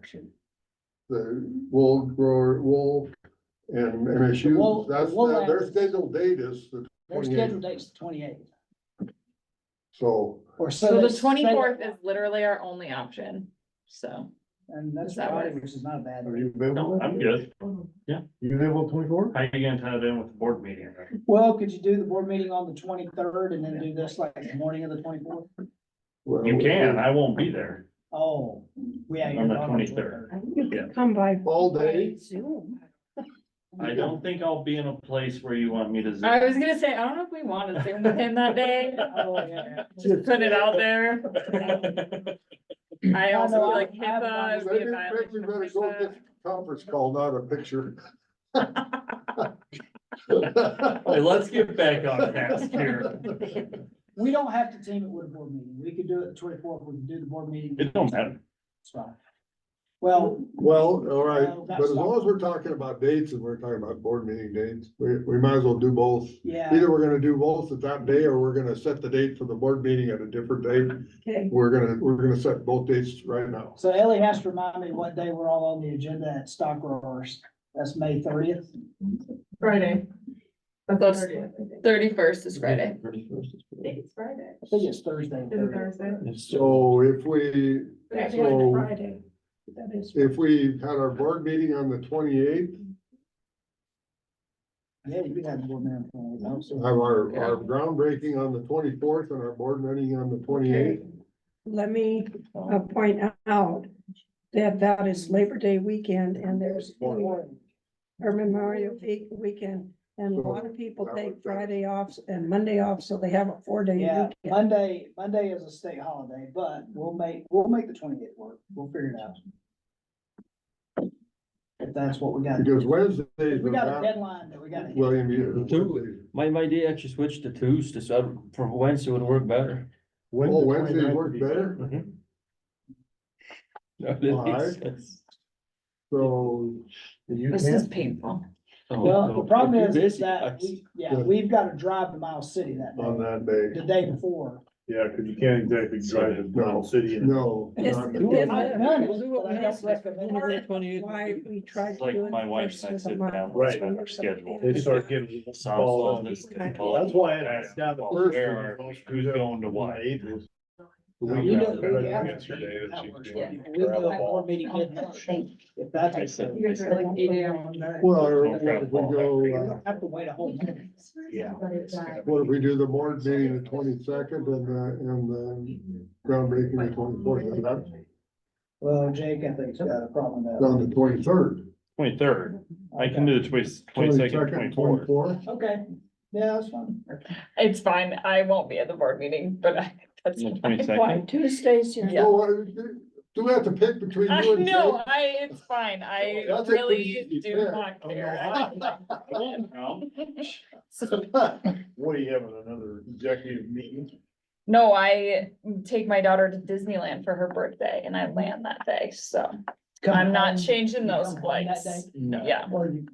If you wanna go to 28th, I'm fine, I can live with it, I might just be here in the afternoon, I'll work with it, I mean, Okay, But we're still talking about 24th. 24th, the 24th for groundbreaking. Yeah. Is everyone comfortable with that? Yes. All right, that's, No change. that's, all right, the 24th, and, so William says he can handle the 28th, and it seems like that would be. Does that work for everyone then, the 28th for board meeting? That's the Tuesday after Memorial Day. Yeah, yeah, now, So Yeah. we're gonna have, that day, I'm saying it right now for the public, so for the lady down the hall listening, that's a day she can just order some Jimmy John sandwiches for lunch. Mhm. She doesn't, we are not gonna expect her to come in on Memorial Day to. Mm-mm. no. We just have to go cheap that day. Oh, yeah. All right. What, yes, so, Dr. Judah, can you relay that to, The construction people. yeah, and they'll coordinate with. Yeah. Yeah, they'll everybody. coordinate, they'll have, supposedly Swank will have everything we need. And we have that, We we have just that have to list. make sure we get all the people we need invited, so I would Yeah. ask any board members, if you know of anybody that needs, Well, now. Can you put out, a send list, us the list? and then see who needs to be added. Yeah, because. Cause I know, priority is former board members that have been part of the effort, the legislators who are part of the effort, unfortunately, we've already lost one of them. And then stakeholder organizations, I don't know, if we go back in the history, but whoever the stakeholder organizations, Farm Bureau, Stock Growers wants to represent them now. But we could get that, we probably would send that request to like Scott. And then he can figure out who from Farm Bureau needs to be there. I wouldn't dictate who to them, they can figure that out, same with Stock Growers. Well, Mr. Chair, the question, so let's see if Lily wanted to bring someone instrumental to the dairy industry, and if I want to bring someone from the swine industry or chicken industry or someone. Yeah. And that's what I'm saying, it would be every organization, so pork producers, MMPA, Dairy Gold, we need to reach out to, but just say whoever they want to be there, instead of us saying who should be there, you guys figure out who should. so, all right, now if that brings up something, you start talking about bringing people, we have to talk about a time of day then, so that. It's a 4 hour plus drive. It said 1 o'clock last Yeah, time. so that gives me time enough to get there, gives William time enough to get there. So all right, 1 o'clock on the 24th. Okay, all right, and then 8 o'clock on the 28th for a board meeting Yes, The board meeting's where? here. In Howard. Yeah, we'll do it here. Okay. All right, okay. Thank you, Dr. Jim. Thank you, board again. What's that? I can drive by myself again. yeah, cause What do you know? we used to, you know, so we didn't. Oh, No. it's gonna be the 22nd. It's just a weekend, but then it pays to be in the dog food world, cause it's a pet food expo show that I'm going to, so they pay part of it. Well, this is like Gene. The rest of the district. She got every angle pretty. She does. Well, it's like Gene saw me at NCBA. The reason we flew, I didn't go to NCBA, but we flew down for the last day of NCBA because they were renting out part of Universal Studios and we got to take our kids for an evening to one part of Yes. Universal Studios for free. So you gotta take advantage of those things. Mm-hmm. That was pretty expensive, you don't. I know, yeah.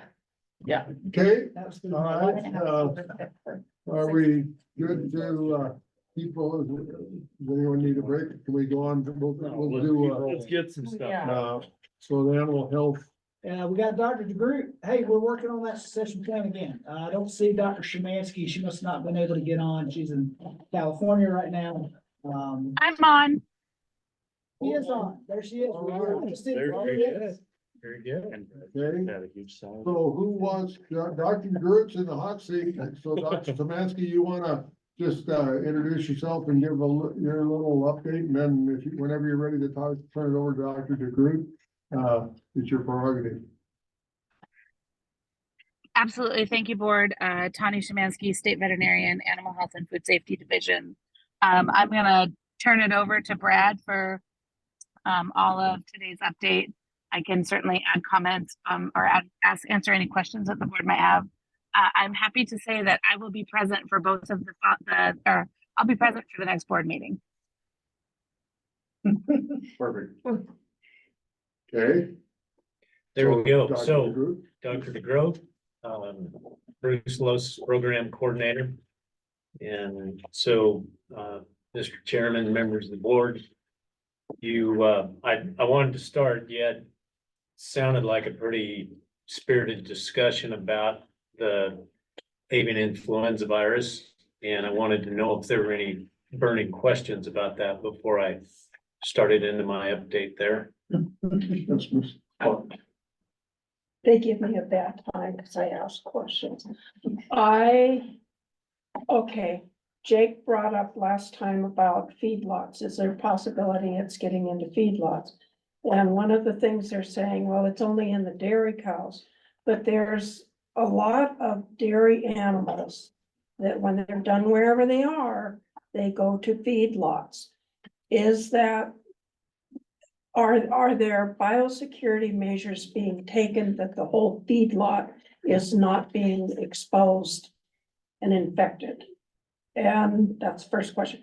Second question, I still have a serious concern about the possibility of humans being infected because they're working around all this and it seems to just go wherever it wants to go. So, Chairman Curry and Ms. Bacchus, to answer the first question about feedlot biosecurity, that gets into production practices by the feedlots, and we don't have control over those, but the USDA is recommending careful attention to biosecurity. Got to preface all these comments with the fact that there's a whole lot more unknown about this virus and its apparent infection in cattle than is actually known. The strongest evidence currently indicates that the transmission is in the milking parlor from mechanical transmission and the milking equipment. The USDA has done specific tests looking at disinfection procedures between cows of the liners, for example, and still has found viable virus between cows. And so the working hypothesis is that is the current or the most likely means of transmission from cow to cow. If that's true, then it makes that much less likely that this virus will get into or cause the clinical syndrome that we see in dairy cows, will cause a similar clinical syndrome in any beef cattle, because there's typically not lactating animals. They've dried up by the time they get to the feed yards. So to address the question about biosecurity, the USDA is emphasizing biosecurity practices in all of their recommendations. And that, given the amount or the number of unknowns in transmission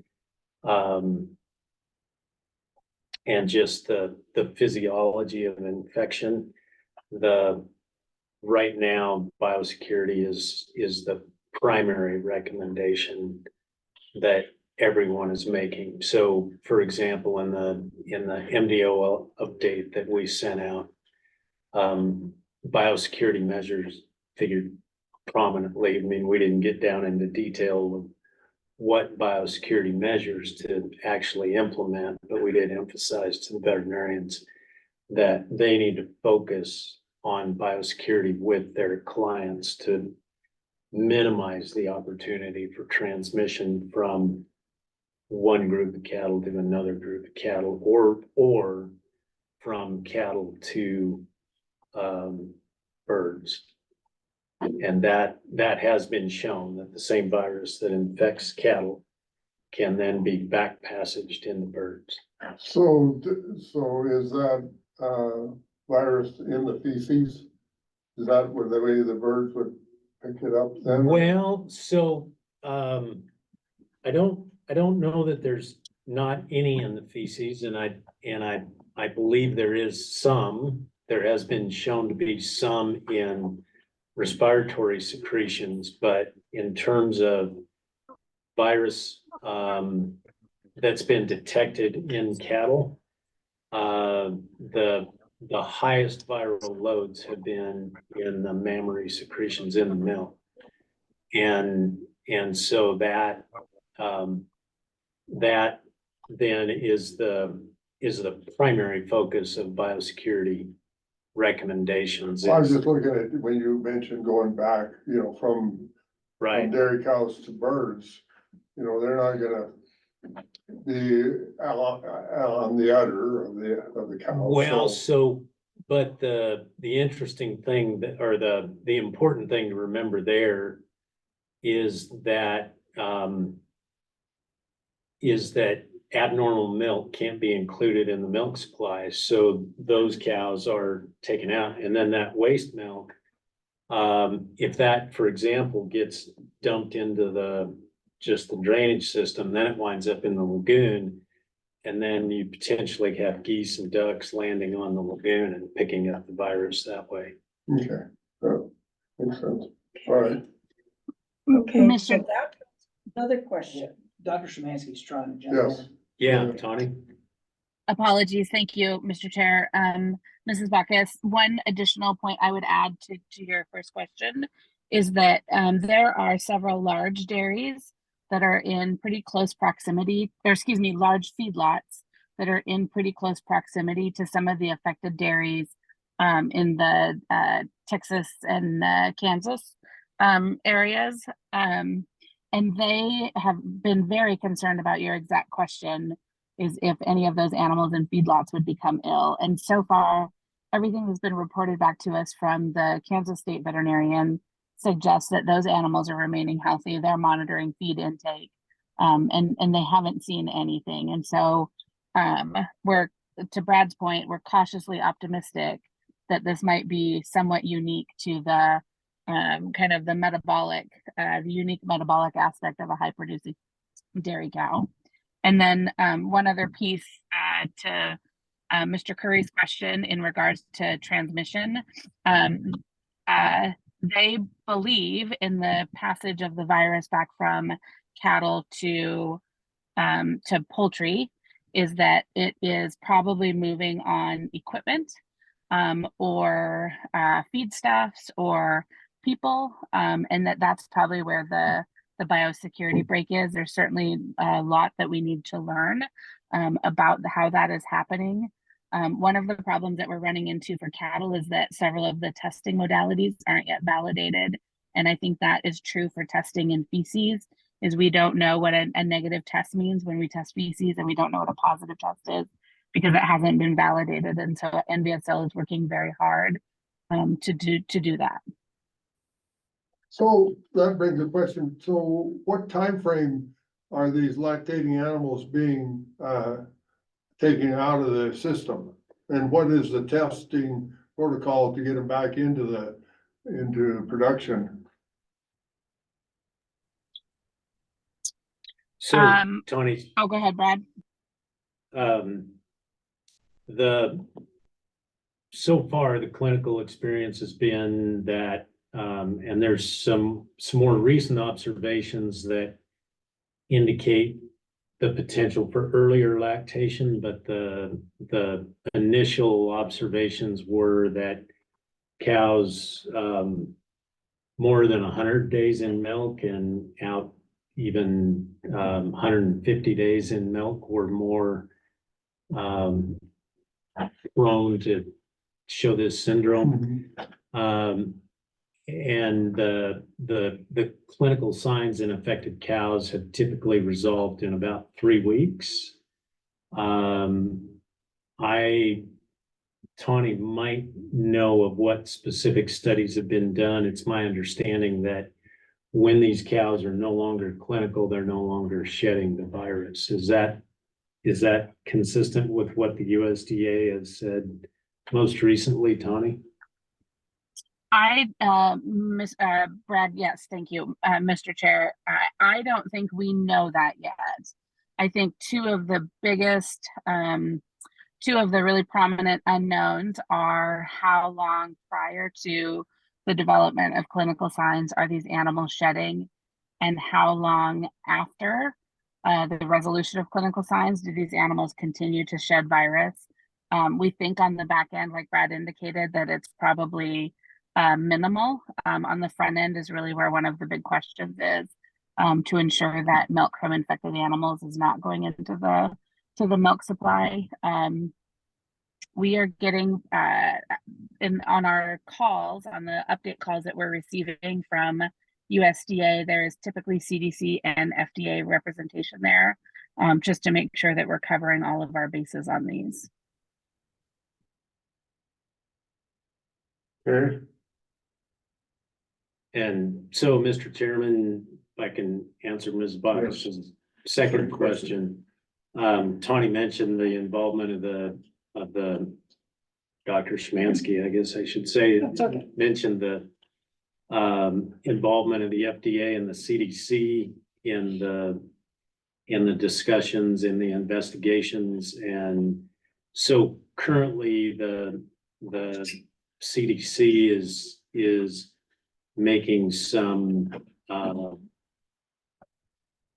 stringent, highly conservative recommendations about personal protective equipment for milkers, where we currently believe the viral load is the highest, and that is the most confined area on the dairy. And so they're recommending, goggles and face masks, gloves, all those kinds of things.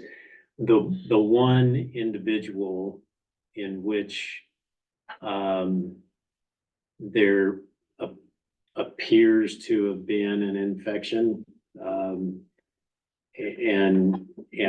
so that hasn't been entirely established, that the conjunctivitis, the inflammation of the eyes in this individual, not entirely established. That was due to the H5N1 avian influenza virus.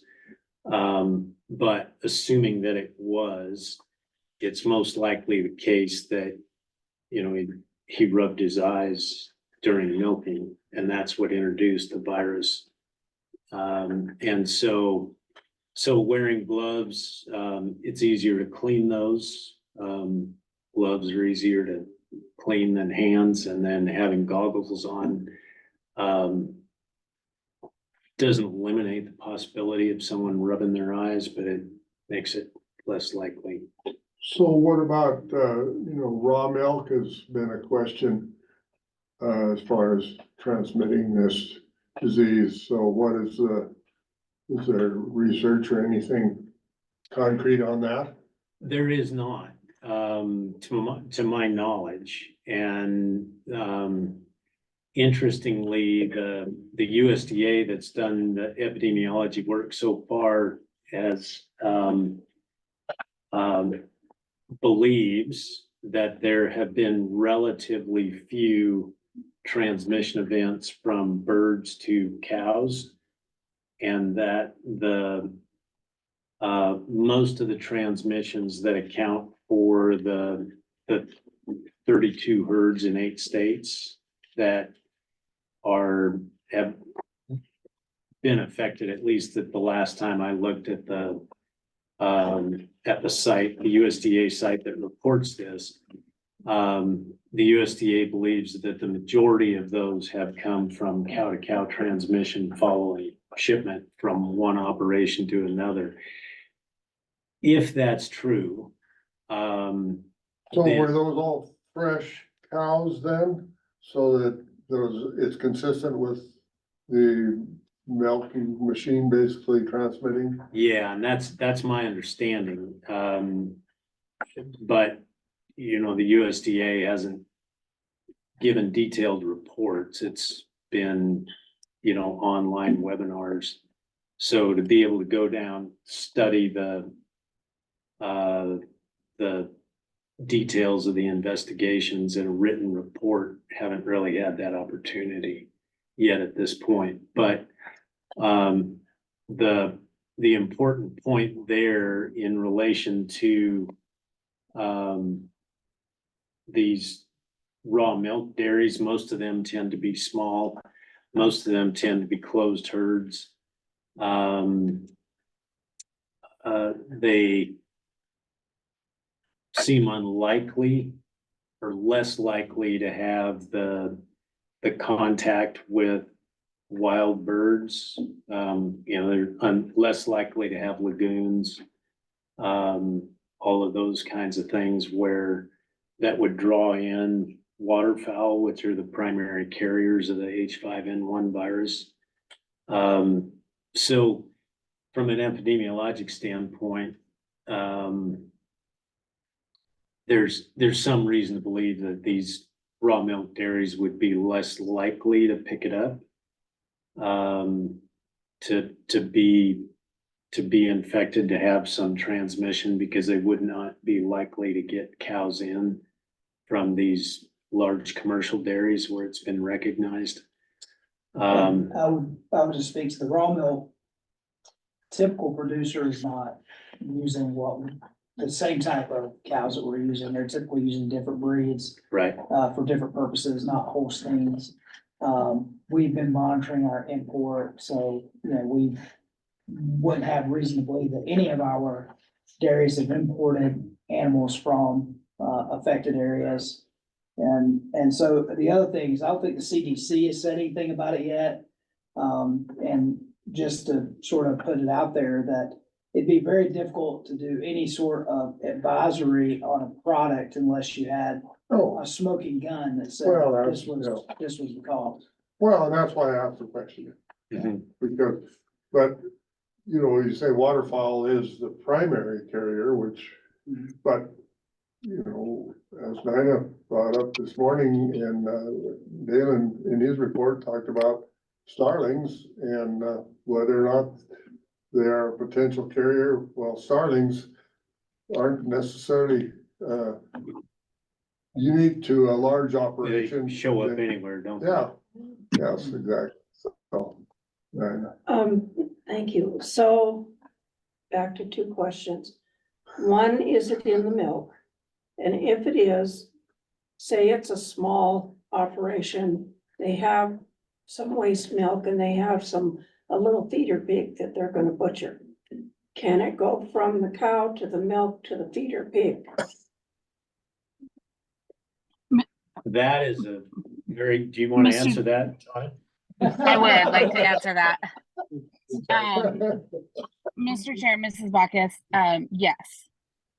So we, the genetic sequencing of the virus, the HPAI virus that is in cattle, does not contain any of the markers that we expect associated with mammalian adaptation, meaning an ease of transmission from mammal to mammal.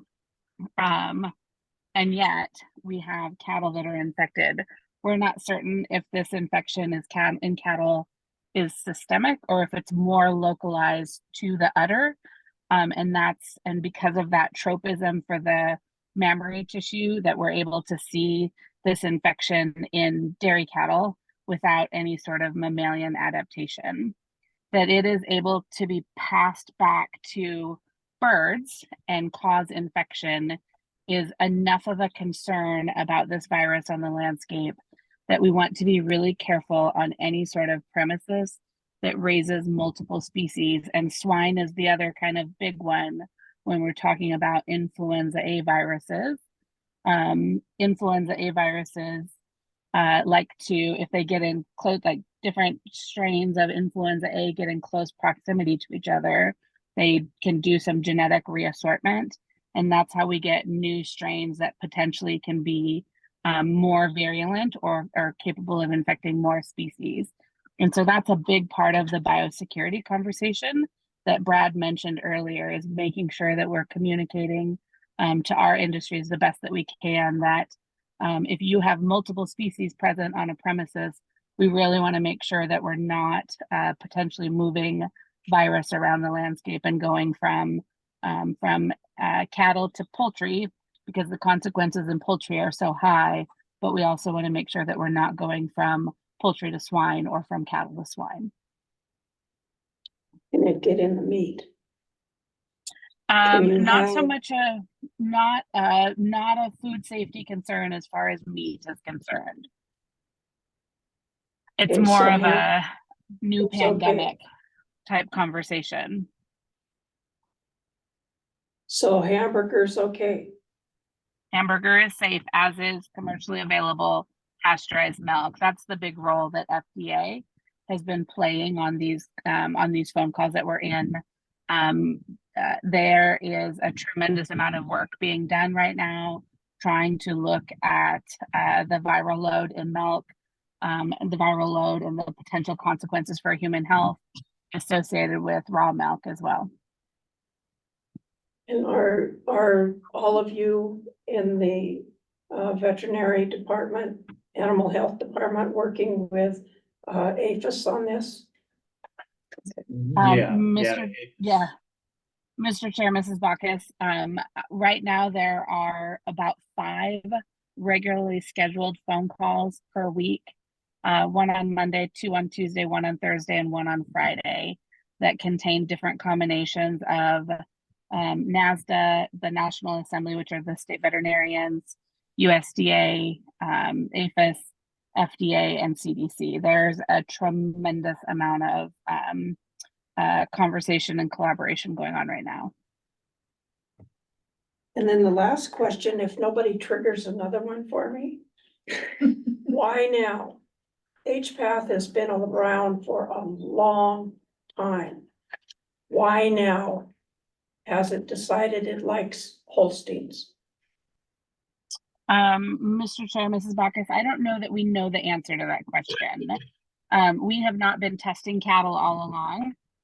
So we don't know if maybe it's been there, and there was some confounding event that happened. We don't know if the genetics has shifted just enough to cause this. We don't know if there's genetic susceptibility in our dairy herd. Like, there's just a lot that we, like Brad said at the start of this, there's so much that we don't know. Thank you.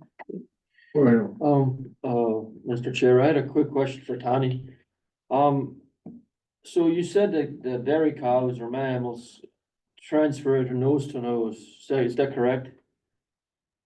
Mr. Chair, Mr. Kleinsasser, no, not nose to nose transmission. They believe that it's all, like Brad said, mechanical. So it's some sort of viral contamination from the presence of milk in the environment, whether that's the milking machine, whether that's the hands of workers, equipment that's been in a parlor, a bucket that contained, milk at the end of the day. I don't know, but it's mechanical transmission, not nose to nose, a coughing cow, any of those scenarios. But the next part of my question was, like our pigs, they're in total confinement. They have zero access to anything else that's out there, to the chickens, to the cows, I mean, they're 100% confinement. So I'd say the chances of a pig getting it, as far as, are pretty low. I mean, unless it's an outside pig or it's running around. Mr. Chair, think- Mr. Kleinsasser, I agree. I think here in Montana, we've demonstrated over the last 2 years with high path avian influenza, how good the biosecurity is on some of our operations. I think that continuing to be aware and making sure that we've got good practices in place, but certainly some of these smaller operations where there might be multiple species present and they're not confined, may be hopefully because of the factors that Brad mentioned, that they don't move in some of the traditional marketing channels, will prevent spread to them. But if it does get into them, there's certainly some substantial concern. Yes, Dick. Tony, Brad, originally, I think in our last meeting, you guys said it was the beginning of it, they figure was fecal to oral transmission is how the cows got it originally. Is that correct?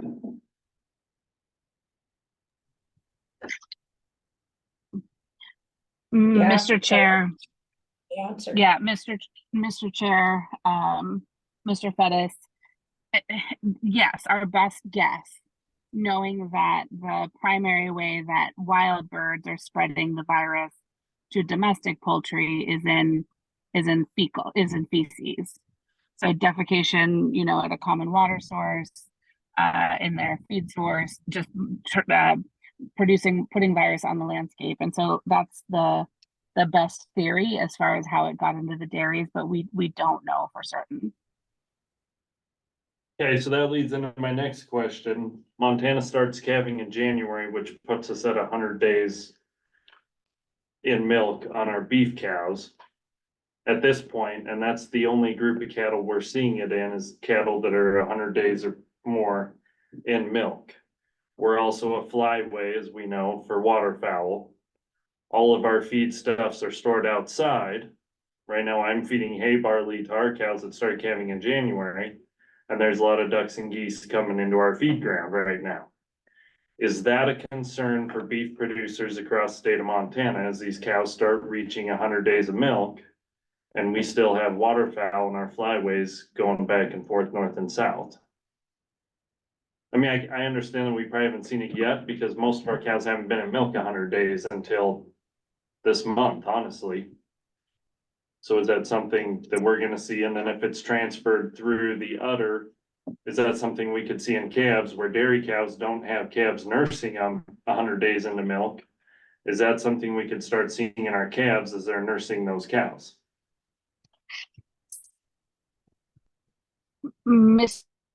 I wish I had a good answer for you. At this point in time, if our southern states are a little bit further into this process than the northern tier states are as far as the bird migration.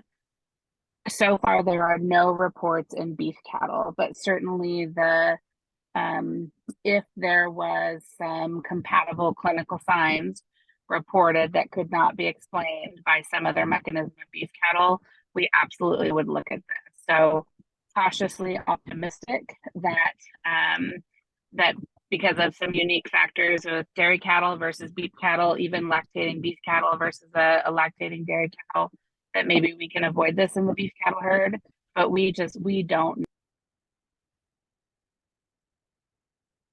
Well, I think the other thing, we're worried about our cattle, but so far it isn't a huge economic.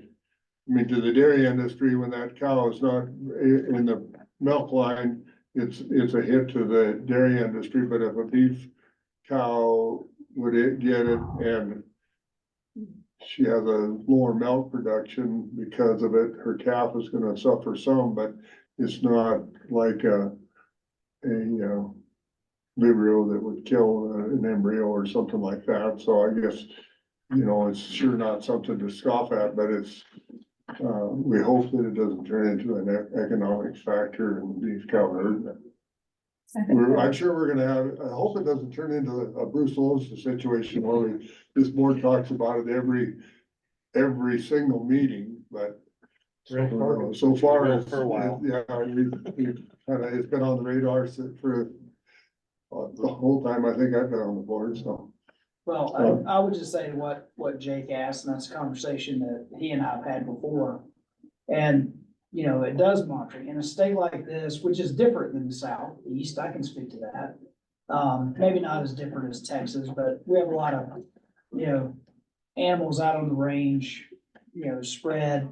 We don't see them as often, we don't deal with them as often, we don't work them as often as you do in some of these other environments. Even in beef cattle, it's very different, in certain areas of the country to here. And so I don't think there's anything, you know, there's nothing that I would say is ruled out. You know, but it's not ruled in until the science proves it's ruled in. But I don't think it's unwise for our beef producers to be vigilant, watch their herds. If stats or other things begin to drop unexplained, things that happen that you've not seen happen before, that's why it's always important to be reporting those to your veterinarian, and hopefully the local veterinarians you use will pass that information on to our team. And in every state, you hope that would happen, so that if there is something to investigate, we're hearing about it before it becomes too much of a big problem. But as I said, I wouldn't rule anything out, and every species I would watch. I would encourage producers to watch closely if they think, that they have some risk of exposure to avian influenza at this point in time. It's worth being vigilant and keeping an extra eye out and watching your data, to see if you see something that is, as Dr. Schmancy said, unexplained, that bears further study and scrutiny. And Dr. Schmancy, I hope you would agree with me, but I just wouldn't say, I wouldn't say we're off the hook just because it's dairy cattle. I'd still be keeping a very close eye. No, and Agreed. I agree. Yeah, I agree with that too. And the reason I bring it up is, you know, we're seeing it in adult dairy cows, but how would that transcribe to a calf that's been on the cow for 120 days? Would that viral load have a totally different reaction in a calf, a young calf that size, than it does a full-grown lactating cow if that calf's nursing that, if that calf is nursing that cow? So I just bring that up because I think it's important that even though we aren't seeing it in beef cattle right now, I think we need to stay very vigilant and watch to make sure that, you know, we don't see anything out of the ordinary. And if we do as ranchers, we report it or test it or figure it out to see if there is a bigger problem that we haven't noticed yet, because we don't monitor beef cattle feed intake. Right. We don't monitor beef cattle milk production. So it could be there and we don't even know it. But so I think we just need to keep a close eye on it and be vigilant. So are you seeing any dead birds on your feed grounds?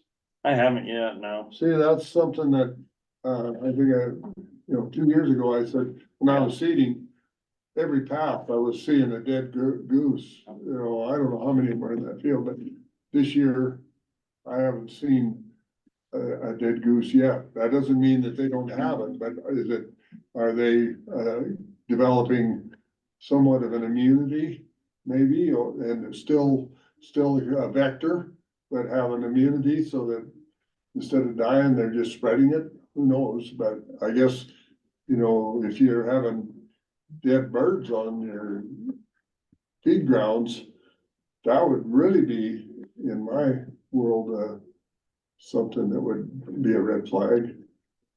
Especially, you know, like you say, if we have the same thing, the geese, we feed some grain and especially the black geese just come in at certain times of year and just, they figure out that this is good picking. So. Mr. Chair.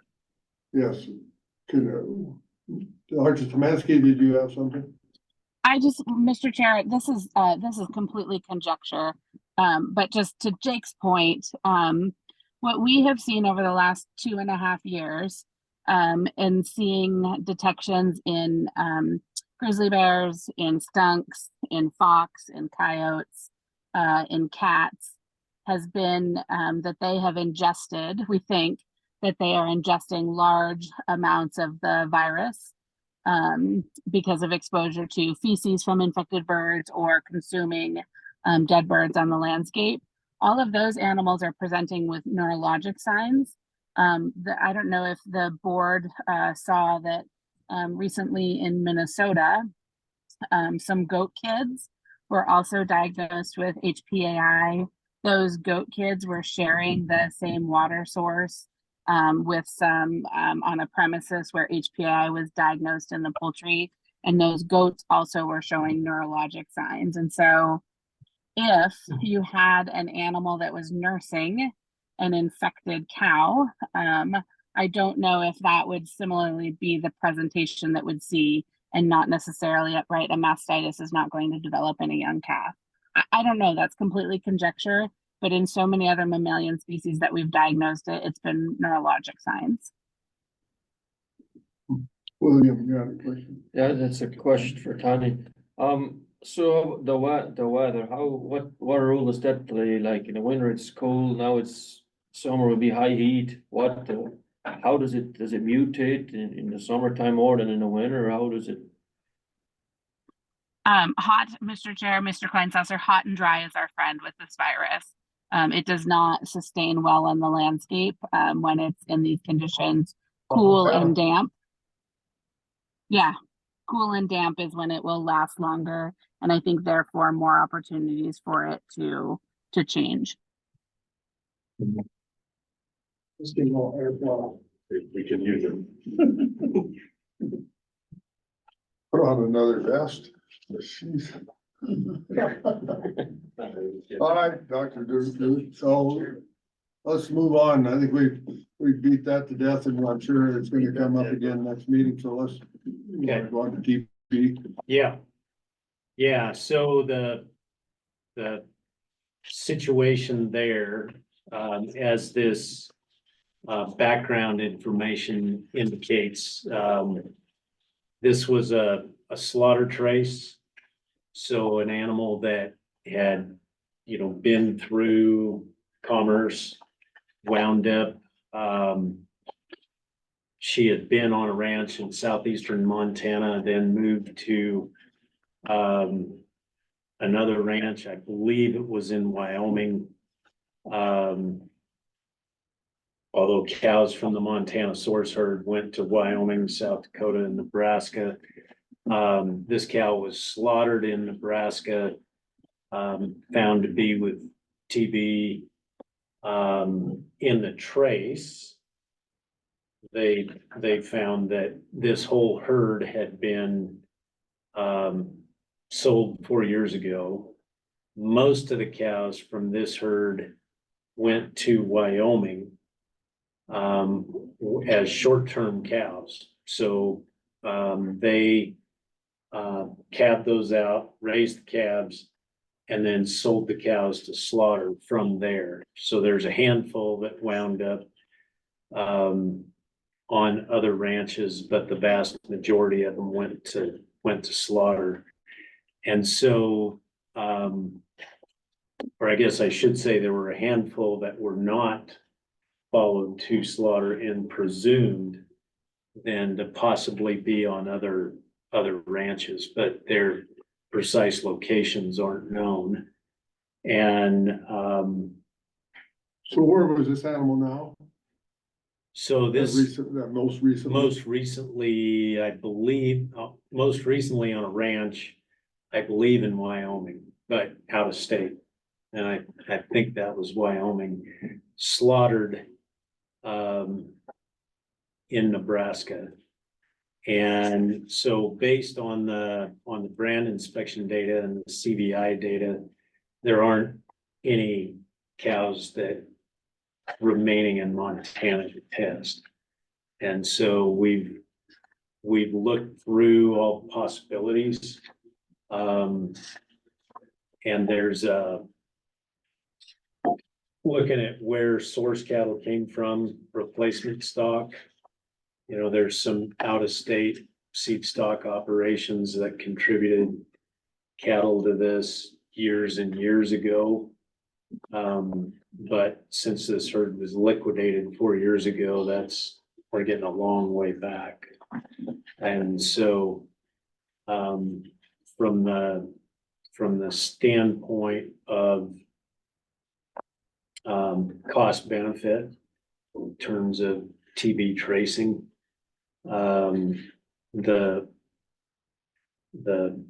Montana State Veterinarian's Office and the USDA, as well as animal health officials from other states, have made the determination that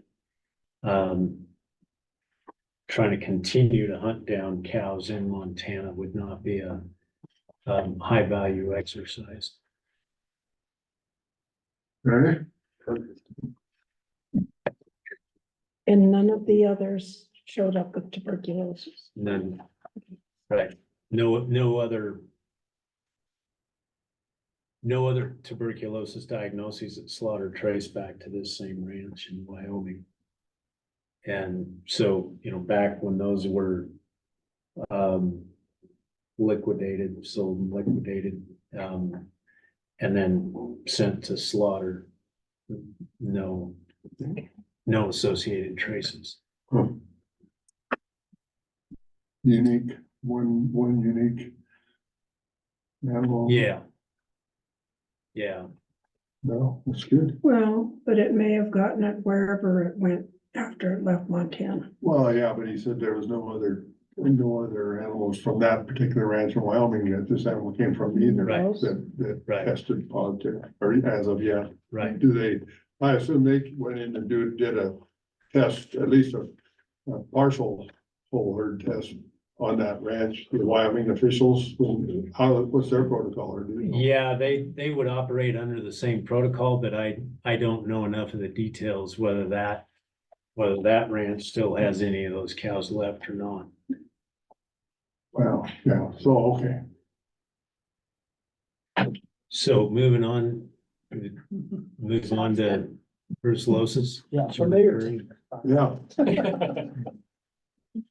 So, we've had 3 operations that we've been monitoring suspect cows.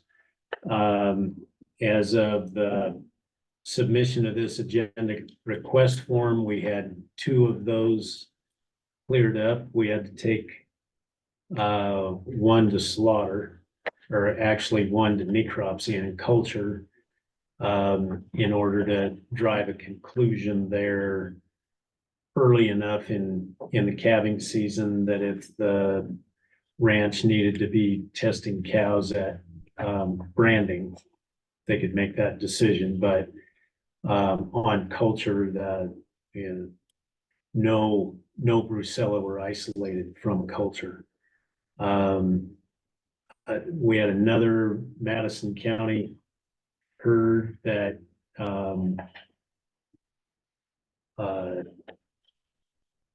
typically when we see a suspect, meaning that the screening test is positive and the follow-up test, the FPA screening test is over 40, and the follow-up BAPA, buffered acidified plate agglutination test, is negative.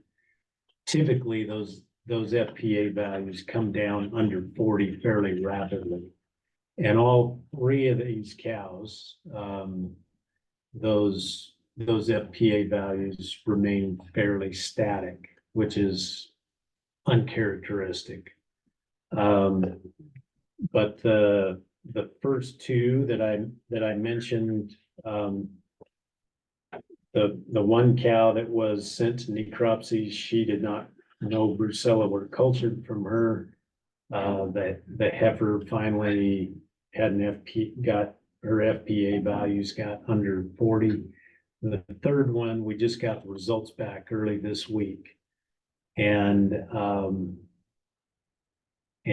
her, we had salvage slaughtered that cow and sent specimens to the National Veterinary Services Laboratory.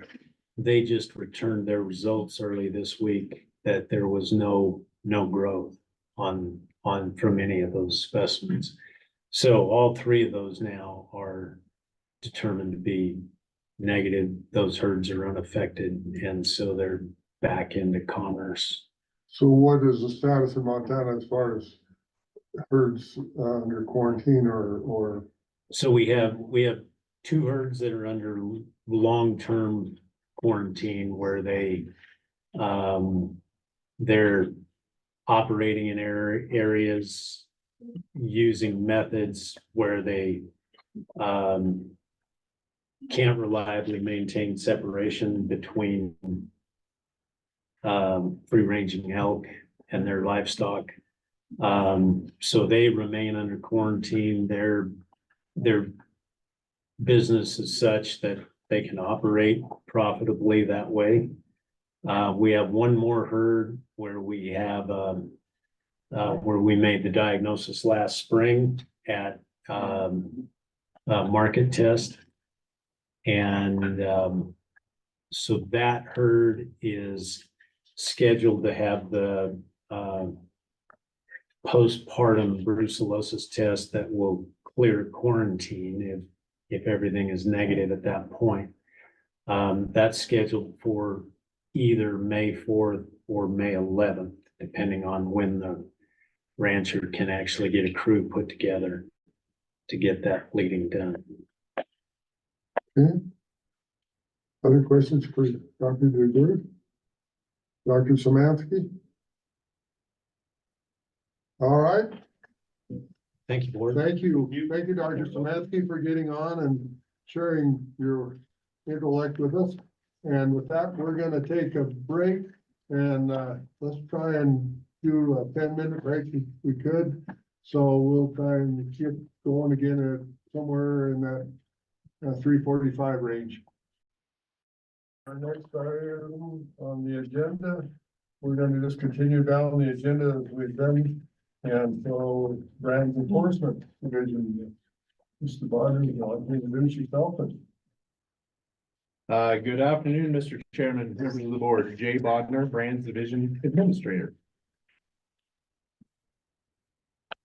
I will kick things off. My first item, actually, I don't have that on the agenda. This was a late request for hire. We just had a recent resignation in our Billings Livestock Commission Market Inspector position. So I thought I would try to, while the board was meeting, get this on the agenda, get some, get a approval or some consideration for approval. Would someone like to make that motion? I make a motion. You're done. Thank you. All right, discussion. Hearing none, all in favor, say aye. Aye. Aye. Opposed, same sign. Motion carried. Great. Timing is everything, isn't it? Timing is everything. Appreciate that. We do have a good, strong candidate pool here, so hopefully we can get a couple of these positions filled here in Billings, so things are going well. That's all. Okay, moving on. I will just touch on our legislative and administrative rule revision proposals. Now, once again, this has been in front of the board, I think, twice before. So I won't necessarily go through these line by line or just make a couple of quick reminders of what they are. The first one is 81.3.211. So this is the one that would allow for digital copies of inspections. And once again, So these first four, just to be clear, are legislative changes. Yes, So so this, they would be proposed to the legislature in 2025. correct. So, correct, yes. These are legislative changes, legislative proposals. So you are correct. So once again, so just digital copies only for travel and transportation purposes, no change of ownership on the digital copies. Secondly, we have 81.3.215 and 81.3.232. These deal with inspections of dead animals and feedlots. We've had that discussion, so no changes there. And then lastly, 81.9.112, this is where we were looking at repealing a couple of two-arm rules, but they were tied to the statute. And so this would make some changes to the statute that would refer to the repeal of the arm rules also. And then lastly, if this were to move forward and through the legislative process, then secondly, we would then go back and repeal the arm rules that are tied to this statute. So, I did make one change on this, and this was from Mr. Pettis. So this was just in the last number 4 subsection of this, where we did strike that entire subsection, so. We reread that, I ran that through legal, and certainly we see no need for that because that's doesn't necessarily apply if we make those changes. So that's the only change that we've made that the board has not seen from the previous discussion that we had. So I ran through those pretty quick, but you've seen them all before. So our recommendation would be to approve, but certainly stand for any questions that the board might have. Alright, I move we approve the revisions and legislative proposals. Okay, all right, we have a second. What did you say? So I move we approve the legislative proposals, the amendments and what legislative that we just talked, that we looked through before. All the ones he just wants to. Some are One through, revision or some, one just the through revision 4. ones? Yeah, the 1 through 4, some are repeal, some are amendments. Okay. And we can't do anything about the rule, the laws would have to change. Law, Yeah, so A and B would be to have the next year at this time. have the legislators take care of that. Yeah. So we had to put it up, get it, we approve it, find the legislature and carry the bill. Right, so I need a second. All right, Second. we have a second by William, discussion. Any discussion? All in favor, say aye. Aye. Opposed, same sign. Motion carried. Okay, now. Thank you. And just so everybody's aware, that right there is the grand total of what we plan to do during legislative session. So, good news for the lobbyists back there, not a whole lot to worry about from livestock. Well, other than get the general fund stuff. That's right. Yeah. That's right. Now, That'd be the lift. Yeah, exactly. All right, Mr. Chairman, so I'll just move on. So next, I would like to, this is a follow-up from our previous discussion with Padlock Ranch. So previously had significant losses with livestock. They came to the January board meeting, Mr. Hill and Mr. Patterson, and discussed a little bit of their situation. I just wanted to provide maybe a couple of updates what we did after the January board meeting, and then I'll get into the discussion of what they've reached out to the department and asked to have this discussion. So following that Board of Livestock meeting in January, the Brands Division did work with our district investigator at the time, or currently, and we did look back. He asked for the last 10 years of records, so that's all brand inspections that were done, anything with the name Padlock on it. And then we also went through the market inspections too, to look through all of that to aid in any potential investigation for him. And in addition to that, we also did take all those lost and stolen reports, and then we did also share those with the International Livestock Identification Association, so the ILIA that we'll be hosting this year. We did share that with them just to raise any kind of awareness of if any of those animals potentially would get to their states, something for them to at least be on their radar and be on the lookout for. So.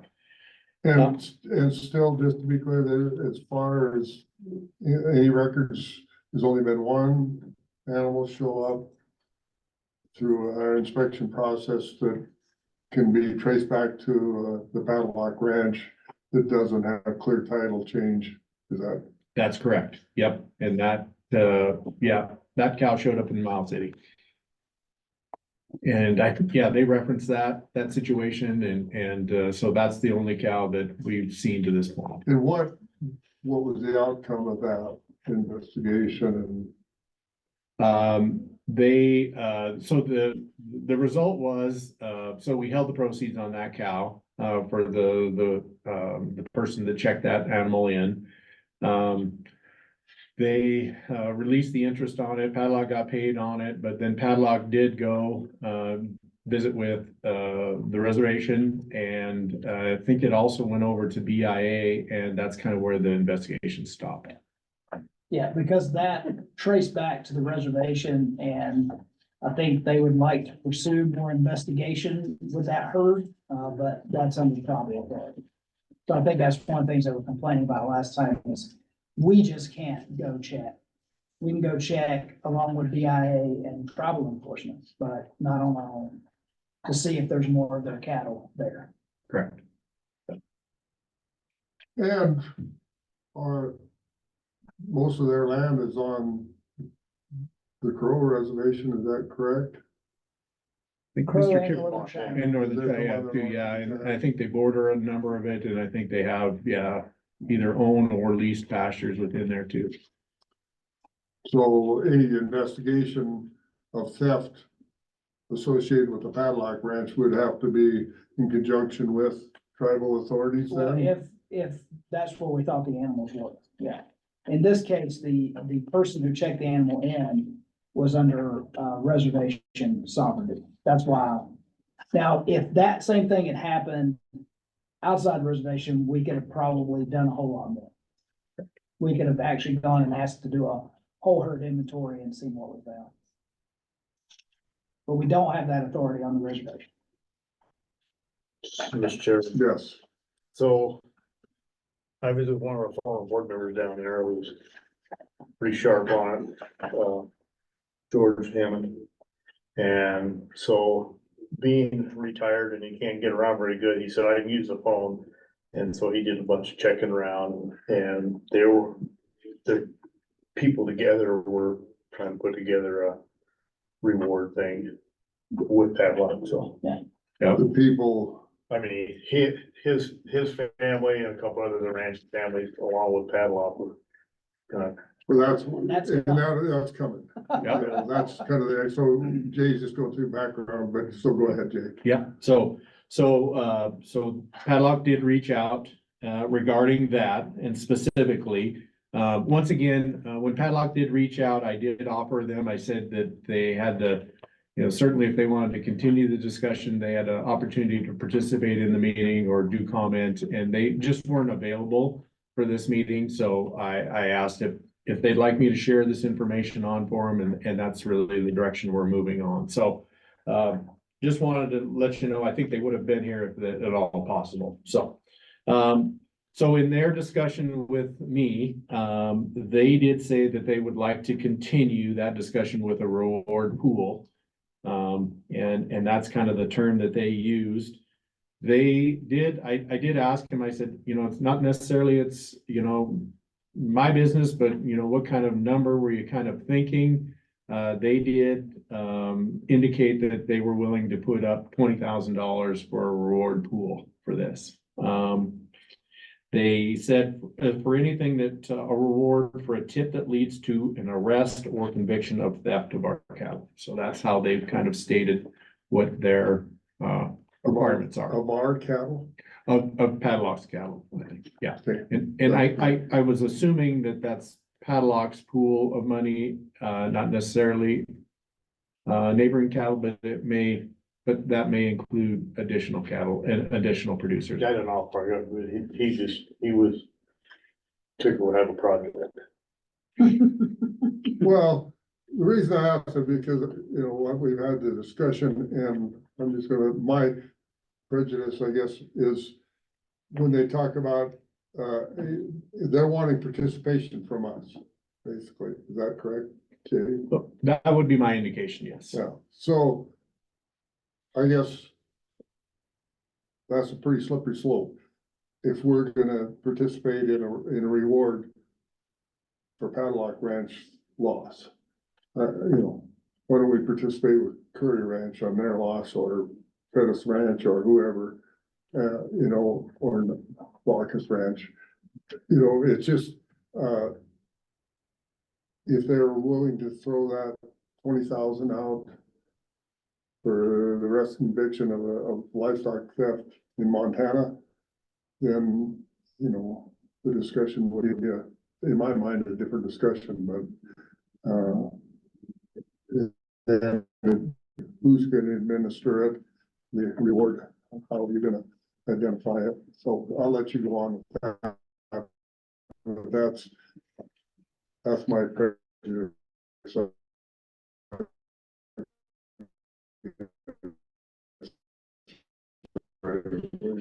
Yeah, so basically this board is in charge of that, and so you can use that, I think, however you see fit. And you could add to the reward, you could not add to the reward.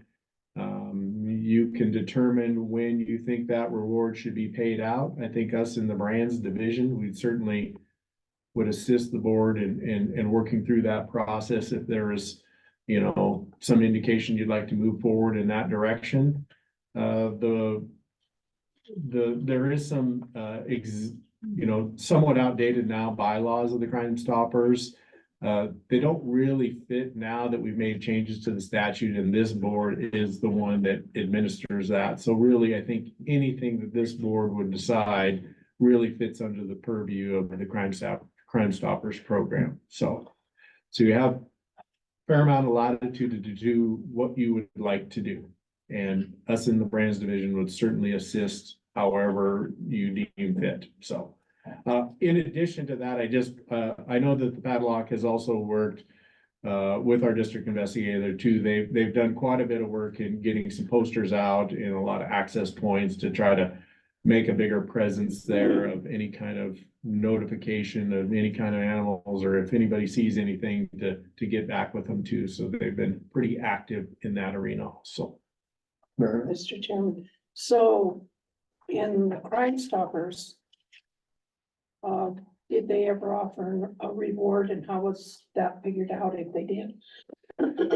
So yeah, Mr. Chairman, Ms. Baca, so it looks like from what I could see in some of the historical work that the Crime Stoppers had done, in the bylaws, it says you could offer up to $1,000. But I did find some old historic kind of basically posters that we had put together, and it looked like they had done anywhere up to 3,000 on one that I had seen. I don't believe that there was any conviction in any of those, that they actually spent the money, that somebody was rewarded those dollars, so. Okay, thank you. Jake, I could see that you had a question or comment. I didn't raise my hand. I know you didn't. That's why you're sitting in that chair, so I can read the body language. I think I agree with Gene. I think it's a slippery slope if we start working with one producer for reward on one person's cattle. I could see a pool for any cattle theft that we get a conviction on. But I don't know. It just kind of rubs me the wrong way. And I'm not sure why, but it does. Also, you said there was a pool, they were putting together a pool. Alan says, well, he said pool, but Alan talked to. They were talking about it. I don't know whether they got it done. But thank you. You know, I think there's two ways that this plays out. There's people who would give their own reward, and in that case, I think what we would do is that, or what would be appropriate would be to say, we're willing to advertise that there's an award payable by this entity, not by the state, but by this entity, if information is received that leads to a conviction, right? And we can advertise that, and we can be the check person for that, for the individual ranch owner, that we would get the tip, we would vet it out, we'd say, these are the people, or this is the person. And I think we would also want to make sure that it wasn't the person who's also guilty of the crime who's trying to claim the reward, because that can happen sometimes too. But stranger things happen, but we could advertise that. That's one way, that's one avenue of doing it. The other avenue is if I would say it'd be a little different scenario, where if we had a hotbed of problems or whatever, then the board could choose to put up its own money, but that would be over a broad, like any theft or any conviction of theft in this area, if you had a hotbed or whatever. But I would say what's happening here is you're having the producer saying, I'll put the money up. And I think we have to be careful that people don't think the money's coming from the state. But but we would say, yes, the ranch owner or the ranch itself has put up a reward and, you know, advertise that, put that out to all across the western United States, western Canada, you know, the information with that and say, if anyone gets us that information and we can arrest somebody and we can get them convicted, then, whoever gave that tip, then between private transaction between them and Padlock Ranch of what Padlock Ranch promised. And if Padlock Ranch, and I'm just using their name because I have no doubt they would follow through on what they said, but that'd be the issue. If they didn't follow through on what they committed, that people might be upset about that, but I mean, I think we're committing to being a partner in promoting their private reward. And then there's another scenario where the board itself decides we got a big enough problem that we're gonna front a reward that's bigger than one ranch. It's because of some issue that's happening statewide or in a region of the state or whatever that we would wanna know more information about. It's Right. complicated. Well, that brings up a question. Do we have any idea if anyone else in that area has a problem? Or have they dealt with it long enough? And do they figure the department's not gonna do a darn thing about it, so they just don't say anything? Mr. Chairman, Ms. Bogus, I know that, you know, I certainly could visit with our district investigator to see what he's hearing, what he's seeing. I know that when these two gentlemen were at the January board meeting, they referenced the other neighbors were seeing some losses. They didn't reference exactly what they were seeing or the magnitude of that. I could verify that with our district investigator, though. Well, before we go down the road that Mike just talked about, we probably should find out if there's other producers having issues. Well, and Nina, just to be clear, you know, you say that we didn't do anything but our ability to investigate is fairly limited there without cooperation. So, you know, that's the thing that they're very I clear. understand Yeah, that, so but I if know, they, but just for the public record, so that everybody else understands that, you know, apparently there was an animal that got sold with their brand on and without proof of ownership, and still there's nothing happened, and we know which ranch it came from. So, you know, where the ball was dropped, it wasn't in this department that the ball was dropped. And so I think that's just a thing that we make sure that we're doing all we can, and we will continue to do all we can. But without cooperation, you know, we're fairly limited in what we can do as far as trying to carry that on to a conviction. but we maybe talk to the investigators, see Yep. what you find out. Yep, certainly can do that. Well, William, Mr. Chair, one other note that when these two gentlemen were here, they kind of talked about the size of the ranch. So if you take that in perspective and if you, let's say you preg test 1,000 cows or 500 cows, Jake, how many calves are you gonna sell? I mean, you have a natural loss of a certain percentage. They did take that in effect. Yeah, Plus, but it was like 50 bulls, mature bulls. That's not just something you hide. That you know, where you lose a death loss or whatever. you would think 50 bulls, You'd find something. you'd find something, yeah. yeah. You know, it just, Well, it is fairly complicated. As I recall, they said they always discovered the missing between preg testing and trick testing. Yep. That's a very small window. Well, it's all winter. They were trick testing in January when they were Yeah, here. it was a- fairly short. It was a very short window, and the cows were there at preg testing, but when they came to trick testing, voila, The balls. yeah. No. And they had, pretty significant losses, I think, I think their high end one year was, I think, almost 200 head, so it was significant enough. There'd been a number of 100 head years where they were missing. I think they went back 10 years to look at those numbers, and pretty significant number when you added up 10 years of losses. But I can tell you, there is not one, I shouldn't say not one, but if there is one rancher that runs cattle in Glacier County that comes home with 100%, there may be one, but that would be it.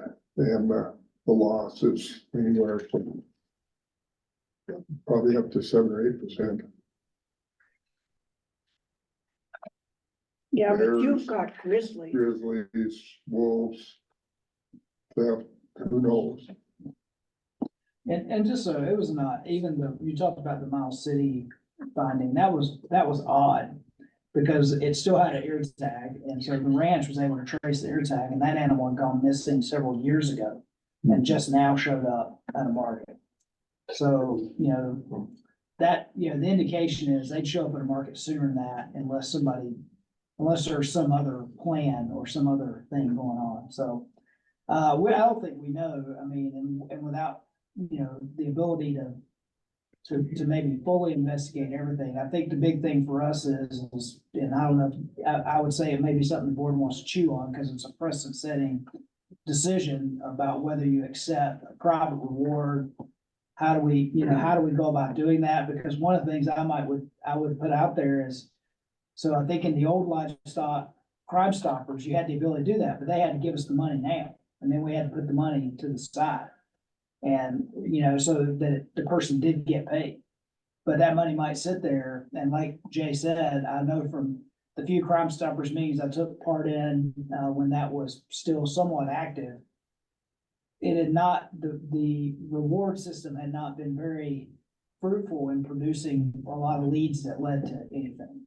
But the rewards were not $20,000. That's different. I'd steal a $2,000 cow and then turn yourself in for a $20,000 reward. Hey, criminals are usually not very smart. So is there any other questions? I think we'll just table this. Sure. Discussion, and I'm sure that you'll have conversation with those guys, and Alan, if you have any more conversations.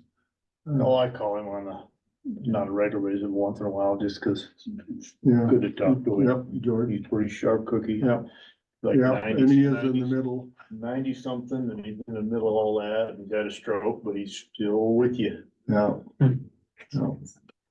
So, okay. Yep. All right. Yep, I certainly will do that. I'll share some of that, discussion, with those gentlemen, and then we'll go from there. Okay. Okay, all right, just moving on, this is just a few updates that I wanted to provide, starting with the market and dealer license renewal. So we've in that process currently right now, I believe we sent out 215 renewal letters. Those we sent out in mid-March. The due date is May 1st, and I think Mr. Hendrick mentioned that early on in the beginning of the day. We're about 3/4 of those renewals back, so we're pretty confident that people are getting those. We really received very few calls for questions. So I think once again, people are seeing that, understanding the process. We do have the online renewal.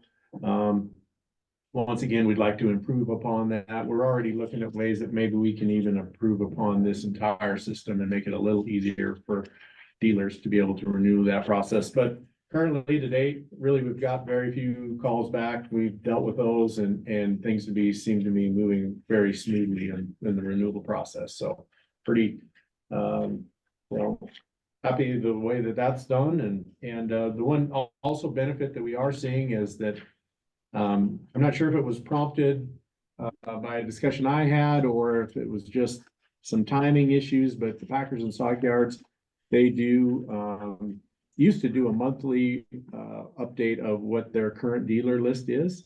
And then that kind of stopped in October, but now that's resumed again. So in March, first of March, they did renew that. And then 1st of April, they did also. So that helps us in our renewal process because these dealers have to be in good standing with Packers and Stockyards. So it saves a lot of less work of back and forth, that we can just look at that dealer list and who's active as we go through the renewal process. So very much appreciate them for their updating that website nowadays. So it makes our job much, much easier. Questions on that? I'll just keep on moving. I just was gonna also provide just a quick update on the administrative rules. We did publish our records to be kept. That rule, that was April 12th is when that rule did get published, and it's our legal counsel helped with that, and also did share, when you look at where that needs to be sent, it's a pretty lengthy list. So it's livestock markets, brand offices, conservation districts, veterinarian offices, county extension offices, and then anybody that's on the interested party list, basically. So Lindsay did a great job of making sure we got that out. We did get one comment, although it's not really open for comment, but I did respond back to that one individual and just provided a little bit more background on, because it looks like it's a lengthy comment, although all we did was really add very little language, just including the video auction into that. So it looked like it was a lot more than it really was. So it provided them with a little bit of background. And so hopefully that helped with that understanding. To what you told me, the misunderstanding was they thought it was all completely new, Yes. right? Not just the little pieces that were changed. Yeah. So hopefully that shed a little bit of light on what the board did and provided them with a little background on that. So other than that, everything seemed to go pretty smooth. And then just lastly, Mr. Chairman, board, I just was gonna give you a quick update on where we're at with the hide inspection letter that I have drafted a letter. And once again, we framed it as an informational letter to make sure that the state and federal and custom exempt plants were all familiar with that. We did run it internally, both through the brands and animal health, and then also through legal, just to make sure that we're got all our bases covered. And it's once again, very short letter, thinking that shorter is better, that it potentially will get read. And then I still just need to finalize the informational sheet for the producers, and then that will go out in the mail. So that should happen quickly. So with that, that's all I had. So Well, I have a thought. Going back to the padlock situation, but I was just thinking about cooperation. So what do we have an ongoing, do we ever have any cooperation agreements with any of the reservations, and how, I assume that all of them are a little bit different in how they handle inspections and cooperation with the department, especially I know, their deputy brand inspectors up on the Blackfoot Reservation, they require inspection coming off the reservation for all animals, on and off. But if they're on the reservation, they don't require an inspection to move within the reservation. But what is the status, and is there a way to try and work to improve? And I realize that every time you get a change in council, then you have to change, you're probably gonna get a change in agreements, but. Yeah, so Mr. Chairman, so currently we do not have any active MOUs with any of the reservations. We've had some previous discussions with that. I think you did, just in your comments, kind of, there are some hurdles to get that done. There hasn't been, I don't know, Mike, in your tenure, if you've seen, if we've had one that's We've had active. attempts. We had one with Fort Belknap at one time, and it expired, never was redone. We attempted one with the Crow at one time. We got as far as trading language back and forth, and then the conversation kind of went away. One time in the midst of a issue we were having, we started down a road of the MOU with Northern Cheyenne, I don't have any other way to say it than the conversation was very one-sided, and so we left the table in that one because it was gonna be an MOU that required us to come whenever we were called, but only to come when we were called. There was no sort of something on our side that gave us value. We had the conversation that Gene knows with Blackfeet. That was a very positive conversation, but then kind of petered out. I think what Gene experiences in Glacier County is unique in that we have a tribe that is, and so we're not doing that under an MOU. But we have a tribe that is very conscientious about livestock movement on and off the reservation. And they ask us for our participation, and we do participate with them when they do those check-ins. And we've always been a part of that. There are stops that they have at the boundaries, but that's not through an MOU. That's just being done as agency to agency cooperation. They say, and because we see a benefit to it as well. And so we do that, but it's not through an official MOU. That gives us any sort of rights or powers there. Of course, in that area, tribal land ownership and things are a little bit different. So there are pockets in there where we have jurisdiction because there's private land ownership that's not tribal. And where that exists, we have jurisdiction, but not on like tribal fee land and things of that nature. And I've had, Mr. Chairman, just some limited conversation with, kind of livestock inspector, on the Northern Cheyenne, but it's been pretty limited with that. And so, other than that, it's, I would say probably Glacier County is probably the one that we've probably seen the most cooperation, kind of coordination with. And we had, we, in the southeastern part of the state, I don't know that we have any deputy inspectors. We used to have several deputy inspectors on the tribes, but I think some of them went away. Right. Yeah, Mr. Honeycutt, Mr. Chairman, some of those deputy inspectors, I think as they've phased out, it's been tough to find replacements that kind of work for both parties or both agencies. So that has been kind of difficult to fill those deputy inspectors. Well, and I visited with Jeff the other day. He was doing an inspection for us, but and he tells me that the new, and I don't know what the official path is, but kind of the cattle rep for the tribe that he works with doesn't seem to be as easy to work with as the last one. So hopefully he's working with, he's doing his best, and they use our books. They're deputy brand inspectors. The information comes to the department, just like every other brand inspection, I guess, and there's a lot of them done up there, so I guess it's unfortunate in the situation that we just talked about on the Padlock Ranch that we couldn't have some kind of a better working relationship so that we could help the producer better. But And again, I always like to point out when it's not just us, there are these types of issues with every regulatory enforcement agency. So I know Department of Corrections has had issues with parole officers and their access in tribal jurisdiction. I know that in some areas of the state, even places like the Highway Patrol, they might be able to patrol the US and state roads, but not tribal roads. We used to employ a former Highway Patrol officer, spent a lot of time in Northeast Montana, and I think he said he was allowed to run Highway 2, but nothing else. That was all when he was in tribal jurisdiction.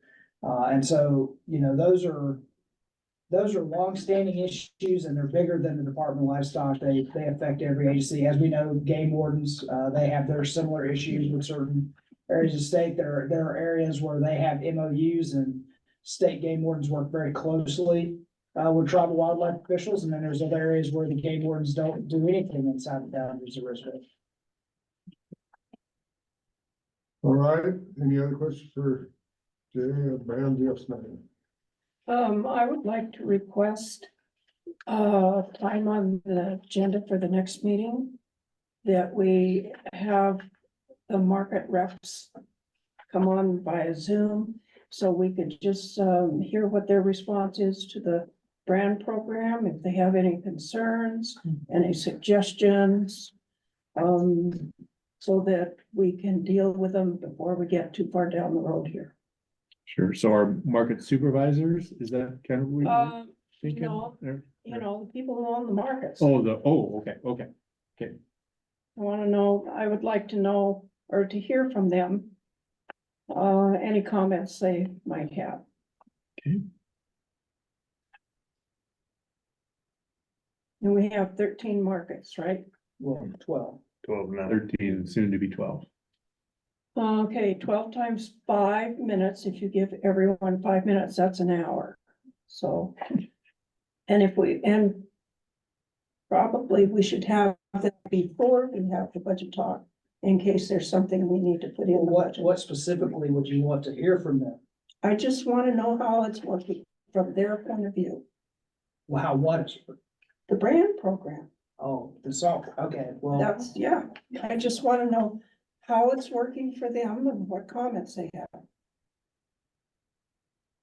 And Mr. Chairman, Ms. Baca, so it doesn't really matter what day you pick, you will probably fall on a sale day I or two, realize so that. there will be some that Yeah, I realize that. would be. And, but maybe they can pop in on Zoom for 2 or 3 minutes or 5 minutes at the most, and maybe not. Okay. Oh, and we picked our day. We already picked it. 28th of May. It's the 28th of May. Yeah. The Tuesday.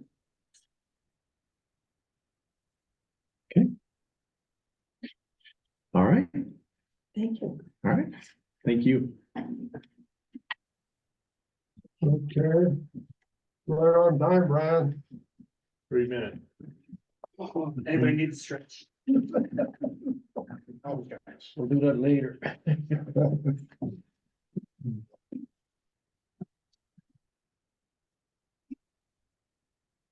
Well, I supposed to come on at what, 11? Yeah, so we're pretty close. Same. We knew that you were gonna be here as long as Mike was. so I just took liberty to move you just wherever you fit. I got used to being earlier. Mr. Chair, Brian Simonson, Chief Financial Officer, gonna go over the budget reports. Got my standard 4 reports, should go pretty quick. I feel like I was just here 2 weeks ago. So it doesn't feel like a lot has moved. The biggest mover, of course, is gonna be this first report, the per capita fee report, and collection report. The numbers on here are, whether it's the number of reporters or the amount reported, were surprising to me at this point, in the process, or maybe this year in the process. So if we're looking on page 1 of the tab 2 at the top left, there, April 15th, 2024, 14,250 reporters for $4,775,330. Both those figures are within 5% of last year's figures. And then you can see that on at least the reported amount, it's 5% over this time last year. So that isn't what I was expecting. More cows. That isn't what I was expecting. There was a slight increase there, but slight. And really if it's a good news story, but the shifting of the pave time from May 31st to March 1st. We've collected, if you look at that report, 93% or $4,421,000 of the amount reported, and that's, highly unusual. So it looks like people adapted to this reporting structure fairly well. So what, what would it be, 300, roughly 300 people that didn't report cattle. I'm just looking at cattle. So there's roughly 300 people that didn't report cattle this year that reported cattle last year. So what's the follow-up? Do they get billed, or did they report zero cattle, or did they not report, or what's the status? Okay, Mr. Chair, so what happens is that when those people who don't report as of the end of March, I think it's actually February, but then they go into the estimate process, which is they'll get a bill with their last year's numbers on there, and they're to pay that amount, or they're to report zero. If they come back and they report zero, which that was gonna be my last statement, is that Evan, in the second to last bullet here, he says there's 3,151 reported estimates or estimate reports. So some of those will come back and report zero. If they don't come back and report anything, then they're gonna go through the due process of collections at some point. So those numbers, are they in this count? They're in both 2023 and 2024. So even though there's less reporters, the number that they should have reported are in the head count? Yeah, so I mean, a lot of the reporters from last year at this time probably either came back and reported zero or didn't have anything eventually. And so this number will have gone down too. But if we look at a June report, we're gonna see probably the amount of reporters going down a little bit because they ran an estimate last year at the same time. So, right now, it's apples to apples as far as they're counted in the numbers. I mean, the encouraging thing for me is, at 93%, that if all we have left to collect is $353,000 of what's reported. I don't know, I've never been in that spot before in my time here, so that seems fairly, I'm good with it. I don't understand his fourth paragraph. Yeah. I don't Okay. understand that. I'm gonna read it, just so, the livestock, hopefully I've got the right one. The livestock reports filed include estimated head counts. So if you never reported this year when you were supposed to, and you reported, and you were on the records for last year, then your head counts are estimated Right. in the estimated report. So you get a bill that says, our records show last year that you had this many cattle. And we assume that you have that many this year. That's right. And that's what they use. Yes, you get an opportunity to fill in, what you actually did have. You get to update it, so it could change that way. I'm sorry, I was gonna finish. DOR estimates non-reporters, yep, that's what I said, and created estimate head counts based on the prior year numbers. So there were 3,151 of these people or these reporters that they generated the reports for. And then he just breaks it down by cattle and horses. And then I think he leaves off something at the very end of that comment. Other classes of livestock were similar. I'm gonna go similar. So he's saying I'm there sorry. were 3,000 people who did not report? Yes. And that occurs every year Yeah. in those kind of numbers. And so will they? Well, like I say, if they don't come back and say, so they reported a significant number, more than $10, right? Otherwise, they wouldn't generate this report. So when they come back with no answer, then they're as if they're not paying. They're gonna go to collections. If they come back and say zero, then they take that, or when they come back and say anything, they're gonna take the number that they come back with. So if you report, it's updated. If you don't report, then it's assumed you're just a non-payer. Okay. And is there a penalty for late reporting? Yeah, there is. I wrote that down somewhere. Penalties and interest for late filers, 1.5% per month of the balance due, but not to exceed 15% total of what your amount due is. Interest, so that's one aspect, and then interest on the balance due accrues daily at 6.25 annual percentage rate. So I don't think it really amounts to a lot, the penalty, but there is a penalty. And most of the citizens, that don't report and never send back zero, that eventually gets transferred. You hear us talk about the offset, and that's how most of that comes back to us. And what that means is that person gets a refund of some sort from the state. They have that at revenue and they go, no, you don't get your refund. Your refund goes to the Department of Livestock because you owe them money. And usually when we're not in the reporting cycle like we are right now, and we look at those per capita fee revenue numbers as they go up monthly, that's offset usually money coming in is what that predominantly is. They actually, I think last year's stats, they collected a good portion of the offset but we had a year with a lot of tax refunds, I think. We'll see what happens in the future.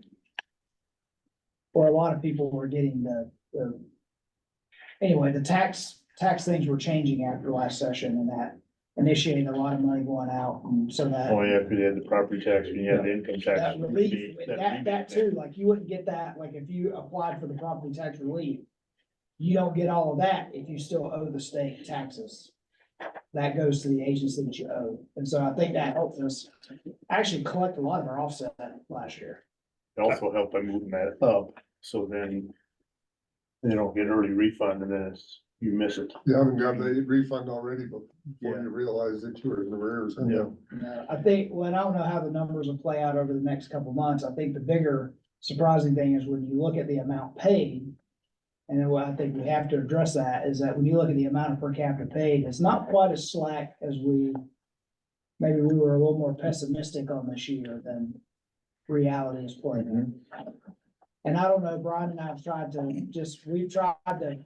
People just do the same thing every year. Well, that's one avenue, or is there a possibility that, we're retaining more stuff than we used to, or whatever, something is keeping more animals in the state. So even though the inventory is down, what is eligible for per capita, things out there that are 9 months of age and older, there's more of them here than there had been in the past. But somebody like Jake is the only smart enough person around here to tell me if people are retaining more ownership. I think it's like he said, just do the same thing as last year. Don't have to think about it, just sign it. Well, that's to our benefit right now, if that's the case, so.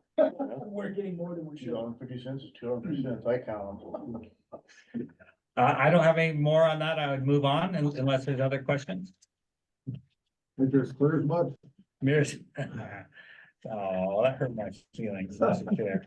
We're on the multicolored, page 2, state special revenue report. Not a lot of change in here either. This is, March 31st would be 8 to 9 months, depending on, what manner of collection we're looking at here. So you're expecting about 70% of the year gone by or revenue collected to date. The only one in the brands, the blue section above that jumps out at me is that negative $76,702 in the market inspection fees. Really, what that's looking like is that this year we're behind, or maybe last year we were ahead. Either one, but there's a big disparity there, and the cattle numbers, according to Jay, and that should look a lot like last year. So that number should correct itself. And that would only in the coming represent month. about 38,000 head, right? Yeah, There's $2 collected on each animal in the market, in and out. Yeah, that's a differential of 38,000, which is not very much. Yeah, that 76,000, that all occurred, like we were a positive number in February, so it all occurred in March. Timing, and that's the thing with the market numbers though, just for education, is timing is everything, right? The fall run I've been here, Gene keeps talking about my experience. I've been here long enough to see fall runs start in August, and I've seen fall runs start in November, and and so the timing is always a little bit, it's all depending on what's happening out there and when people have stuff to move. And so It could be, we just moved a lot more earlier in the year than we typically do. And now we're starting to slow down, which would make sense. Nothing out of the ordinary, Mr. Chair, in the per capita fee numbers. Those all are coming in pretty standard or as expected.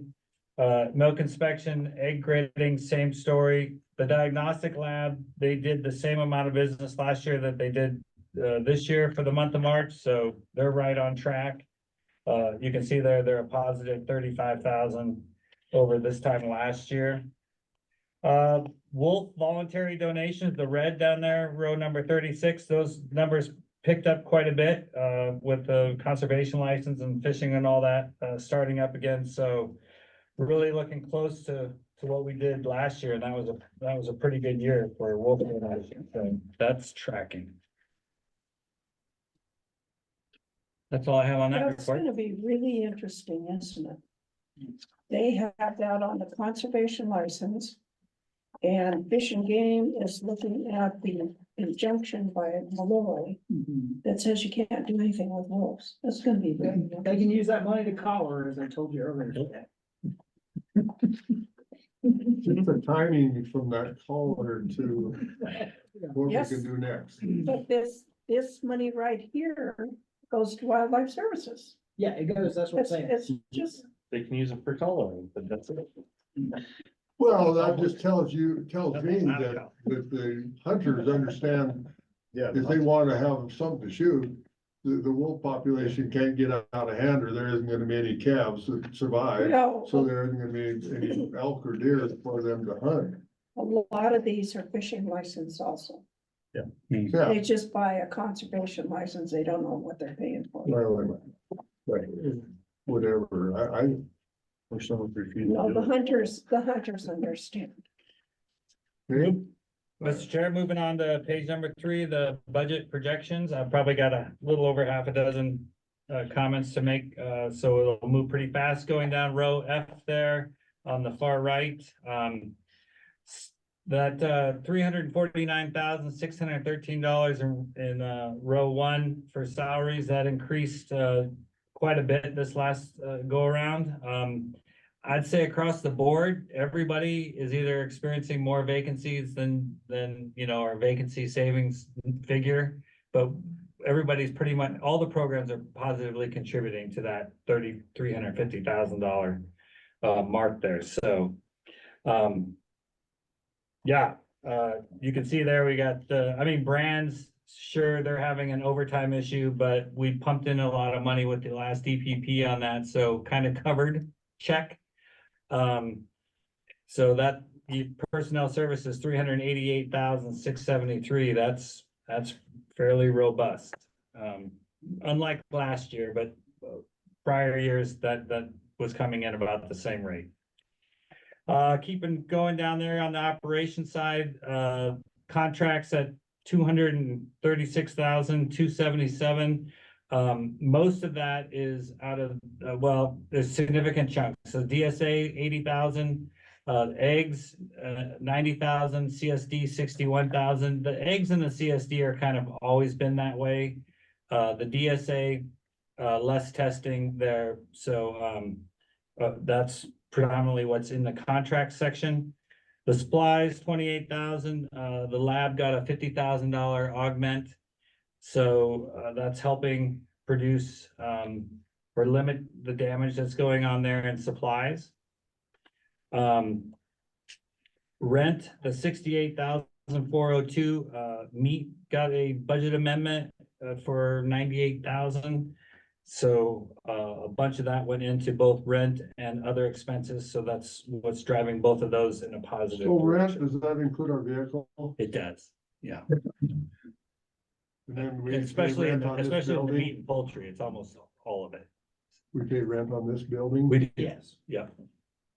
Rent on this building, all of the programs pay in a indirect fee, and you see that in the revenue side.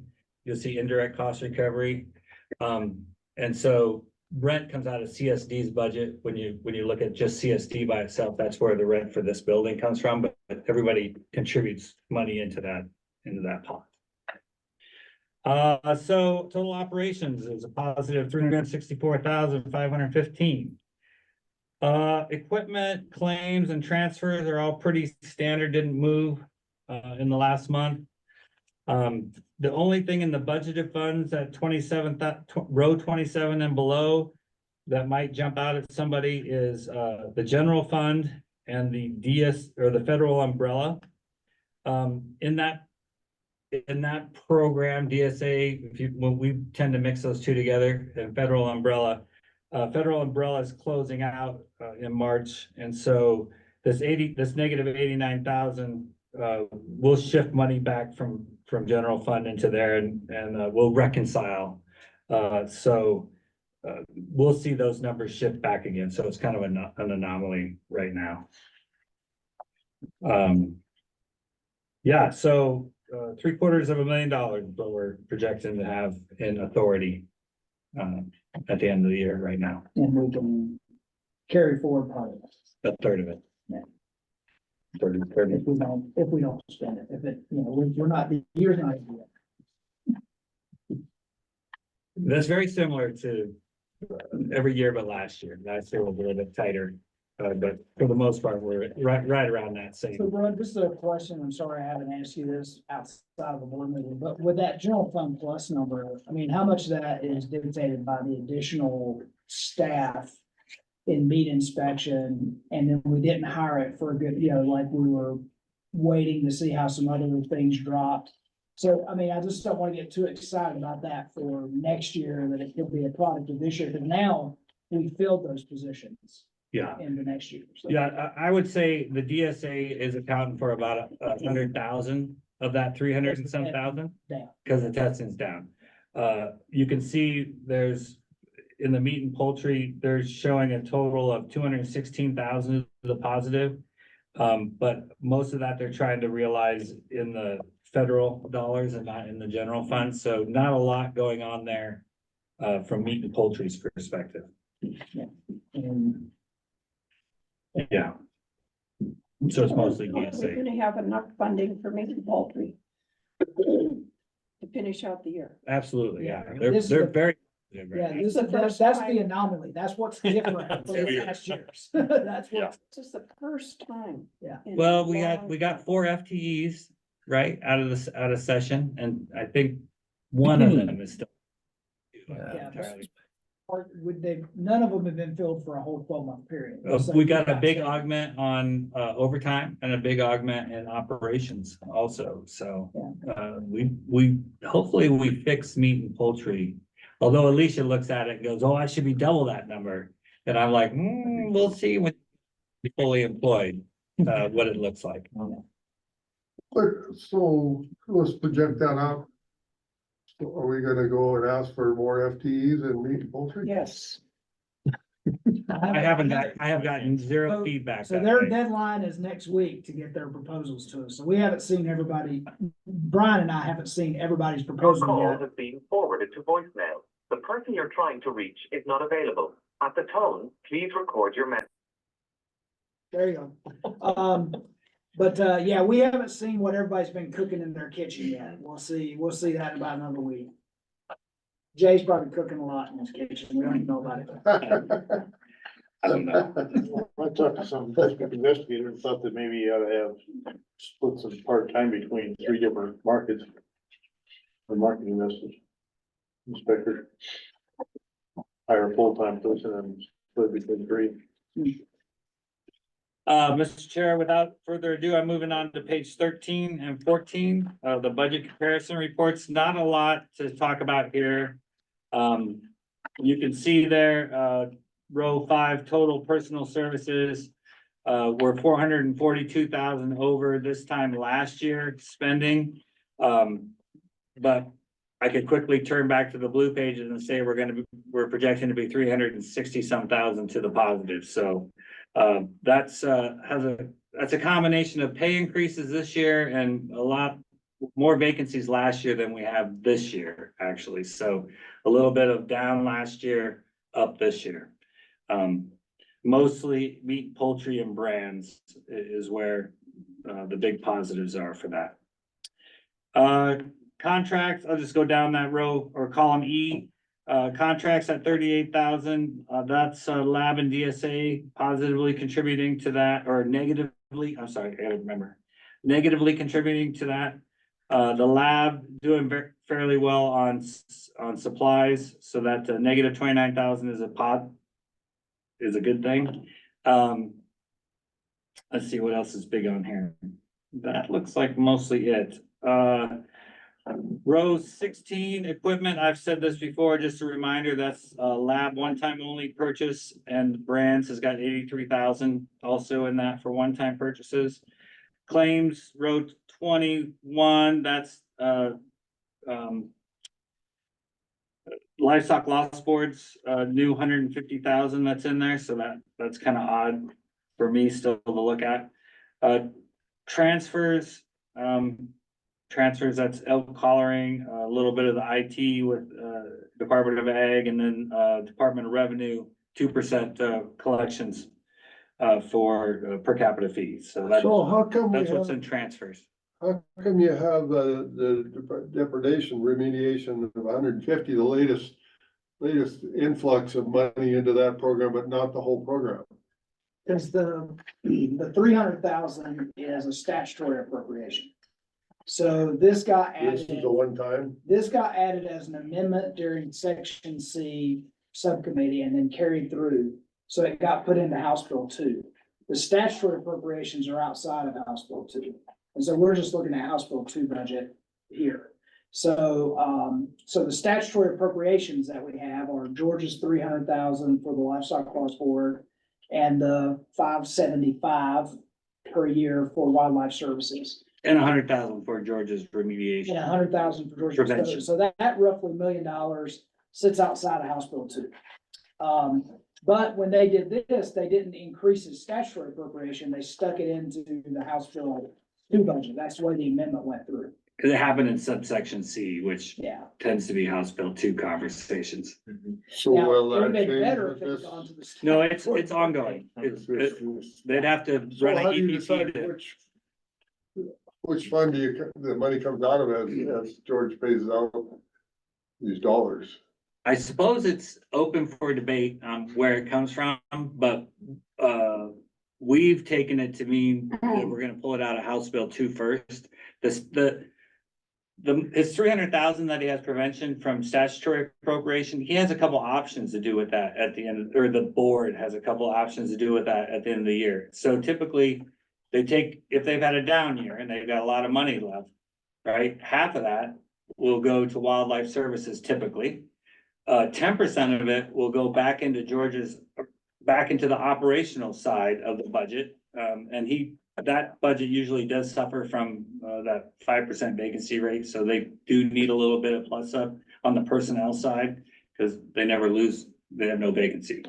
Then the rest of it just goes into, a savings account, so to speak, right? I mean, it carries forward, it carries forward 100%, yeah. Versus if we don't spend this money, right, it's gonna revert back and we're only gonna keep 30% of it, so. The bean counters decided to spend this money first. You always spend that money.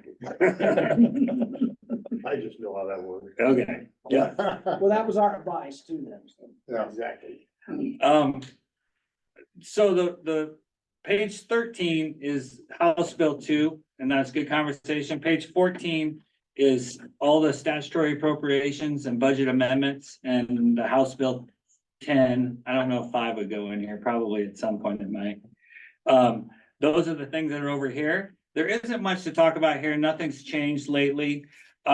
For just educational purposes, I was gonna point out that row or column F, and then if we go down to, rows 27 through 38, hardly ever on the brown sheets do we kind of look at what's left in the balance of the budget, on the House Bill 2 side, because, it's gonna go, it's just a big number usually, so it's hard to tell what's happening there.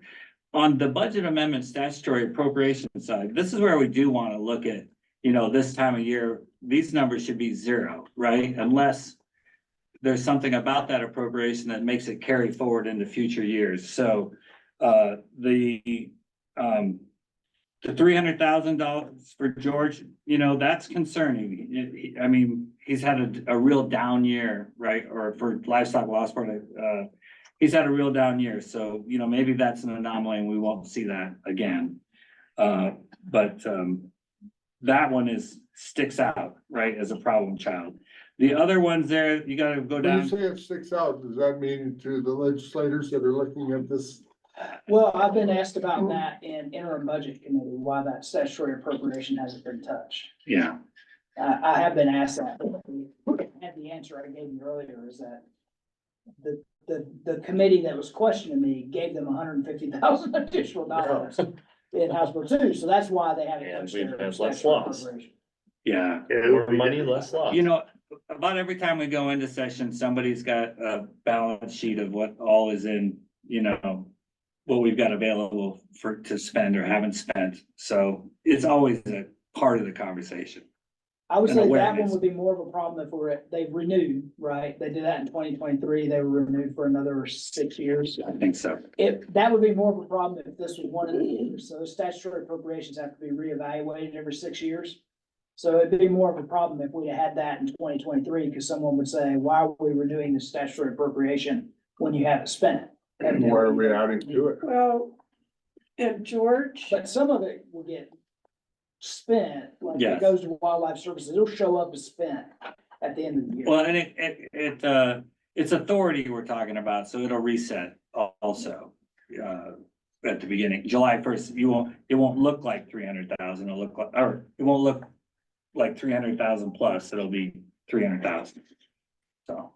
George had offers for grants for predation stuff, put up flattery and all this other stuff. Nobody came and took his grants. And we need to be clear, the money we're talking about here is claims money, it's money for depredation claims. not Okay, they didn't claims. have as much Right. depredation last So- year. They've spent all that money out of the House Bill 2, about 123,000. So none of this is, That 300,000 is claimed. The one right below it, Ms. Bacchus, the 100,000, that is part of his grant funding, and he spent everything but $2,000 of that this year. So they do have federal dollars, I believe, to spend. That's why they're meeting again in June, is to because they spend the rest of that. haven't had much response for programs, for grants. Right? They, yeah, and then I think there's other federal dollars that are gonna be coming to the state for that same kind of thing too, so, there's a lot of federal money coming for remediation. Yeah, I don't know, there is a program that Western Watersheds and some other groups got, and they got a USDA grant, and they have something like $5 million to spend in Montana on wildlife conflict mitigation. Flattery, range riders, same exact thing. Same thing, that's concerning. Yeah, Western Watershed, when they have names on it, it's concerning to me. Yeah, if they're another NGO that gets money they shouldn't be getting money. But they will be a competitor if people go to them for grants, whatever program they put out from that. But we have people in Paradise Valley, some of the group in Paradise Valley, they're all about it. And they're doing range riders and trying to tell us how to do it, and we're going, well, you're not doing it right, But that's out there. So there's a lot of money out there for mitigating conflict between livestock and wildlife. Yeah, people might be bigger fish to fry. Mr. Chair, just to close out here, I would call attention to the row 34, the federal umbrella funding, that 47,000. According to Evan's remarks down here, that expired March 31st. He tells me he's got to June to reconcile those expenses, and so you'll see that number go near zero in the next month or so. So you can generate some expenses against that. Well, on the blue sheets, we'll see, more money. There'll be some things that'll get moved from state to federal, because we lose all that money if we don't spend it. Right. Then the last two there, $123,000 and the $1 million. I think both of those, they don't expire until well into like 2025 or something, so And they'll all carry that's that. tied up in casework and other things. But guaranteed the diagnostic lab will spend. Doctor Jude is good at that. Only if you say yes, Alan. I could spend more. Brian, I thought last time we had a meeting, you said that the contract for prepayment on the incinerator. I thought you were gonna spend some of that money. Yeah, they're supposed to be Right now. spending, I think it's 10%, or it's like $20,000 or something like But they that. haven't done that yet. Well, it's through the process, it's going through but it hasn't come back and hit the books we haven't, as an expense yet. And it's not tied to the year. No, So that's No, not- that $1 million is tied to a year. Yeah, It's it's 3 years. I think they have to spend that $1 million. that sounds right. Well, if they don't keep building, they'll be way out there and still not. Well, You we can laugh just at get me. I did get a not laugh shovel at in the you. ground and get some dirt, Ms. so we Pocket. can build. We're under budget, so all's good. Thank you, sir. Thank you. 5 Mr. o'clock. Bean counter. Ken and the beans just ready to get done. And Mr. Chair, one good thing is you don't have to worry about setting a meeting date. You already know Nope, that. we've already done that. As far as but, public comment goes, Yes, we there's have. no one left out there. The only, Ellie is the only person left from the public. So the floor is yours. Thank you guys again for having me as always, and I probably won't see you guys in May. Do you want me to Would step you up? just introduce yourself? Oh, and yes, Sam? Ellie Brighton, Montana Stock Growers. Yeah, thank you guys again for having me. Probably won't see you guys in May because it'll be right before mid-year. But I hope you all can make it and. thanks for Well, having we me. will miss you, but we'll try and do our best with that. So, You'll Thank do you. great. Thank you for your interest and patience with this process. So is there anything else to come before this board? Hearing none? Adjourned.